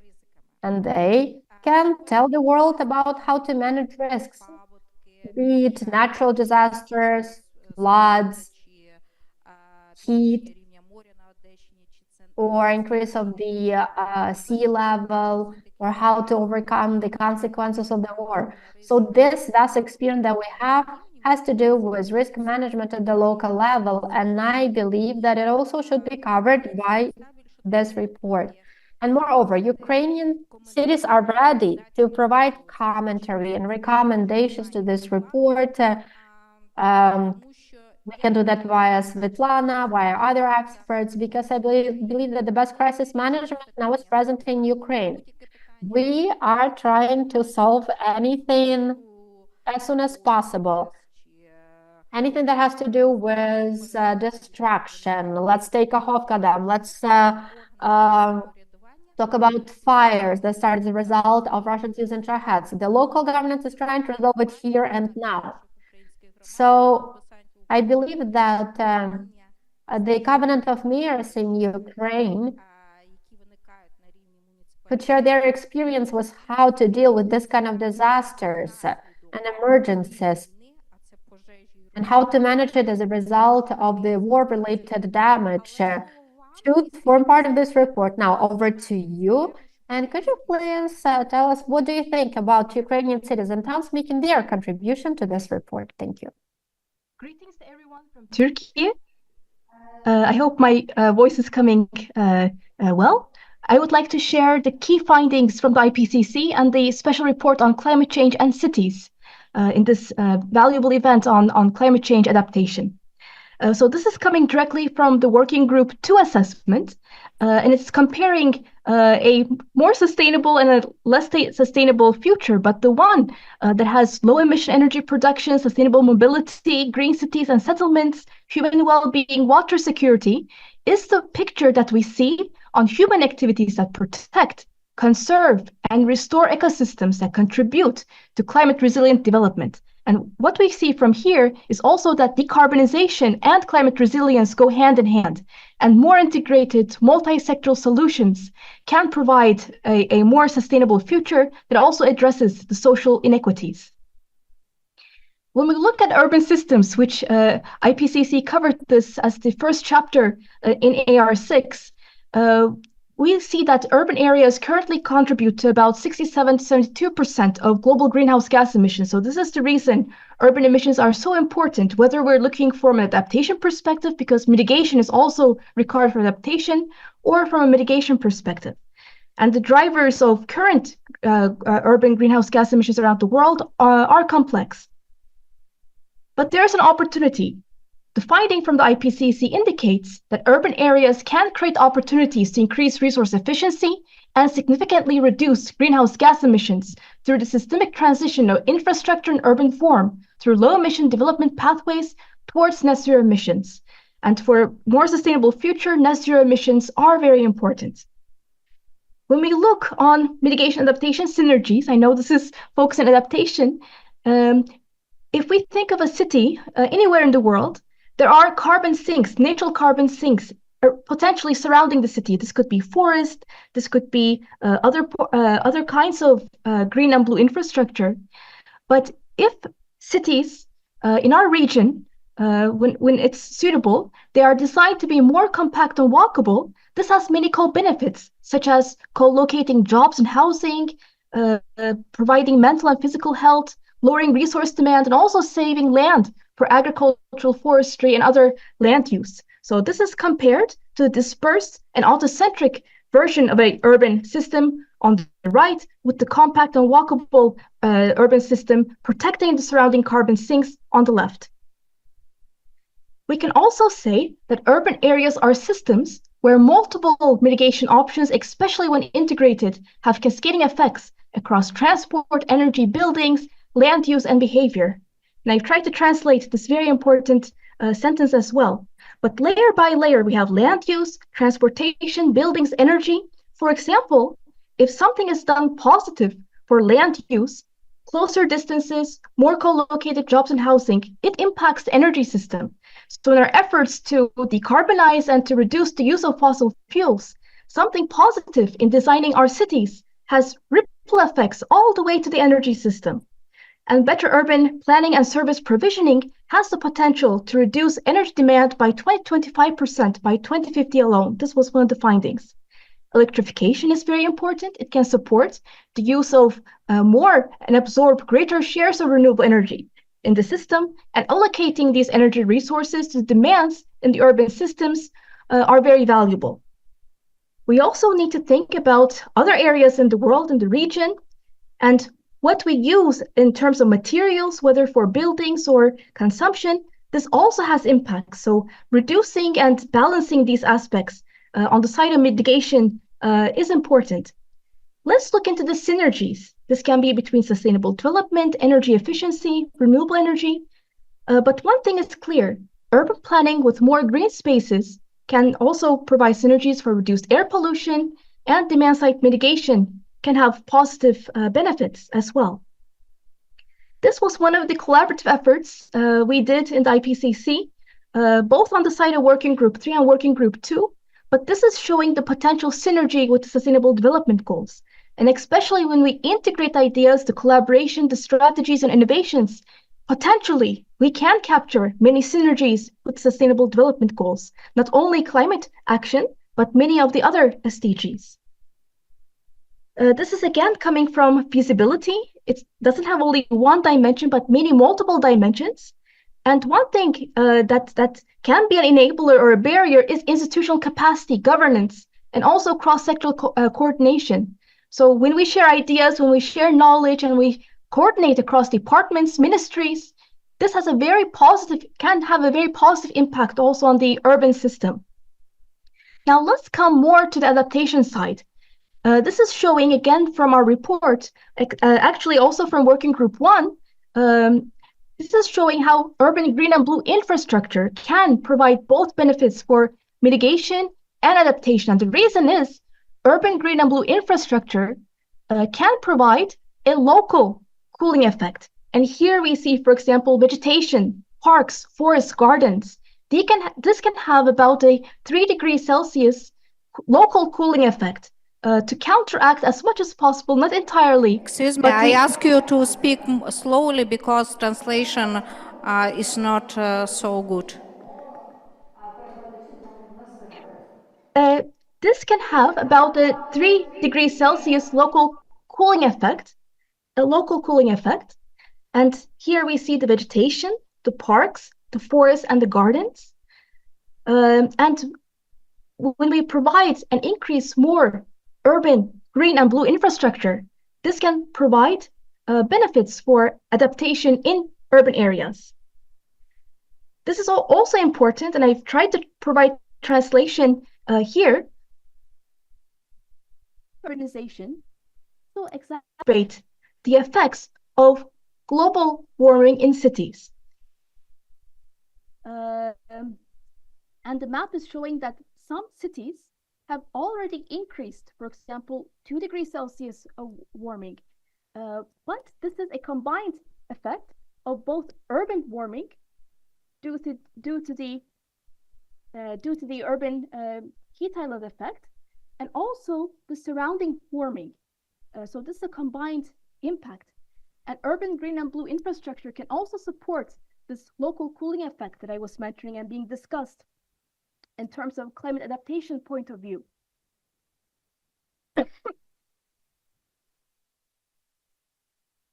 Local.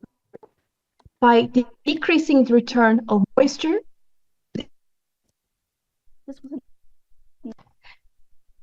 We also had a cross-working group box on cities and climate change, leading to AR7, the 7th assessment report of the IPCC.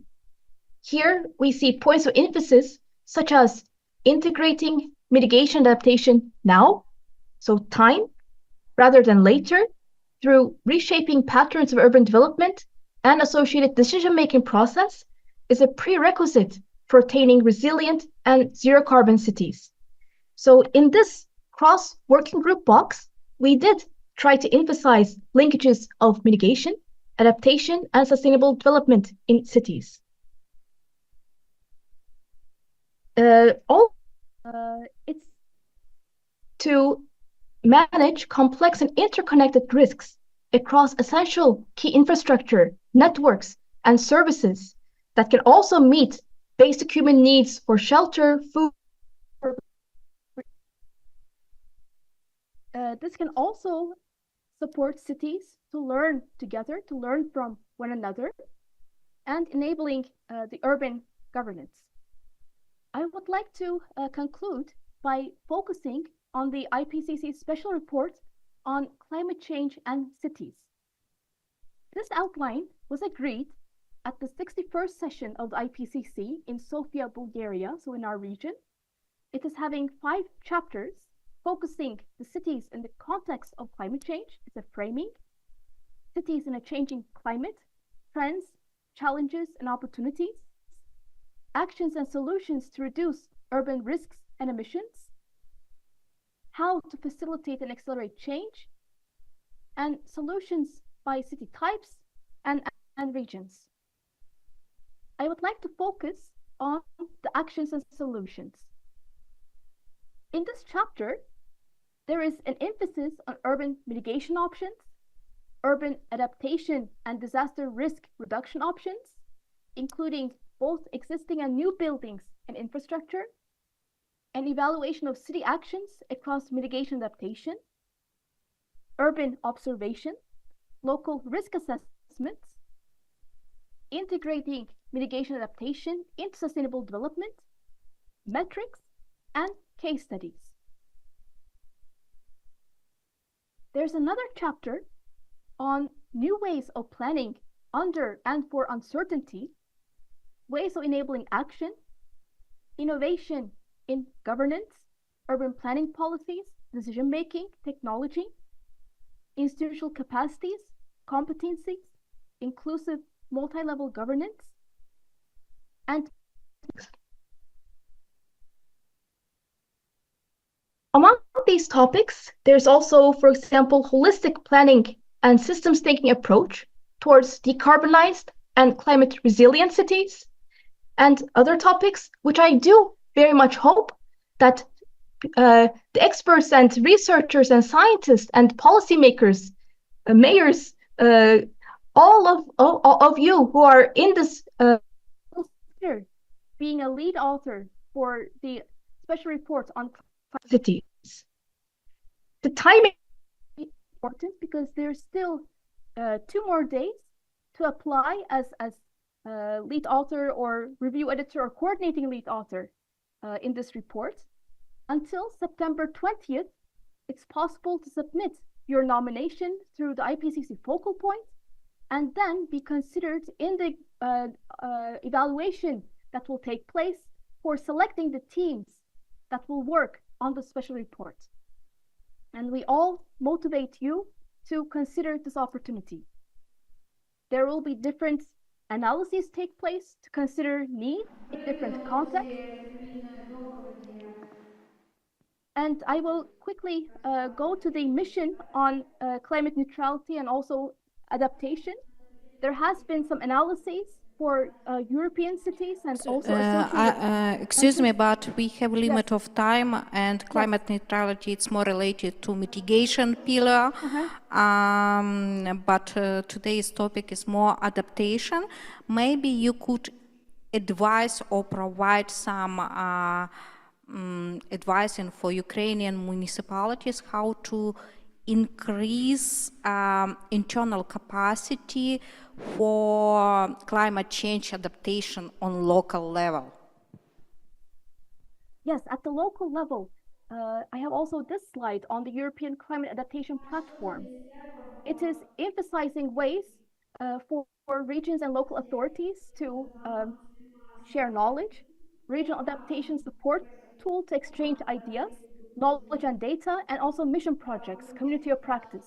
So it's very important for cities to share, integrate the IPCC findings from all 3 reports, especially adaptation, but also linkages, and consider how it can address the needs at the local level.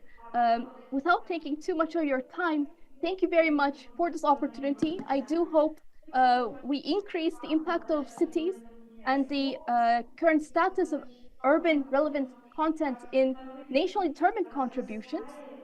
This is from a recent UN Habitat report covering entire globe, but discussed also last week in the Innovate 4 cities that took place. I would like to thank you very much for your kind attention and best wishes for all cities that are involved in this very valuable event. Thank you.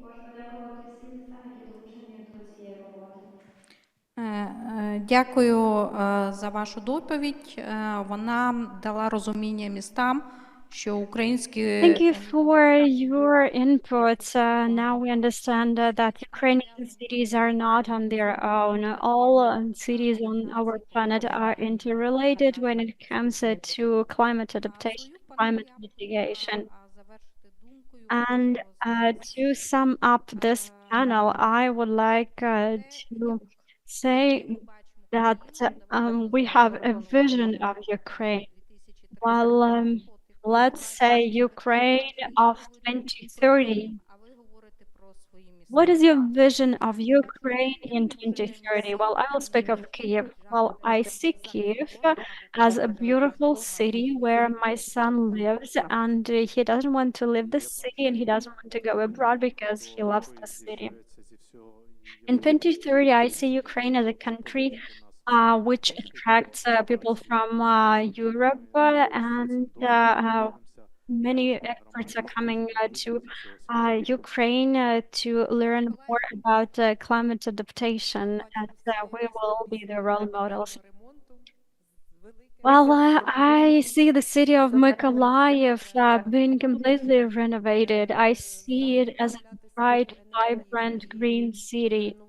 And I see it as the place that is able to generate power, and as the city that is the hometown for people who are healthy and who are investing their time into the development and growth of our city. I see our country as a well-developed country with bright future, the destination for our European colleagues to learn from us. Well, I wish all that come true. Well, I'm optimistic myself.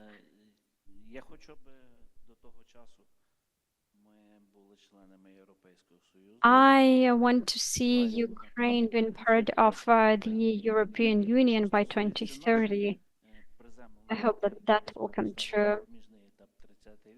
And as far as our plans are concerned, I believe that we are able to attain our goals and we are able to reach our climate targets. And I'm sure that we are able to handle everything. I'm sure that we can curb the energy poverty, we can mitigate climate risks, and we can act on climate adaptation. But in order to make that happen, we all need to roll up our sleeves and get down to work.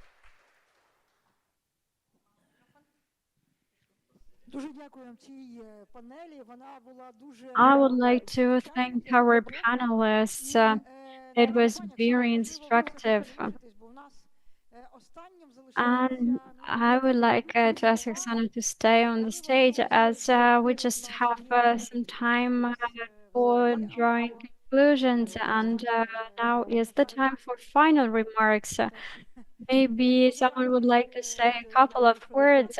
Please go ahead. Allah, would you join us on stage?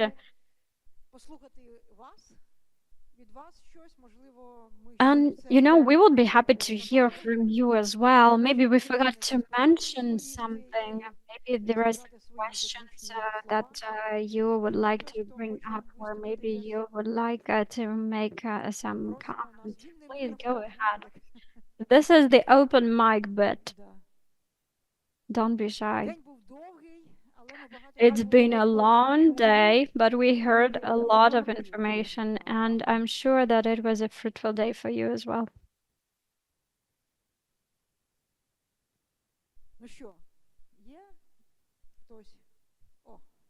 Anyone?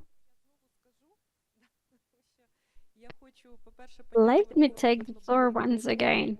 Well, I would like to thank you for all your efforts and for all your work. As we have to work hard, and you know, we are very much focused just on our level of the cities, and you help us with giving us the a bigger picture.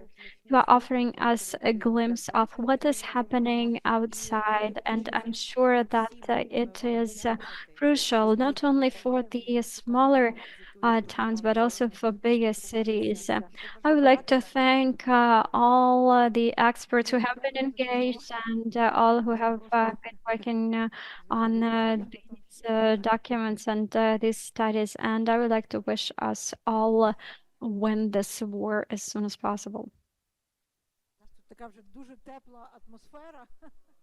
Well, we have all become friends over here, so in this friendly atmosphere, please go ahead. Oh, my name is Ivano-Frankivsk. I am counselor to the manager of state-owned enterprise called Masma, and I have been working in the sector of greenhouse gas emissions, and our center was monitoring emissions and emission levels in Ukraine. It is good news that we see more attention being paid to climate adaptation. And our cities need these efforts. Well, I keep on repeating that reducing emissions is sector-based and then regional policy-making process. But in case of climate adaptation, I think it's vice versa. Therefore, I hope that regions, all the regions, will have their climate adaptation strategies in place in the nearest future. I have a number of friends who wanted to participate at our today's event, but unfortunately, due to tight schedule, they were not able to be present over here. I hope that they are watching us online. And I'm sure that we need to engage academia into this process as they will be in charge of training future experts and future professionals. Thank you for your feedback. I am planning to go to the mountains for your internal meeting. Are you planning your next trip? What's your destination? When the project first started in Ivano-Frankivsk region, Oksana Kisil was the project manager, and she was the first person whom we met. Then the full-scale invasion took place, and we had to suspend our cooperation for a year. And then, after that pause, we talked, and we were able to obtain our goals, to achieve our goals. I would like to thank the project for their work, and this document, climate adaptation strategy, will help us understand what climate change is and how to fight against it, not only to see and watch it happen. You are welcome to the mountains for your next project. Well, Ivano-Frankivsk region is been lucky to be in the same project, but under two components. So we look forward to seeing you in our region. Yes, that is true. Ivano-Frankivsk region is covered by two components of our program, of our project. One of them is climate adaptation, and another one is waste management. So we will see you soon.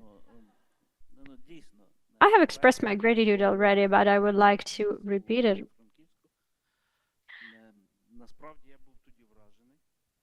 When we first met in Ivano-Frankivsk, I was impressed with your work. I like flying. I like small planes, but I never thought about climate impact. But as soon as I became mayor, I had to change my views, and I had to reconsider my approach. Thanks to your approach, I was broadening my outlook, and now I'm sharing the knowledge with the others. Thank you for your work. It is very helpful indeed. Thank you very much. All right, you will have enough of opportunities to enjoy this cooperation.